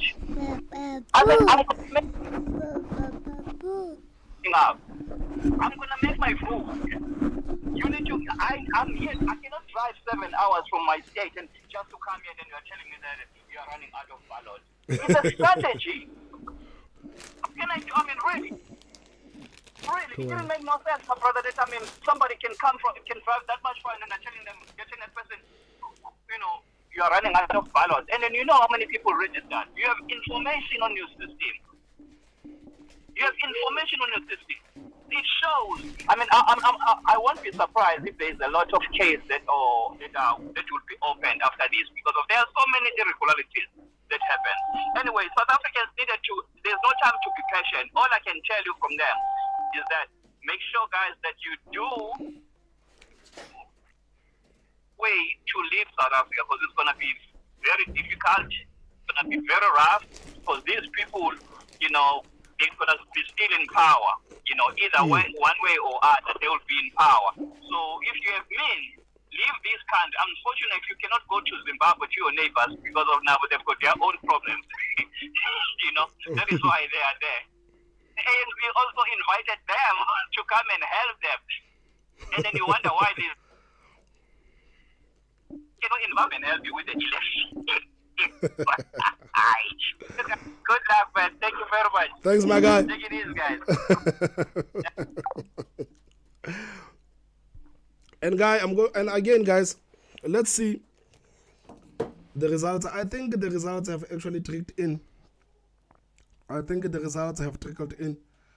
Let's see nationally if anything has moved, and we're gonna see provincially again if anything has moved. It looks like nationally 18% of the votes have been counted. The ANC is still sitting on 42%. The DA, come on, the ANC is still sitting on 42%. The DA is sitting on 25%. The EFF is still sitting on 8%. MK Party still sitting on 8%. Patriotic Alliance is sitting on 4%. The IFP is sitting on 1%. The Freedom Farm Plus is also sitting on 1%. Guys, so let's see how things are moving provincially. We're going to start with the Eastern Cape. In the Eastern Cape,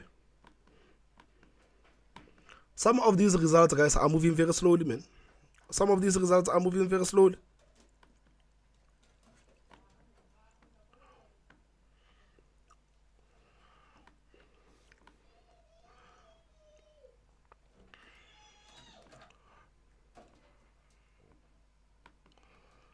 We're going to start with the Eastern Cape. And in the Eastern Cape, 12.5% of the votes have been calculated so far. In the Eastern Cape, 12% of the votes have been calculated. The ANC is 61%, DA 18%, EFF 8%, Patriotic Alliance 3%, UDM 2%, and MK Party on 1%. From the Eastern Cape, we're going to go straight to Free State, where I am. In the Free State, 20% of the votes have been calculated in the Free State. ANC is on 52%, DA on 21%, EFF on 11%, Freedom Farm Plus on 5%, MK Party on 2%. From the Free State, guys, we're going to go straight. From the Free State, we're going to go straight to Gauteng. And in Gauteng, only 8.5% of the votes have been calculated. As things stand, in Gauteng, ANC is on 37%, DA on 27%, EFF on 10%, MK Party on 10%, Freedom Farm Plus on 2%, Action SA on 2%, Patriotic Alliance on 1%. And from Gauteng, we're going to head straight to KwaZulu-Natal, the highly contested KwaZulu-Natal. And in KwaZulu-Natal, 7% of the votes have been calculated. As things stand, Umkhonto Wesizwe is 42%, ANC 21%, IFP is 15%, DA is 13%, EFF is 2%. From KwaZulu-Natal, we're going to head straight to, I think from KwaZulu-Natal, we're going to go straight to Mpumalanga. From KwaZulu-Natal, we're going to go to Mpumalanga and see how things are moving in Mpumalanga. In Mpumalanga, 13% of the votes have been calculated. As things stand in Mpumalanga, ANC is on 56%, MK Party is on 16%, ANC is on 56%, MK Party is on 16%, EFF is on 12%, DA is on 8%, Freedom Farm Plus is on 1%. These are the results from Mpumalanga. And guys, as we shift from Mpumalanga, we're going to go straight to the Northern Cape. In the Northern Cape, where 58% of the votes have been calculated in the Northern Cape, ANC is on 46%, DA is on 25%, Patriotic Alliance is on 10%, EFF is on 9%, Freedom Farm Plus is on 2%, NWCM is also on 1%. From the Northern Cape, we're going to go straight to Limpopo. Limpopo, 5% of the votes have been calculated. As things stand in Limpopo, ANC is on 67%, DA is on 12%, EFF 11%, Freedom Farm Plus is 3%, MK Party is 1%. From Limpopo, guys, we're going to go straight to Northwest. In Northwest, 11.6% of the votes have been calculated.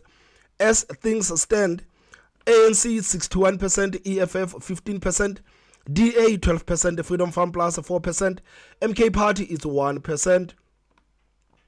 After Northwest, we're going to go straight to the controversial Western Cape, the province that many people actually think that the DA is not going to retain.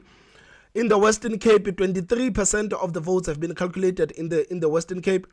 The DA is on 48%, ANC on 21.5%, Patriotic Alliance is on 11%, EFF is on 4%, Triple C is on 2%, Freedom Farm Plus is on 1%, ACDP on 1%, Good Party, Patricia de Lille is on 1%, and Al Jama is also on 1%. Guys, this is how the results this is how the results are standing provincially. Guys, please tell me what you think, man. Please tell me what you think. If you think these results are going to shift or anything like that.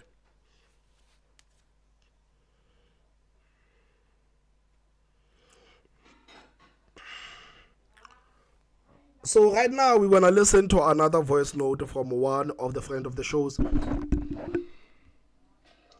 Good afternoon, Thomas, and the viewers. Aware, I'm contacting you from Bloemfontein in the Free State. And first of all, I want to tell you you're doing a great job. Your platform's great. I'm so happy when people are sharing their own opinions and sharing their voice. Because, you know, and when I woke up this morning, I came to my computer and I checked the election results and I opened YouTube, and then I saw you streaming. I thought you didn't sleep, man, but it looks like at least you got some sleep, right? So, yeah, like, it's such a messy environment. South African politics is so messy. There's a lot of blaming. There's a lot of finger pointing. There's a lot of... It really depends who you speak to that day. It depends the community that you're in. It depends on what videos you watch. And everyone's got something to say about the next political party down the line. And it's politics, right? It's still politics. But as South Africans who are getting more and more exposed to the internet and things like that as well, it's messy. It's so messy. It's difficult. I think it's been so difficult for people to choose who to vote for, right? But no one's ever going to agree with. This is the complete truth. You will never make everyone happy. Never. Of course. It doesn't matter who you vote for. You will always have someone ridicule you and say you voted for the wrong party, and then they'll give their reasons. No political party, none of them are perfect. None of them are perfect. And a lot of people are hiding their votes and hiding and not speaking up.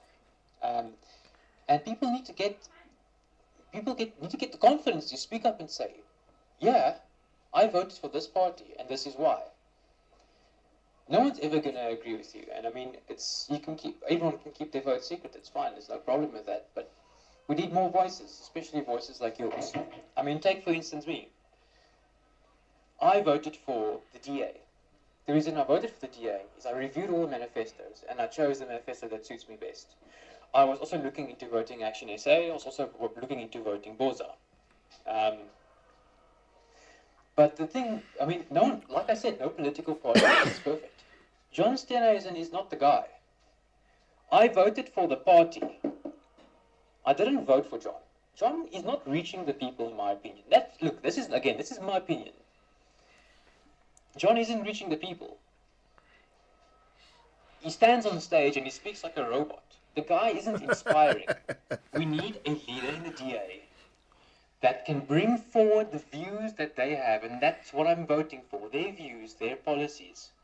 Bring those and present it to the people in a way that the people get confidence in the DA, for example. And that's just my opinion, and that's my party, and that's how I'm going to roll with it, right? But I don't like their leader. They need a different leader. They need a different guy. That guy must go away. Oh, Josh. Anyway, that's just my opinion on my party I voted for, and like I said, you're not ever going to vote for a party where you won't get ridiculed. The thing is, you vote for your party, you say why, and then you can listen to everyone complain about it. It's one of those things, man. I have my party I voted for, I have the reason, and that's it. Anyway, Tom, you have yourself a good day, and if all the viewers, I hope you guys are having a good day as well, and let's hope for the best for our country, because it is a beautiful place, and everyone loves this country. Let's just hope that the South Africans can make the best decisions for the country, and that the politicians make the better decisions themselves. Alright, thanks. And guys, can we please stop with this "my vote is my secret" nonsense? Guys, please come out and tell me which political party you voted for.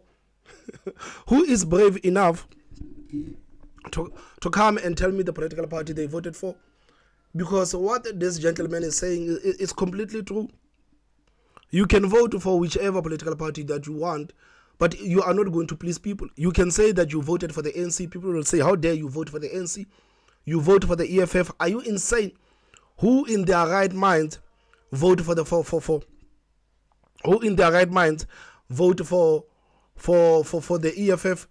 And you come and say, no, I voted for the DA, and people will still criticize you for voting for the DA.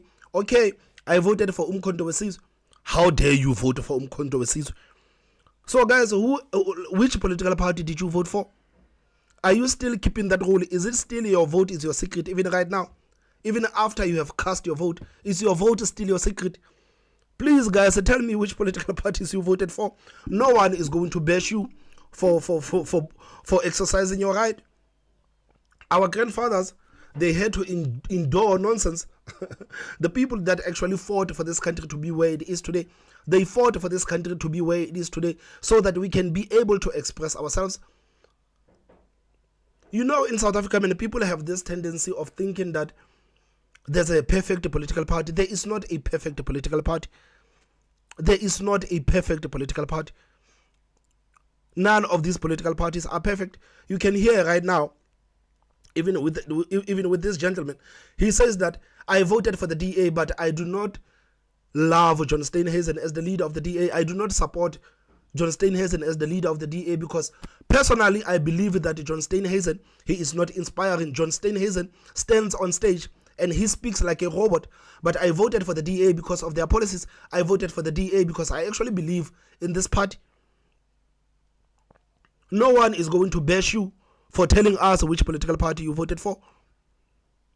No one is going to bash you for that.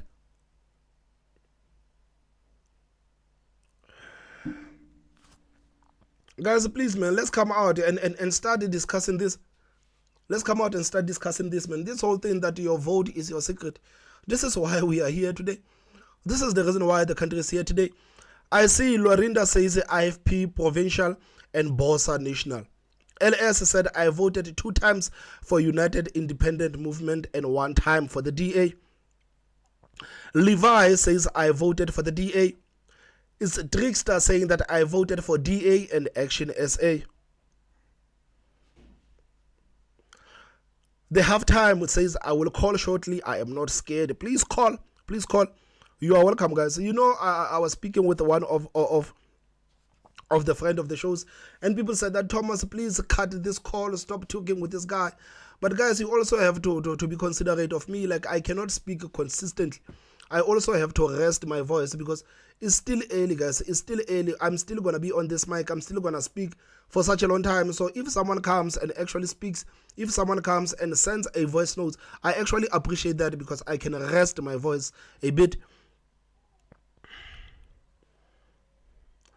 Andre says, I voted for DA 2 times and I also voted for Organic Humanity Movement. I know that KG, my brother said that, am I the only black person who voted for Freedom Farm Plus? Am I the only one? I don't think that you are the only person who actually voted for Freedom Farm Plus. You saw the manifesto of Freedom Farm Plus. They actually had a nice turnout. They actually the manifesto was actually diverse. It was actually diverse. Musa says, I voted for the DA and Action SA. Morgan said, I voted for United Independent Movement. Philip Blunt said, I voted for the DA. 3 ballots for the DA. Gami says, my blood is blue. And Helen is my queen. I think he's talking about Helen Zille. She's talking about Helen Zille. Bantu says, I voted for Action SA, Patriotic Alliance, and Build One South Africa. Lungani Ndlela said, I voted for MK. 3 ballots. MK one side, MK nationally, MK provincially, and MK regional. LS Countertops said, I voted for UIM on 2 ballots and 1 ballot I voted for the DA. DeWald said, okay. TL said, I voted for Action SA. Enoch Bly said, MK all the way. Guys, please, man, please tell me which political party you voted for. We cannot continue to hide the political parties that we voted for as if it's a sin for you to vote for a certain political party. It's okay to vote for political parties that you want. It's okay. No one is going to kill you for voting for a political party that you want. And you need to understand that there is not a single political party that is perfect. Not a single political party is perfect. Thomas, Philip here. I hope you are well, doing good work. Thank you very much. I voted for the Freedom Front Plus, not because it's a bunch of white guys and I'm a white guy. Their values align with mine, the points on their list. That's the reason I voted for them. And so look at the values the parties have and look at their past record of how they conducted business in the past. I agree with you. People must start forgetting about color. Guys, think about the future. Think about your future. Think about what we need to do together to ensure a bright future. And color is not going to do it. Thank you, Philip. Thank you, Philip. Guys, Philip says that I voted for Freedom Fund Plus. And I know that I'm white. And some people will say that, Thomas, I voted for Freedom Fund Plus because I'm a white guy. But I'm looking at these people's values and morals. And I'm saying I can align myself with these people. Guys, please continue to tell me which political party you voted for. Stop feeling like it's a sin for having your choice. You can vote for whichever political party that you want. We can sit here and discuss and debate all we want, but at the end of the day, you still reserve the right to vote for the political party of your choice. You still reserve the right to vote for the political party of your choice. I got a message saying that, good afternoon, Thomas. Seeing the results, ANC being 43% and the DA so far having their highest number in history at 25%. I think the opportunity is here for a very clever and impactful coalition. ANC and DA should join to form some sort of social democracy. ANC can have their people in parliament, but the DA being there to audit and hold them accountable, I think is birth of the transition. One where isn't chaos like the EFF wants, a soft movement. Over 10 years, we can look like a different political environment. hope this makes sense. Listening to your phone right now, I actually know Juju. When he was still a youth league, we went to the same events and parties. We braai and eat together, and he is a nice, chill dude. He's nothing like the political persona that he portrays. Of course, man. Me, guys, I don't want to lie. Me, personally, I am not sold by these guys that are trying to portray themselves as these haters of other people, man. I'm not sold. I'm not sold. I've spoken about these people, man, countless times. I've spoken about them countless times. I said that there is no way these people are going to trick me. Of course, they're gonna be able to trick their supporters, but they are not gonna be able to treat me. Because you remember with the conversation that I had with that gentleman that just dropped the call, he said that like most of these people that are coming out and pretending to hate white people, it's funny how they hate white people, but they live with them. They take their children to the schools that are predominantly white, then come back and tell us that white people are terrible. So if you feel like white people are so terrible, why the hell would you take your children to the schools that are predominantly white? It makes no sense. It makes no sense. They want to keep you there with hate, whereas they continue to go on with their lives. They continue to go to vote with their lives. Guys, let's see other comments. Pelham Charlie said, I voted for MK umkhonto wesizwe.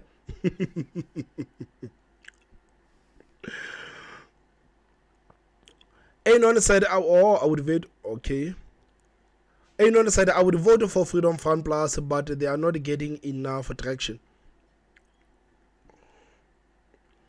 Elise said, voted for UIM and Freedom Front Plus. Thomas Gosling said, as an expert, I'd vote for Referendum Party.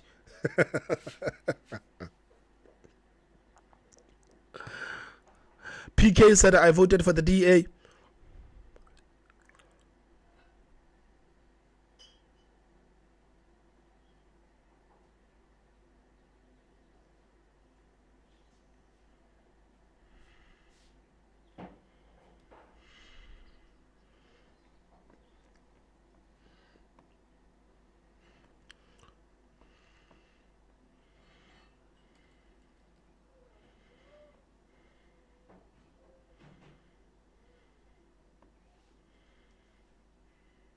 Very difficult to build a coherent government.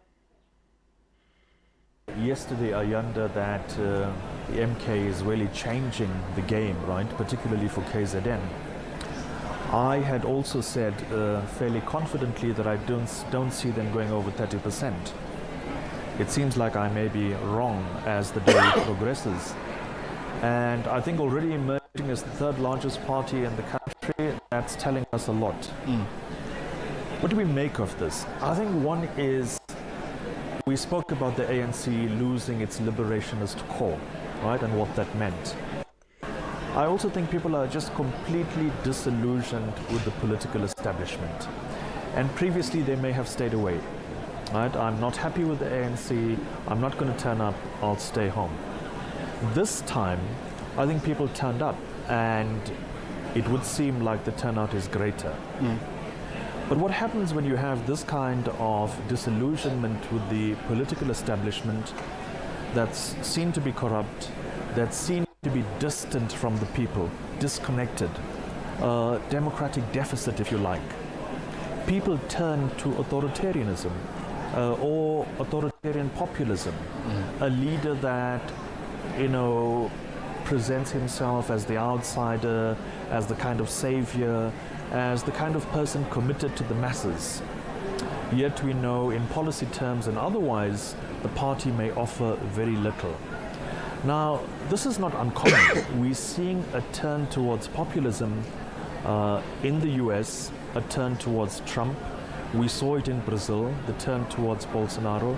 We saw it in the Philippines, we saw it in Italy, we saw it in the UK. So there are multiple examples, right, where people turn to populist leaders. Right. Of course, you may well say Corbyn is a populist, but that's a populist in within another framing, committed to the masses of the people. I'm going to ask you to just hold on to that thought. There's a media briefing taking place in Mpumalanga from the police in that region. Very important to hear from them how they reckon voting day went.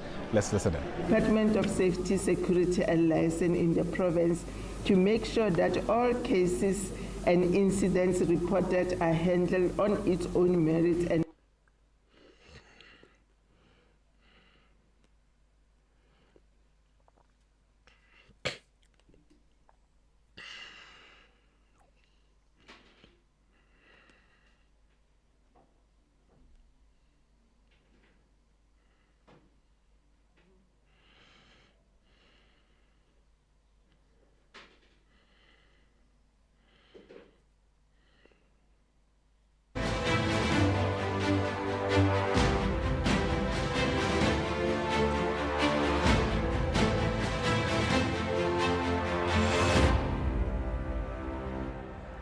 All right, welcome back. So things are starting to heat up here at the Results Operations Center. A lot more activity than we saw much earlier on. And one of the individuals, of course, who has just arrived is the DA's Helen Ziller. Ms. Ziller, thank you very much indeed for your time. Apologies while you were speaking on the phone there. But let me get your overall sense of this election, yesterday's vote. Well, yesterday's vote was marred by a very poor performance of the IEC. It was the worst that I have seen yet, and one doesn't want that in a maturing democracy. One would think that the IEC would get better and better every election as they iron out the problems that they faced in the previous elections. But that does not seem to be the case, and I think the IEC has got a lot of introspection to do around whether it's doing justice to a young democracy. So what we see at the moment on the leaderboard, and we have been telling our viewers, of course, it's still very early. We're waiting for many of these results to come through. But if you take a look at the Democratic Alliance at the moment, it's 490,035. My eyes are deceiving me, but I hope I got that right.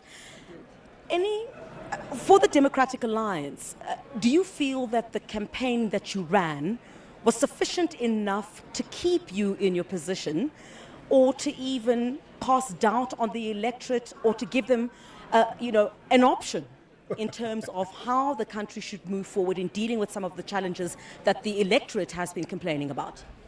Well, indeed, the DA is the option for good governance. We've proved that where we govern, either in local authorities or in the province of the Western Cape, that if people want good governance, they vote for the DA, and good governance makes an enormous difference in people's lives. So we don't only do that before election, the proof of the pudding is in the long periods between elections. So it is very, very important for people to understand that that's why they vote, for good governance. So that's the DA's offer.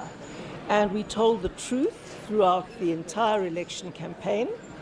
We ensured that everybody knew what they would face, and we gave them the clearest alternative in the DA. But if you look at the Western Cape, for example, and I must say, these are results that are yet to come into their full shape. But, for example, the Patriotic Alliance in the Western Cape seems to have made inroads. I'm not able to tell at this particular point whether it is on the back of your supporters. Does that worry you at this stage? I think that the Patriotic Alliance's growth is primarily scooping up all the small parties like Good, like the PBI. They've taken a big chunk from the ANC, and of course they've also taken some of our votes. Now, that represents a kind of ethnic identity vote, if I can put it that way, and that should worry every single South African, because if South Africa disintegrates into a whole range of ethnic identity votes, it's going to be very, very difficult to build a coherent government. I think our coalitions in future will be totally ungovernable in that sense. And it means that people won't be voting on what parties offer, and they certainly won't be voting on a track record in governance. They will be voting for people who they can identify with personally, but without consequence for the longer term results of what they're doing which is going to make governance almost impossible in our country.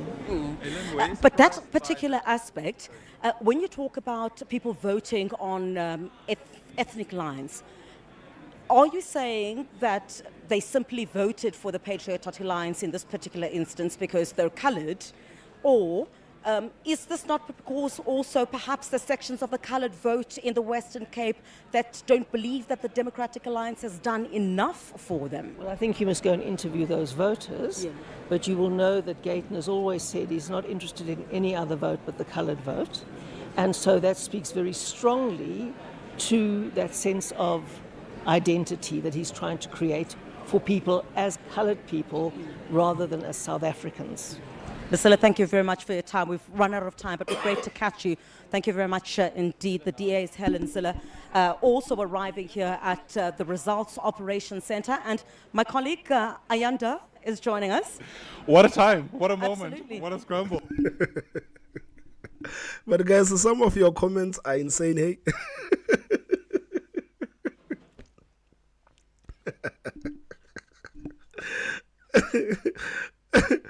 I read your comments sometimes and I'm like, man, I read your comments sometimes and some of your comments are insane, guys. So let's continue to look how things are happening nationally, guys. You see these numbers that they are showing us on national television.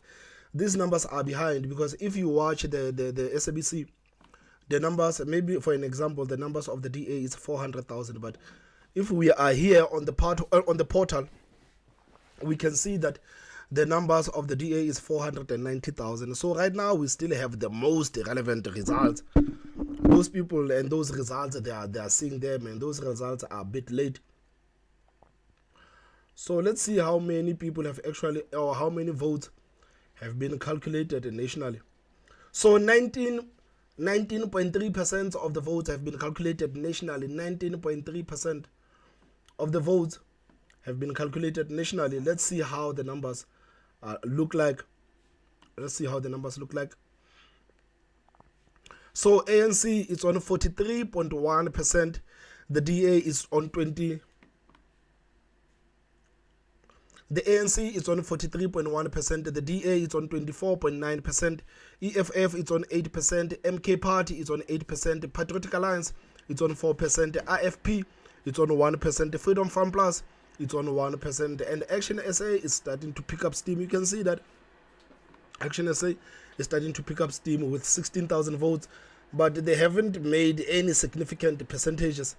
Let's see how Build One South Africa is actually performing on this side. Let's see how Build One South Africa is. Oh, Build One South Africa is doing bad, guys. 6,555.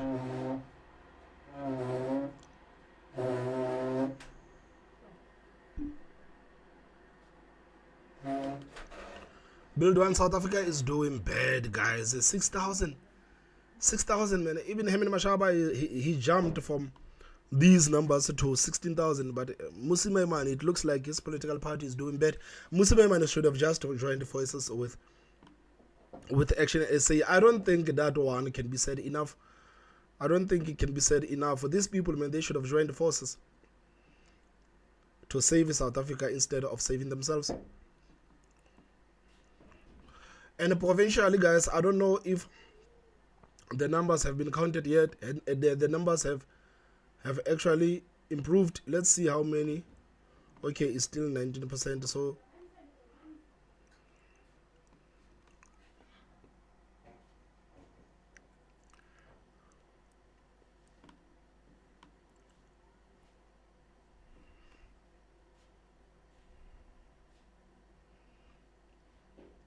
So guys, I'm gonna take your voice notes again. I'm gonna take your voice notes. Let's continue to send those voice notes, guys. Let's continue to send those voice notes. I want to hear your thoughts about everything that is happening, everything that is taking place. I want to hear.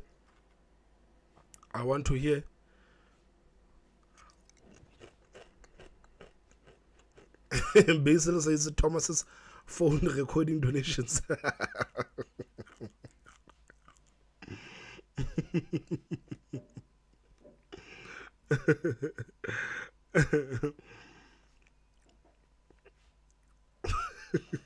Hey, you people, your comments about Helen Zille, you guys.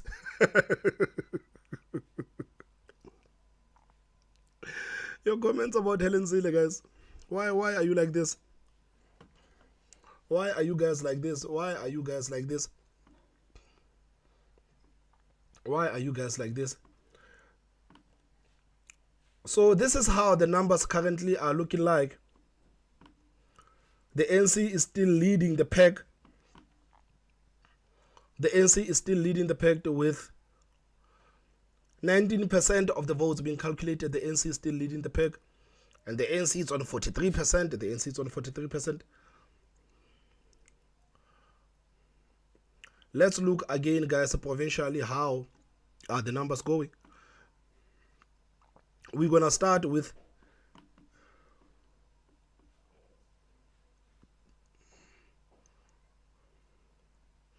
national provincial. Guys, we're going to start with the Eastern Cape.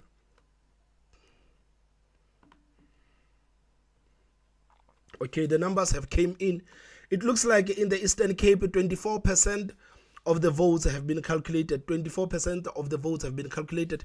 In the Eastern Cape, ANC is 64%, DA 15%, EFF 9%, UDM is 2%, Patriotic Alliance is 2%, MK Party is 1%, and the African Transformation Movement is 1%. That one is for Vuyo Zungula. From the Eastern Cape, we're going to go straight to the Free State.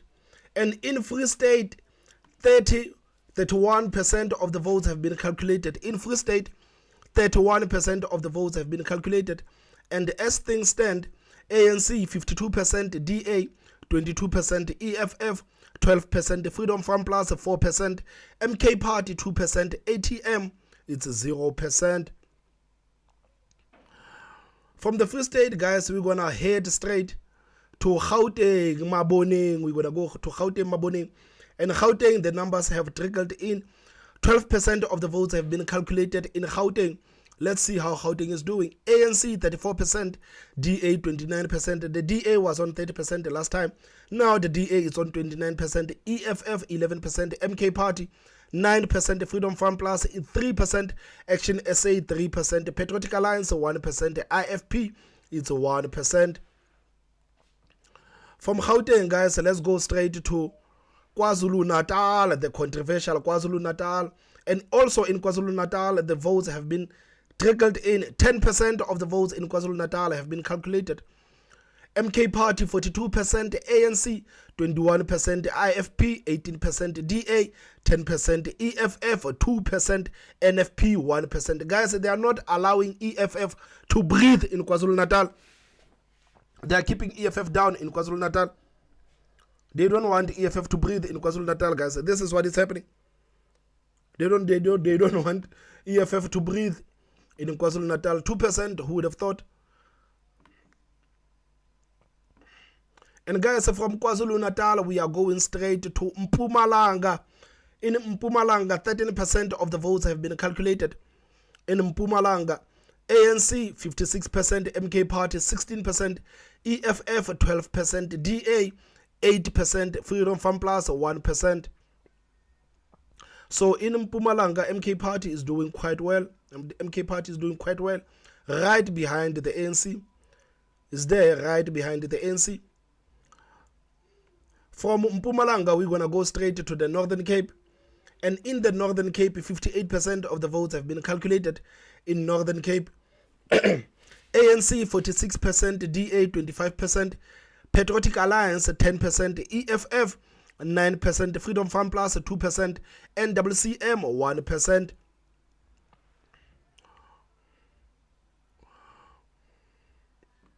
From the Northern Cape, we're going to go straight to Limpopo in the upper side in Limpopo. And in Limpopo, guys, I must say that these numbers are coming in very slowly.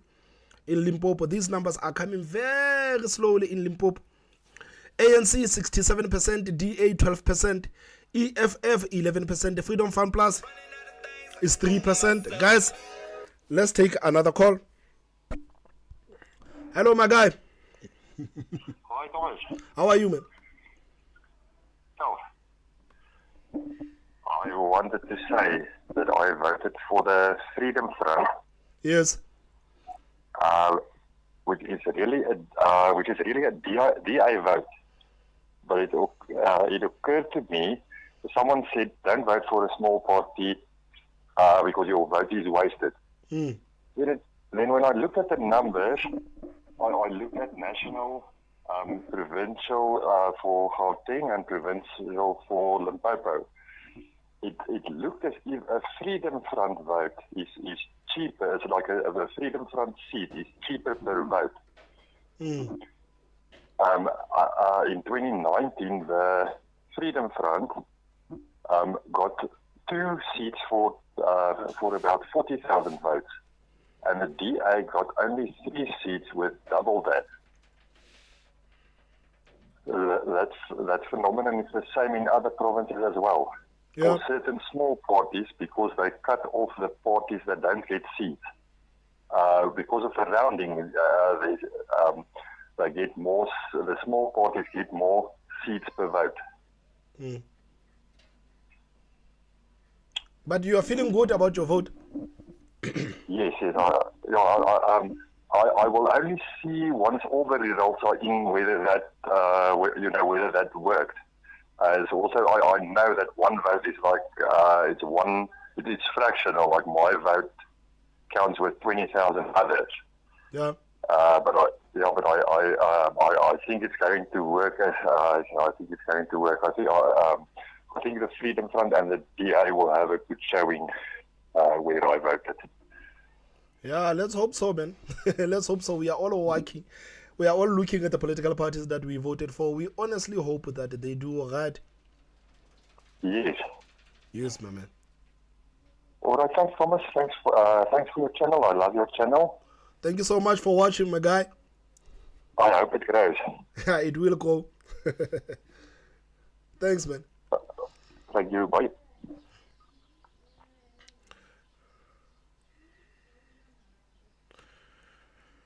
So, guys, from Limpopo, we were still counting the numbers from Limpopo. We are going straight to Northwest and let's see how the numbers are looking in Northwest. In Northwest, 11% of the votes have been calculated. ANC 61%, EFF 15%, DA 12%, Freedom Farm Plus it's 4%, MK Party it's 1%.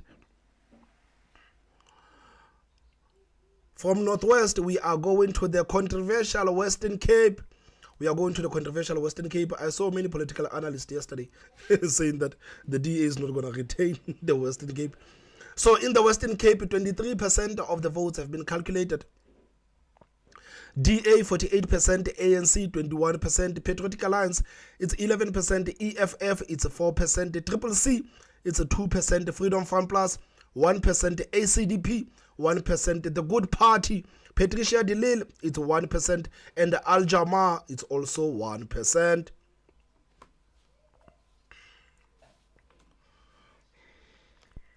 But yes, we'll certainly keep making sense of everything as it continues to unfold, of course, here at a much busier National Results Center floor, as it were. Yeah. Interesting discussions, interesting sentiments there from Helen Ziller, Yeah. from the jump taking a swipe at the IEC about how they've run the election so far. Well, that's right. We've run out of time for this segment. Stay with SABC News. We continue with our rolling coverage of the results here at the Results Operations Center.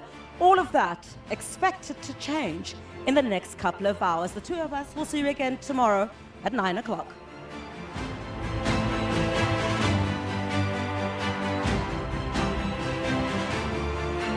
At Pick and Pay, get you.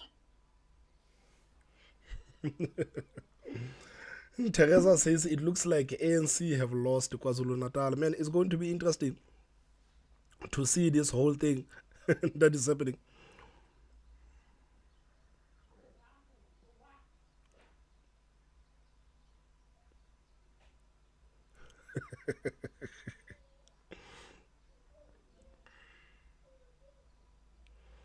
Yvette van der Merwe says EFF really disappointing Julius. Yo. We need to change that temper in parliament. You are letting people down.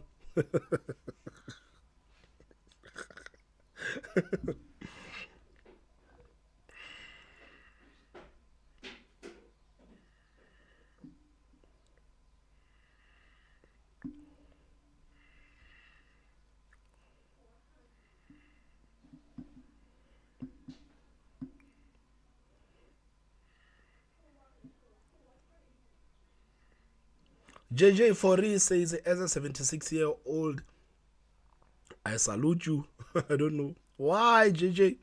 Why are you saluting me?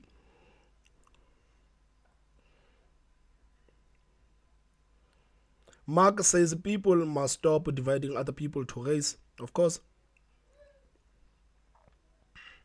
Sizwen Tuli says, open border leader is struggling. Man, it looks like the EFF is not having the nicest of times. It looks like the EFF is not having the nicest of times.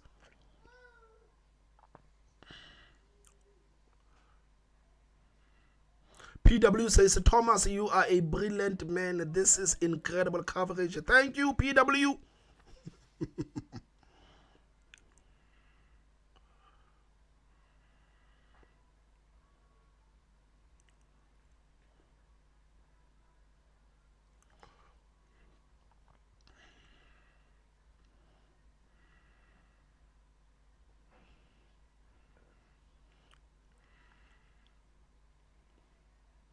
Um,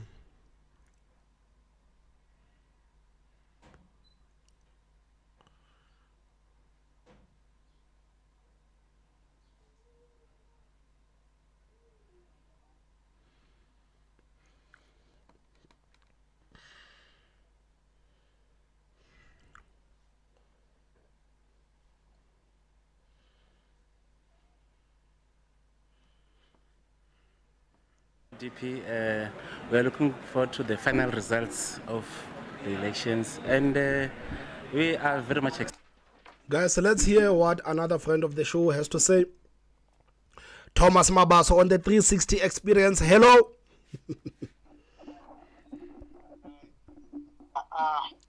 Hey man, I'm really enjoying your show, but you keep telling us, you keep asking us, what did we vote for? What did you vote for? I did say that I voted for the DA. Oh, you voted for the DA? Yes. Okay. I didn't hear you. I wasn't here. No, I did vote for the DA, man. Yeah. Where are you? What province? I'm in Free State. Free State. Mm. Oh yeah, Free State is my Hashud. Nah.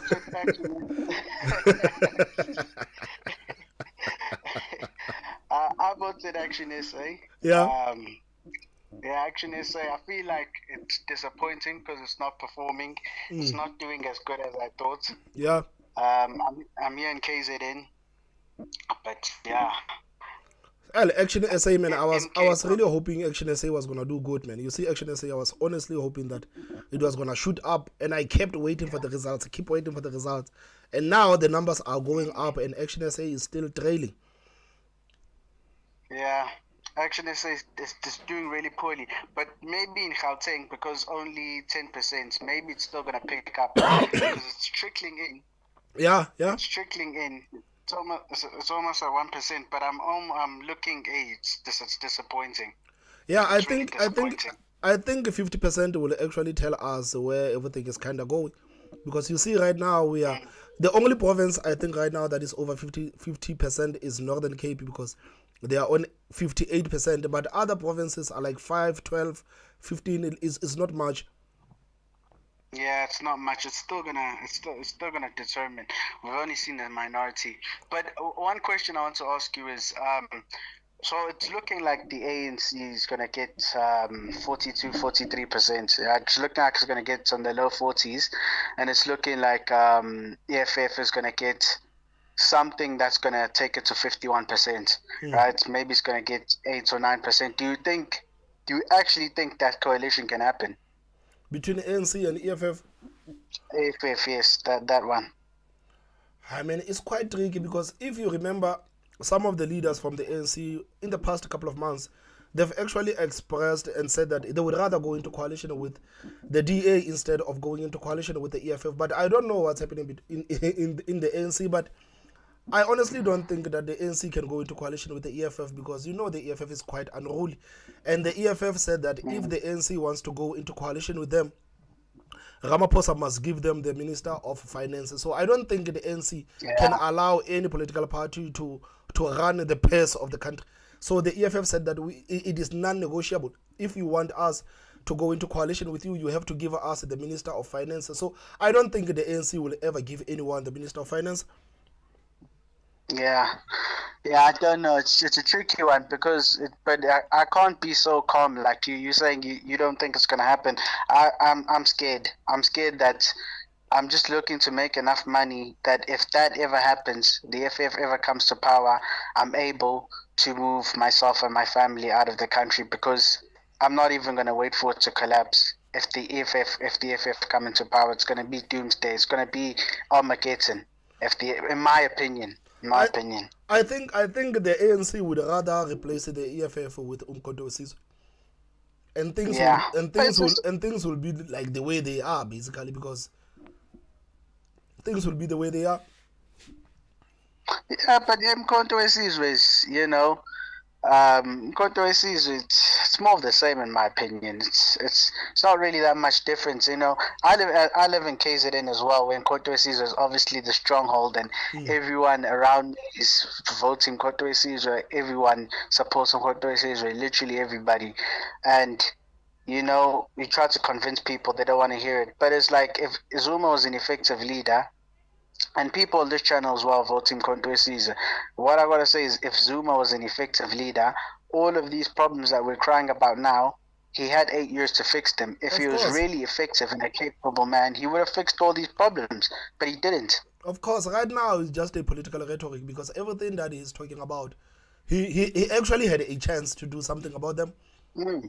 He actually had a chance to do something about them. But I don't think that we need to count out the ANC just as yet. Guys, I've been saying, do not count out the ANC just as yet. You see what happened yesterday, with the IEC. I'm still not at ease with everything that took place with the IEC yesterday. The load shedding, the machines and everything. I think that the numbers will come out cooked. Let's hope not. Let's hope not. That's why I don't want to say that these people will go below 50%. I think everything that happened yesterday, it happened for a reason, and we are here to see that reason. And then another question I want to ask you. I dipped out for a moment. Did you find the diaspora votes?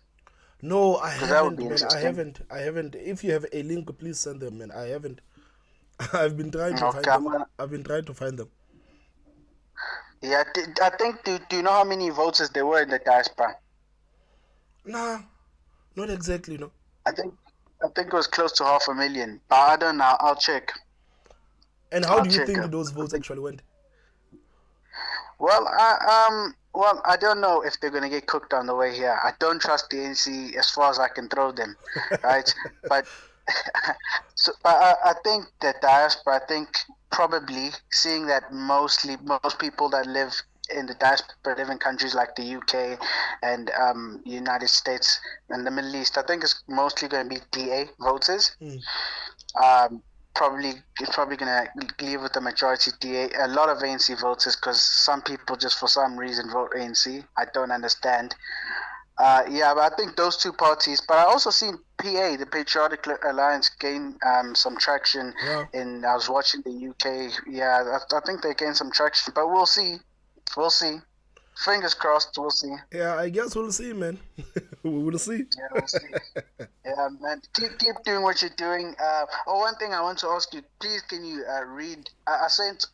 Can you read? If we send our super chats, will you read them out? Or because I sent a super chat, I thought you were gonna read it, but you didn't. Okay. Can you read the super chats? Okay, I will read them, and I will read them. Okay, all right. Thank you, man. Have a good one. Thanks so much, my guy. Cheers. Excited to be here. A few moments ago, I saw you chatting up to the ANC party saying that, it looks likely like a coalition government. What are your sentiments when you look at the board? Look, when I look at the board as it stands, I think... Guys, and we have a message from Michelle. He says, Thomas, I think political parties should have at least 10-year existence in order to qualify to be on national election.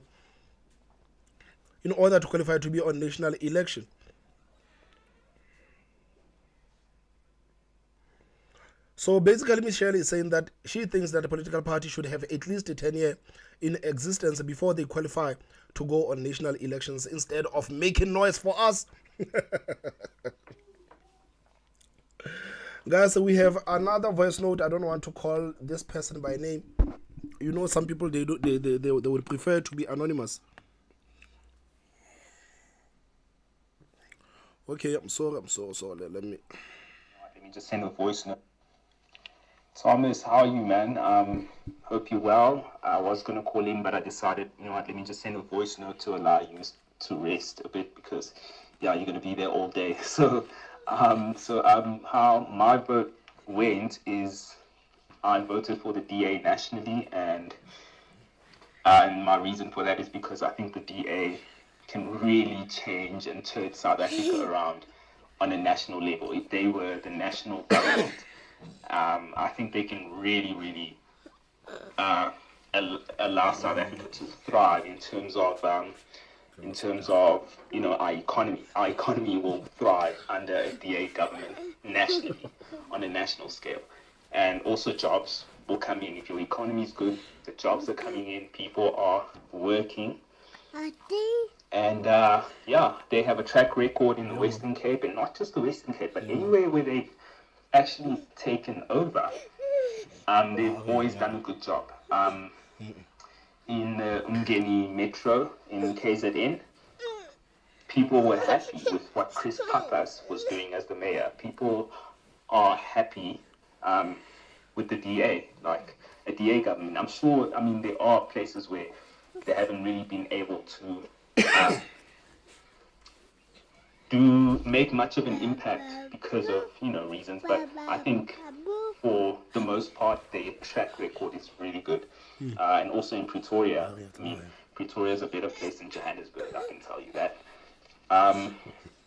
And then provincially, I voted for Action SA. I actually think, well, mainly because of Herman Mashaba's track record as the mayor of Johannesburg. You know, I am from Gauteng, so I think Gauteng can really benefit from Herman being our provincial leader. And yeah, I think Action SA is actually would make a good party for Gauteng. And me being from Joburg, I would really love Herman to take over Johannesburg and to just continue doing what he was busy doing when he was mayor those years back. What else? And then, oh yeah, regionally, I voted for Organic Humanity Movement. I just wanted to give them a shot. I wasn't just going to outright vote for them nationally, you know, or provincially, but I did want to give them a shot. I think I love that party. I would like to see them grow, so I want to keep them relevant as well. So I voted for them for that reason. And yeah, man, my vote is not a secret. You know, I'm black, and I get into a lot of disagreements with family members and people just around me on the kind of party I vote for, but I've never really been secretive about my vote. I've always said, you know, when people ask me, oh, well, who did you vote for? I would say outright that, yeah, you know, I voted for the DA. I voted for the DA in the last elections, which was my first time ever voting. Yeah, I voted for them in the 2021 elections. I think it was local municipality, and I voted for the DA. So, yeah, that's how my vote went, brother. My vote is not a secret, man. People can say whatever they want to say. Of course, man. Of course, people can say whatever they want to say. And people will try to bash you for voting for the DA, especially if you are a black person, man. People will bash you for voting for the DA. They will make you feel like voting for the DA is the worst thing that you can do.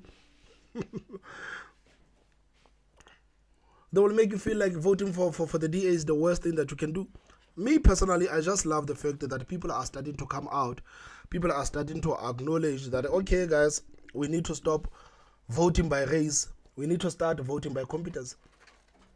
Me, I'm not gonna bash anyone, guys, for their right to vote for whichever political party they want. If you have decided to vote for that political party, I may not agree with that political party, but I don't want to lie.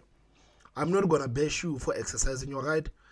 I'm not gonna bash you for exercising your right. So shout out to my guy Andile. Andile says that he has voted for the DA, despite his family members, despite some of his friends telling him that, man, you cannot vote for the DA, you must not vote for the DA, but he still continued to vote for the DA.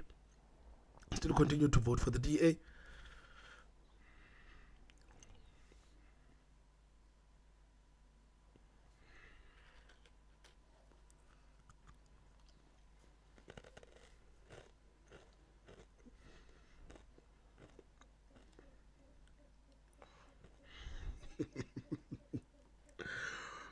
Hey, you guys. We're going to national government of a coalition. The ANC must be prepared to be in a coalition government. It's not like a winner takes all now.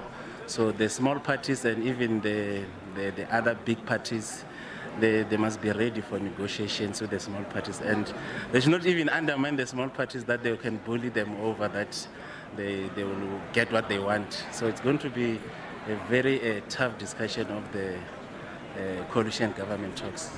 All right, thank you so much, Mr. Sishoka. Let's look at, in fact, where the AADP is standing currently. Well, they are there on the national leaderboard at, I think, 801 votes counted so far. So let's see who else we can have a conversation with. I mean, I'm looking at the ACDP desk. It looks like a lot of members are here. Gentlemen, how are you and how are you feeling today?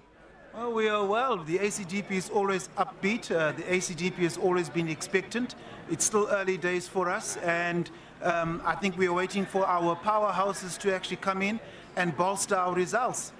So it's going to come through in a short while. Let's look at your board currently where you are sitting. Of course, we know that we're looking at the moment at, you know, the national results. I can't see you on my eyes. There we go, 12,125. Do you think you're likely to improve?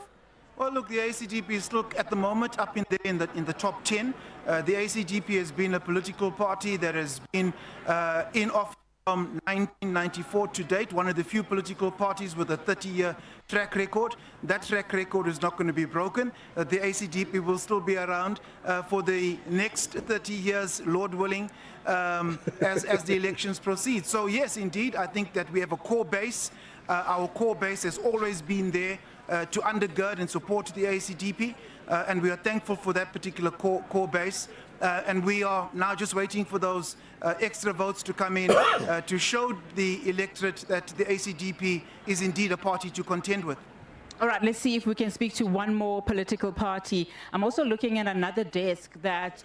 Guys, so there's a voice note here from a friend of the show.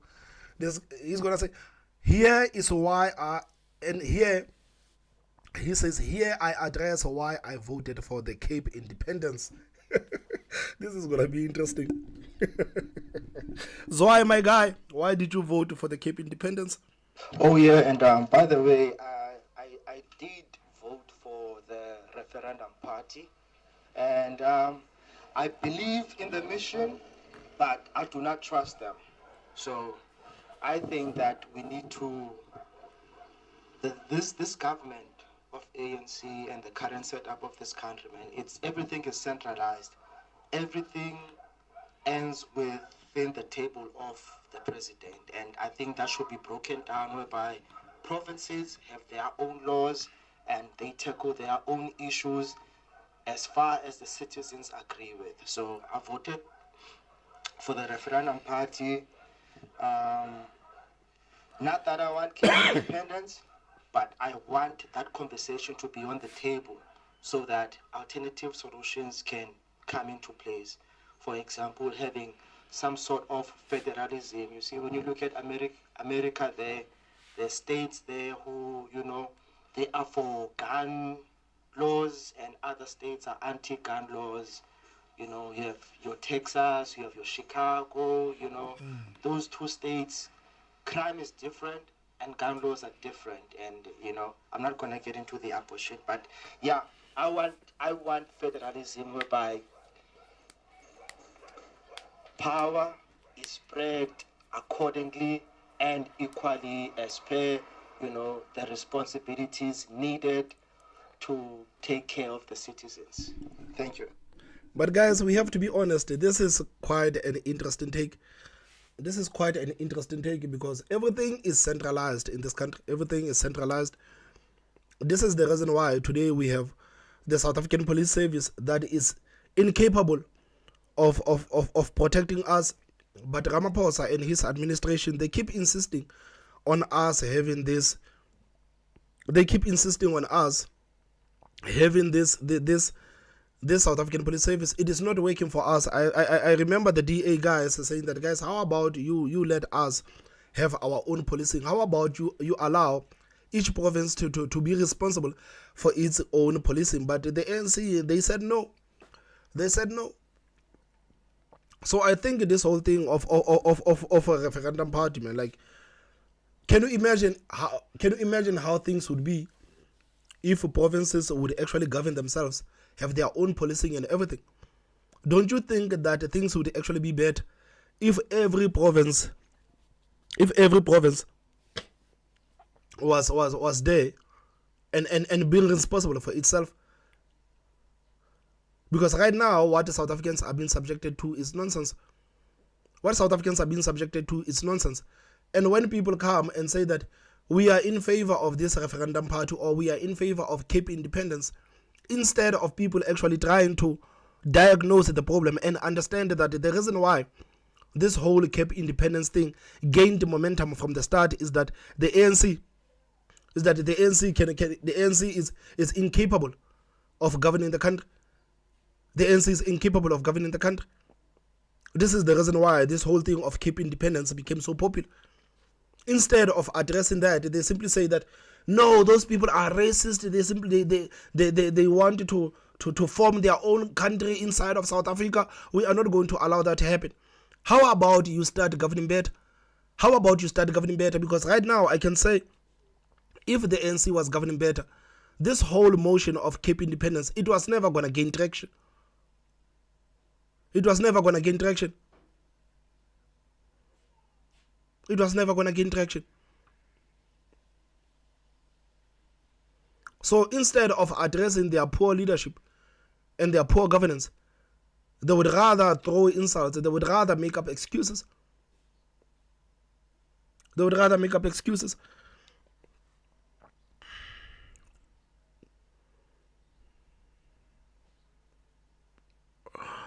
Man, it's sad, man, what's happening in the country, man. It's sad. It's sad what is happening in the country. And if the ANC loses power, man, can you imagine how long it's going to take to rebuild South Africa? Can you imagine? Can you imagine how long it's going to take to rebuild South Africa? It's going to take a long time to rebuild South Africa. Because we have the voters in this country that continues to vote. That continues to vote for the political party that is destroying the country. I mean, like, South African voters are despicable, man. To say the least. South African voters are despicable. It's almost as if these people, man, like, I remember Penwell the other day saying that the way black people vote, you would actually swear that we do not deserve the right to vote. We do not deserve the right to vote.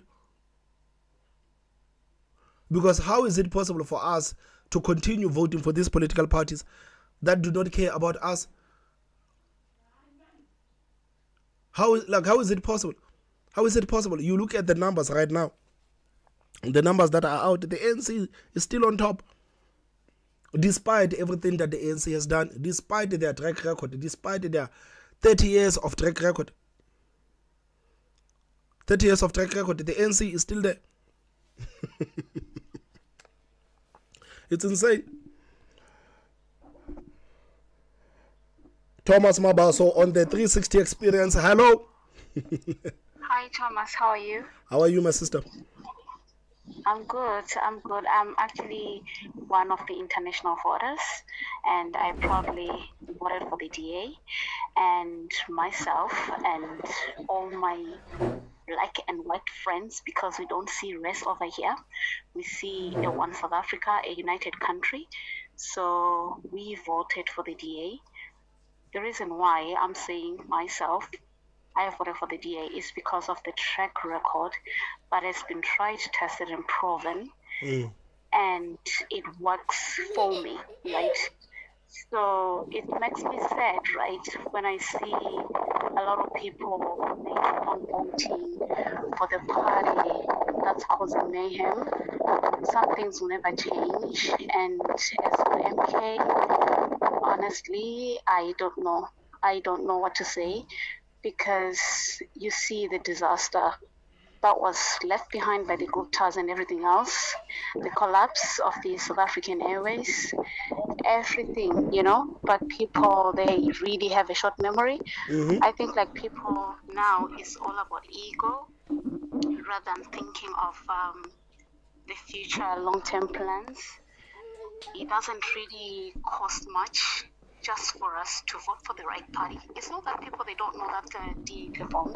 Yes. They do, but it's just a game of racial politics, which is disgusting, by the way. And this thing of being brainwashed by politicians, the divide and conquer, that simply doesn't work. And I hope the EFF leader, he will learn a very good lesson the hard way, Yes. because he is the ringleader in dividing people, which is bad, right? And also this open borders thing, you see, like, we have the highest statistics, I can say, like, among the highest statistics, right, of people being unalived because of crime, and then you advocate for open borders. That's the thing that really pissed a lot of people off. And from the way I say it, even if Hussein Ndlozi, I saw him, right, on other podcasts, just trying to explain, like, no, it won't be that way. But he says the other thing, and then their party leader goes to a rally and says something different, right? I hope they have learned the hard way. But you see, I bleed for my country. Like, I'm like, can we just, I don't know, honestly, is it the consequences of the 30%? I don't want to upset people, but like, I'm seeing, like, I don't know, something is just so wrong about the way the majority of people think and make decisions for themselves. I was literally shocked. One area in the Eastern Cape, I was just watching on the telly last night, they decided to protest, and not even a single person went there to cast their votes. By the time I was watching that, I was shocked, because see, Cat Blanche, Cutting Edge, they have exposed a lot of bad things that have happened in that province. And we see them on TV. They protest every day. They are hungry. They protest every day. They protest every day. They protest every day. And when they get the chance to vote, they still vote for the same ANC. Imagine that. I was so upset last night. I was watching you, by the way, and then I'm like, okay, I have a 12-hour shift the next day, but I just cannot stop listening. Let me just listen until I go to sleep, right?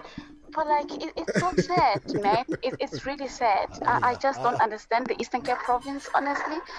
I don't get it. And also, like, this other thing, I had a couple of Zimbabwean friends, right, over here.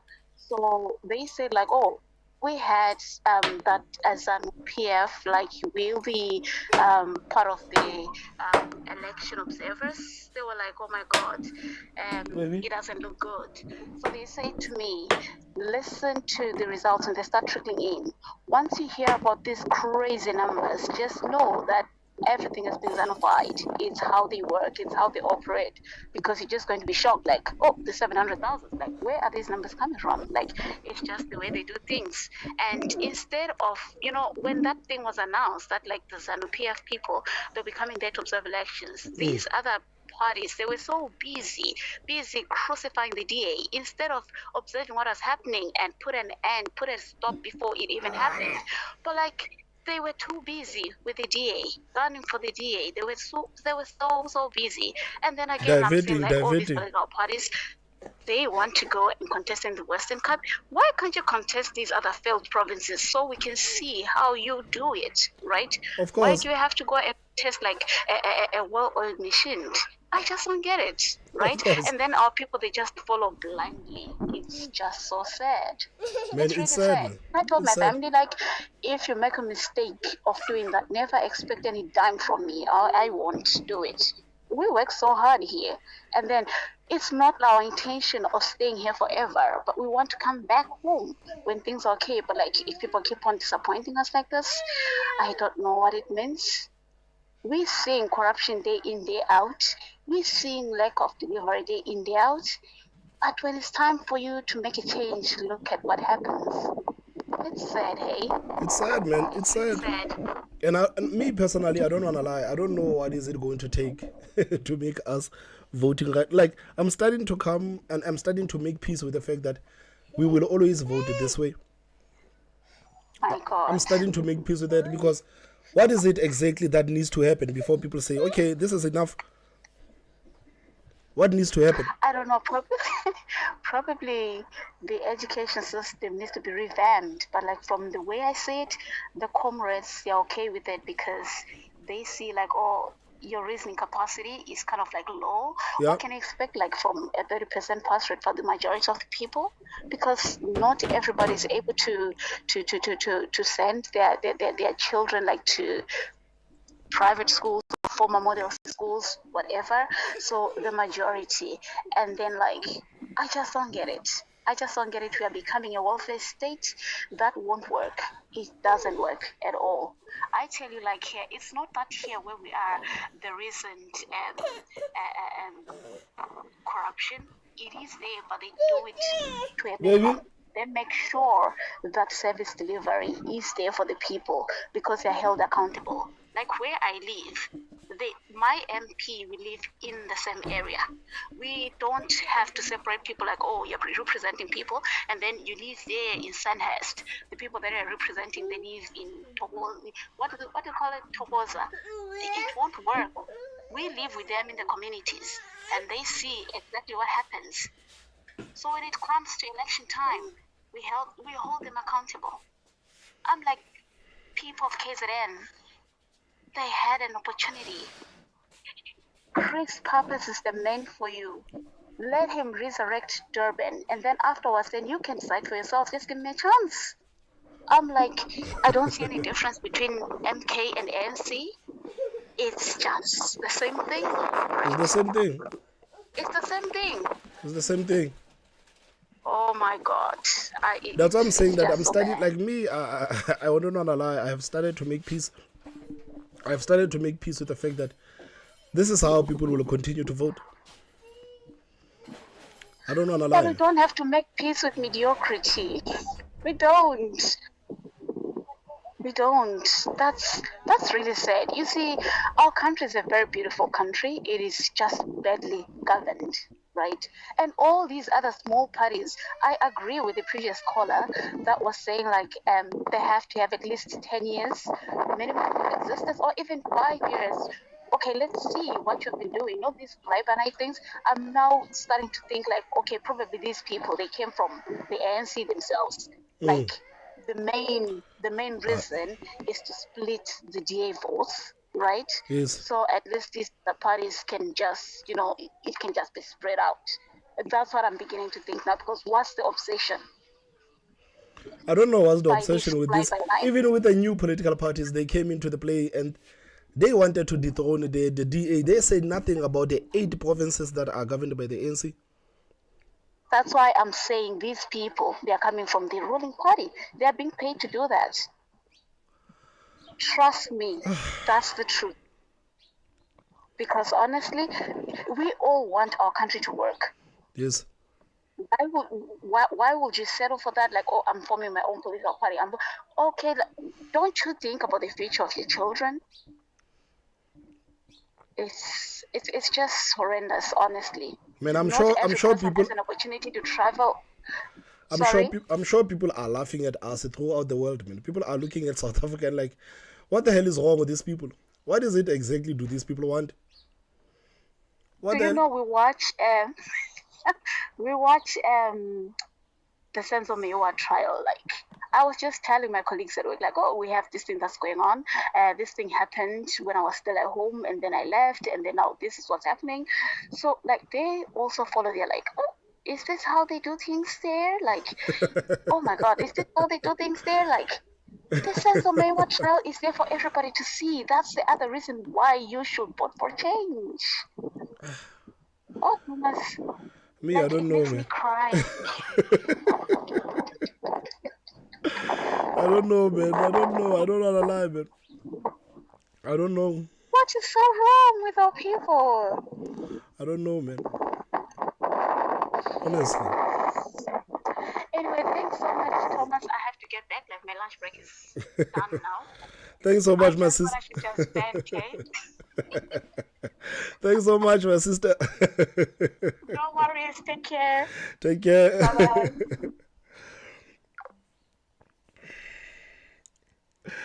Guys, it's unbelievable, man.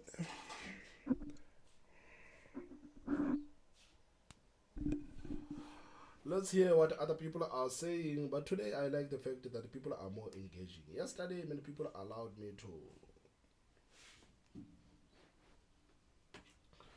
Yesterday, people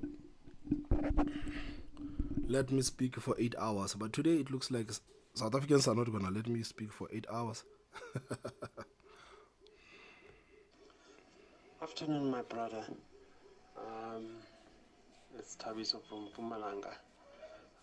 Your show is you're doing a lot's work on your show, and may more blessings come to you. In terms of my vote, I voted three. It was EFF, all of them, EFF.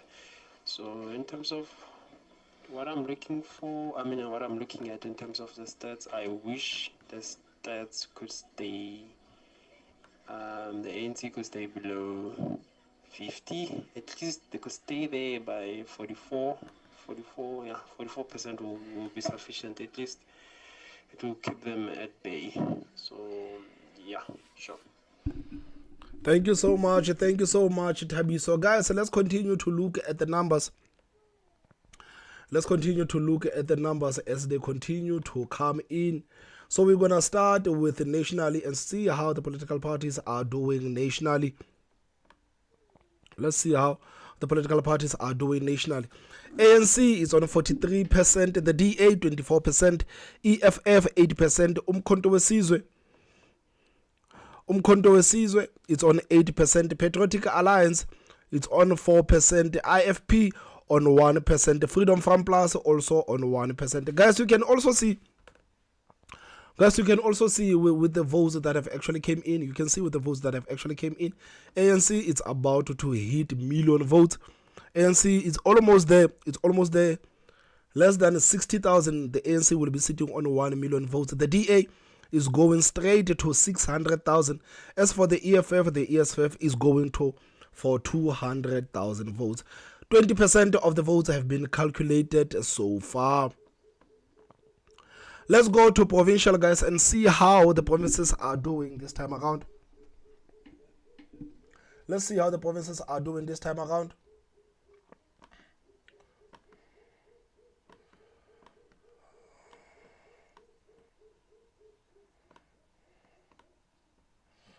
Let's see how the provinces are doing this time around.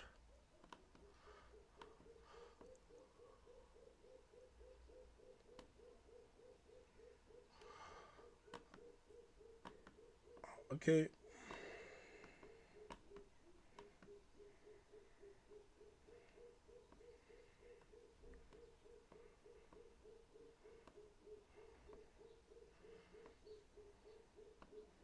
So nationally, guys, 20% of the votes have been calculated. So when we go provincially, we're going to start with the Eastern Cape. The Eastern Cape, 24% of the votes in the Eastern Cape have been calculated so far. The ANC is sitting on 64%, the DA on 15%, EFF on 9%, UDM on 2%, Patriotic Alliance on 2%, Umkhonto weSizwe sitting on 1%, and the ATM also sitting on 1%. From the Eastern Cape, we're going to come here at home in the Free State. And in the Free State, 31% of the votes have been calculated. And as things stand, the ANC is on 52%, DA on 22%, EFF on 12%, Freedom Farm Plus on 4%, MK on 2%. From the Free State, we are heading straight to Gauteng, Maboneng. We are heading to Gauteng, Maboneng. In Gauteng, the numbers are coming in slowly. In Gauteng with 8%. As things stand, the ANC 37%, DA 27%, the EFF 10%, MK Party 10%, Freedom Farm Plus 2%, Action SA 2%, Patriotic Alliance 1%. From Gauteng, we're going to head straight to KwaZulu-Natal. Let's see how things are working in KwaZulu-Natal. The numbers are coming in slowly. The numbers are coming in slowly in KwaZulu-Natal.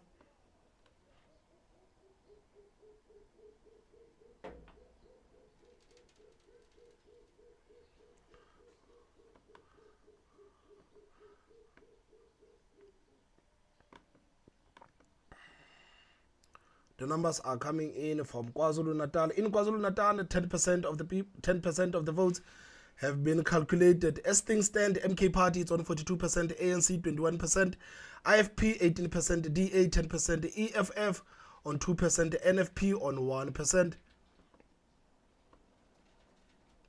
In Mpumalanga, guys, let's see how things are working out. In Mpumalanga, 20% of the votes have been calculated in Mpumalanga. The ANC 52%, MK 17%, EFF 13%, DA 10%, Freedom Farm Plus 2%.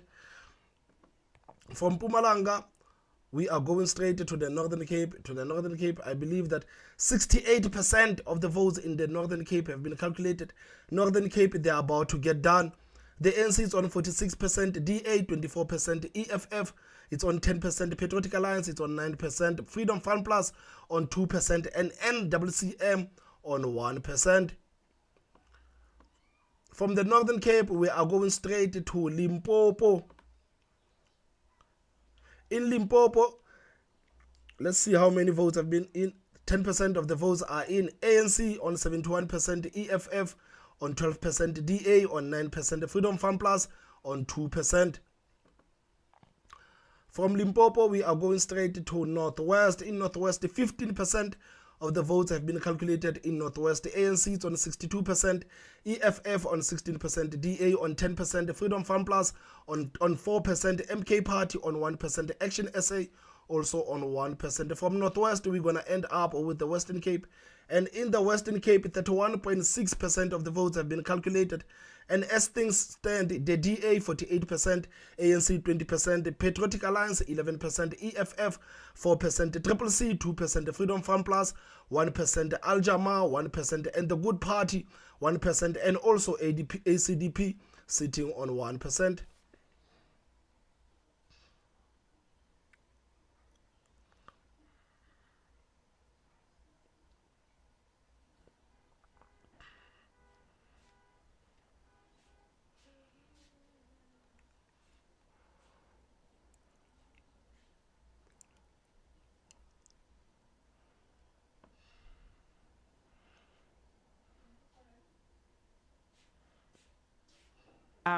Has a number of people around it, and in fact I'm looking at the African National Congress. Let's see if we can just interrupt this meeting that is currently happening.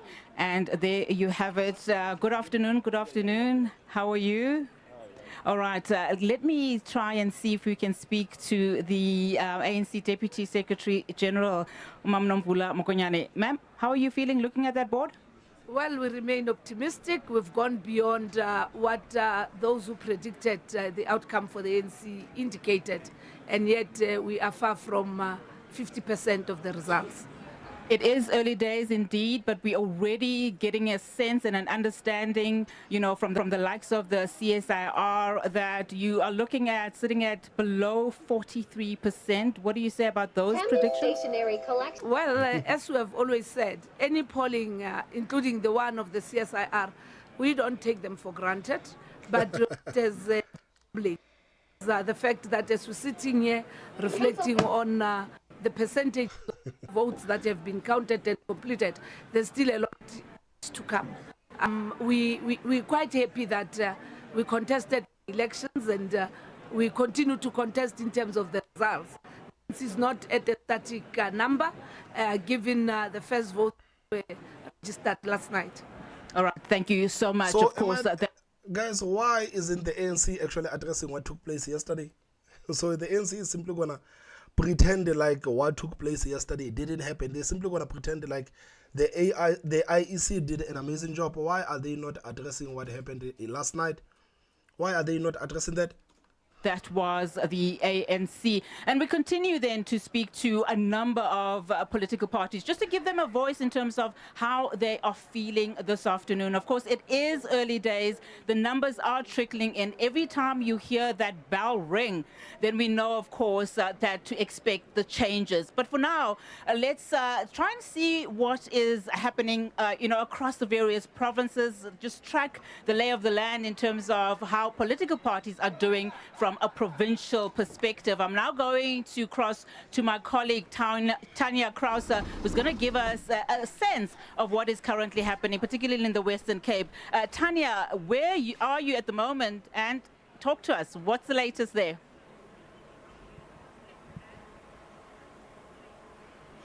Good afternoon. Yes, I'm in George at the moment.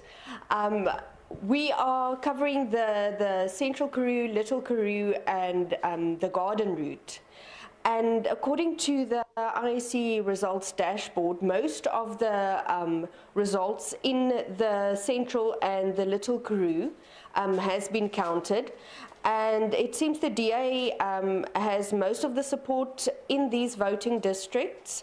And the PA has made some inroads, especially in Kanaland and Oudtshoorn. I saw the whole of Duiselsdorp celebrating in green because the PA, the support there has won the voting districts.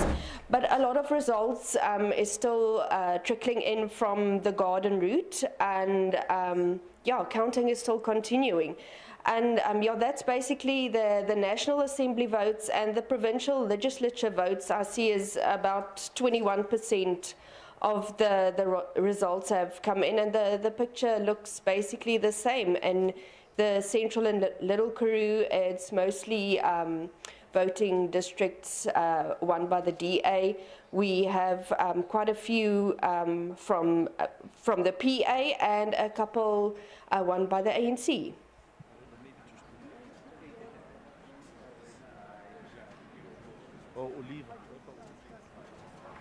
Thank you very much for that. That is our colleague Tanya coming to us live from George, where results are busy tracking in. Let's go over to the Free State right now. Of course, the Free State itself being a province where the ANC has had a stronghold for quite a while. Coming to us from the Free State is our reporter Makala Masiteng.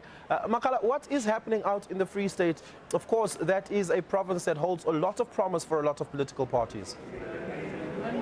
Well, Oliver, indeed, the numbers are trickling in as the counting continues, and we're just going to give you the mood of what is happening in the Free State right now. When I check the board there, I see that 34% counting has been completed in the Free State, and of course the numbers keep changing because we are still expecting to wait for a longer time here as we check those results. But obviously political parties are out here monitoring, waiting in anticipation to see how they will do this time around. And yes, indeed, we have seen in the past elections, ANC managed to get the majority, even though in 2019 we did see some sort of a decline. But I'm standing with some of the party representatives here from EFF as well as from the DA, just to get the sense of how they are feeling as the numbers are coming in, Oliver. I'm going to bring Paul Kotsia from the DA.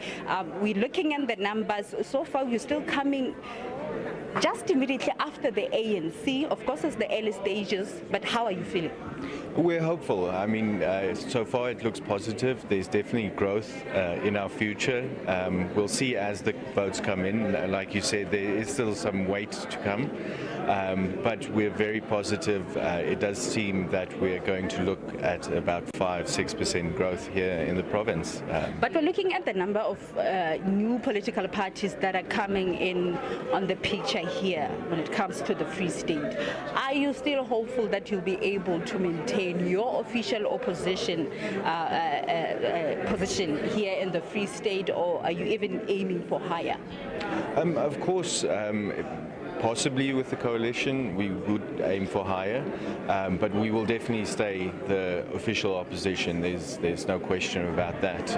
I think the smaller parties aren't performing as well as they hoped they would, and those voters decided to rescue South Africa with the DA. Do you have an idea of where are you doing well? As you say that it looks like there's some kind of a growth. So it's difficult to say. As the votes come in, they do come in from all over the place, but it does seem in our, of course, DA strongholds, we've done well. We've gotten people out, even with the IEC and the difficulty with the long queues. People went out to vote, and we thank them for that. They decided it's time. I'm looking at what will be happening. Of course, it will be interesting, especially when we look at the bigger regions or districts in the Free State. We're talking about Mangaung Metro, but also Thabo Mofokeng, which plays a bigger role, of course, when it comes to numbers. What are you hoping for, or what are we looking at when it comes to the DA performance? Well, we had a hard campaign. We were on the ground. We had DA members all over the province, and we believe that that effort we put in will result in a growth. So all over the province, not just in specific areas, we showed our faces, we knocked on doors, we walked the streets, and we helped people. We communicated our message, and we believe people heard us and they came out to vote. Well, that is the DA there, the party representative here at the IEC Free State Rock. Of course, still hopeful that they will do well even in these elections.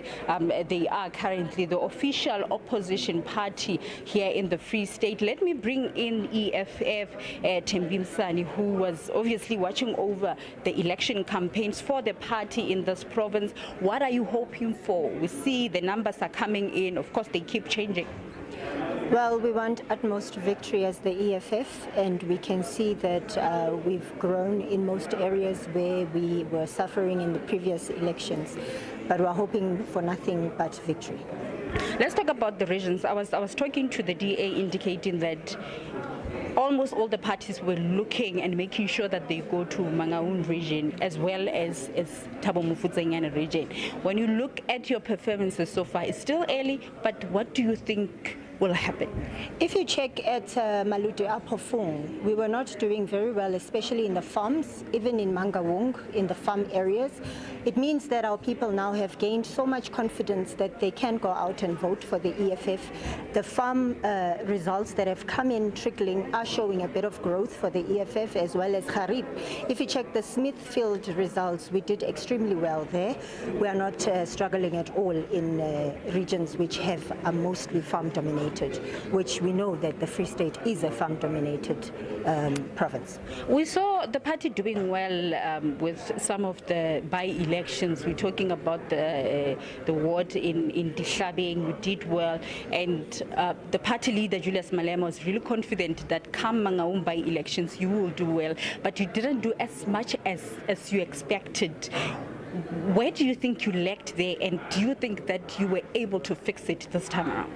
We did not do as badly as people would want us to believe, because if you look at Ward 49, we didn't lose that much. I think the margin was about 10 votes lost.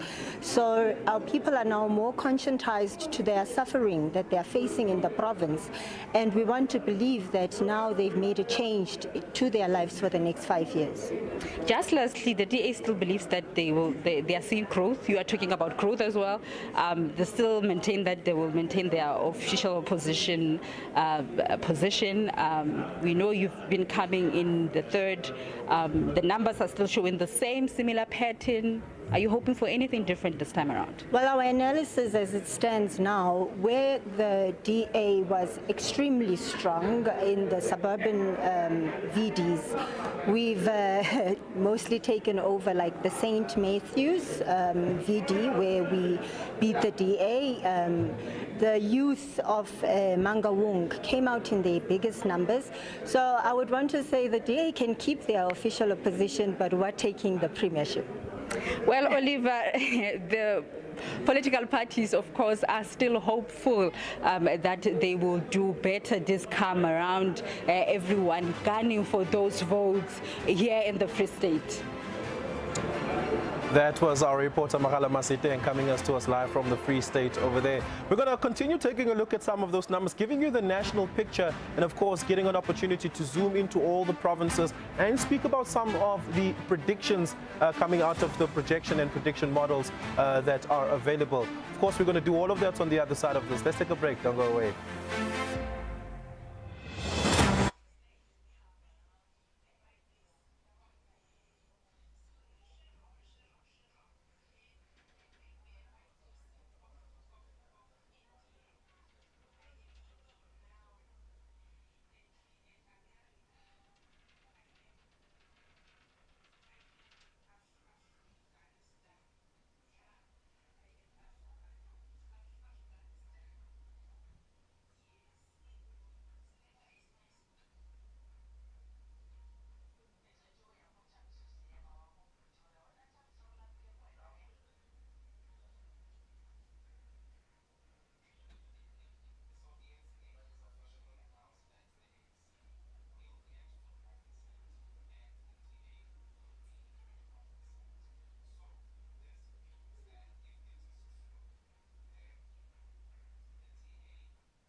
Well, a very good afternoon to you, and thank you so much for staying with us. Well, we are still here at the Results Operations Center.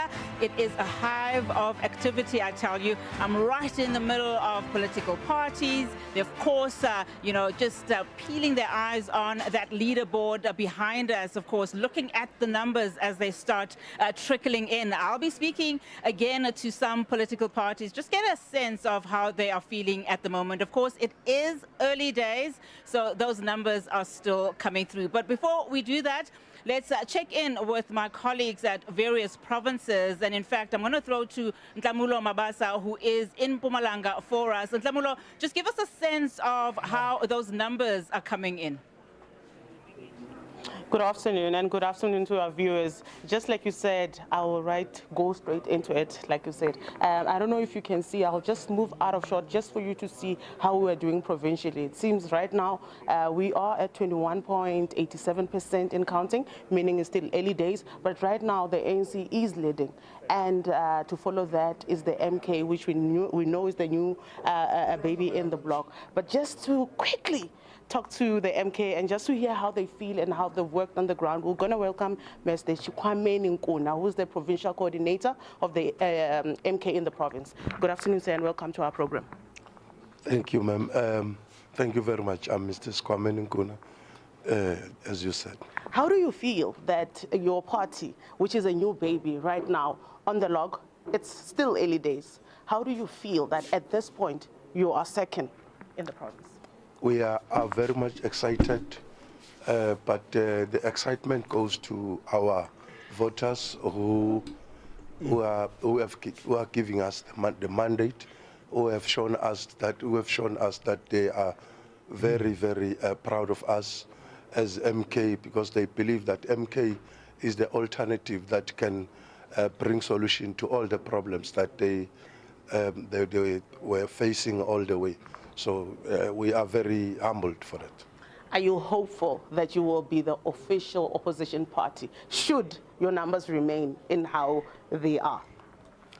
We are very much optimistic. Actually, we opted for a two-third majority because we wanted to change everything. So we are still here. It's still, like you are saying, things can change. We are probably going to go beyond that. Thank you so much. Just because of the time that we do not have, we will catch up on you later on as the day goes by. Please forgive us for the limited time, but thank you so much, Mr. Nkuna. And right now, I'm quickly going to pull in the ANC provincial spokesperson in her capacity today, Sasekani Manzini. Welcome, Mama.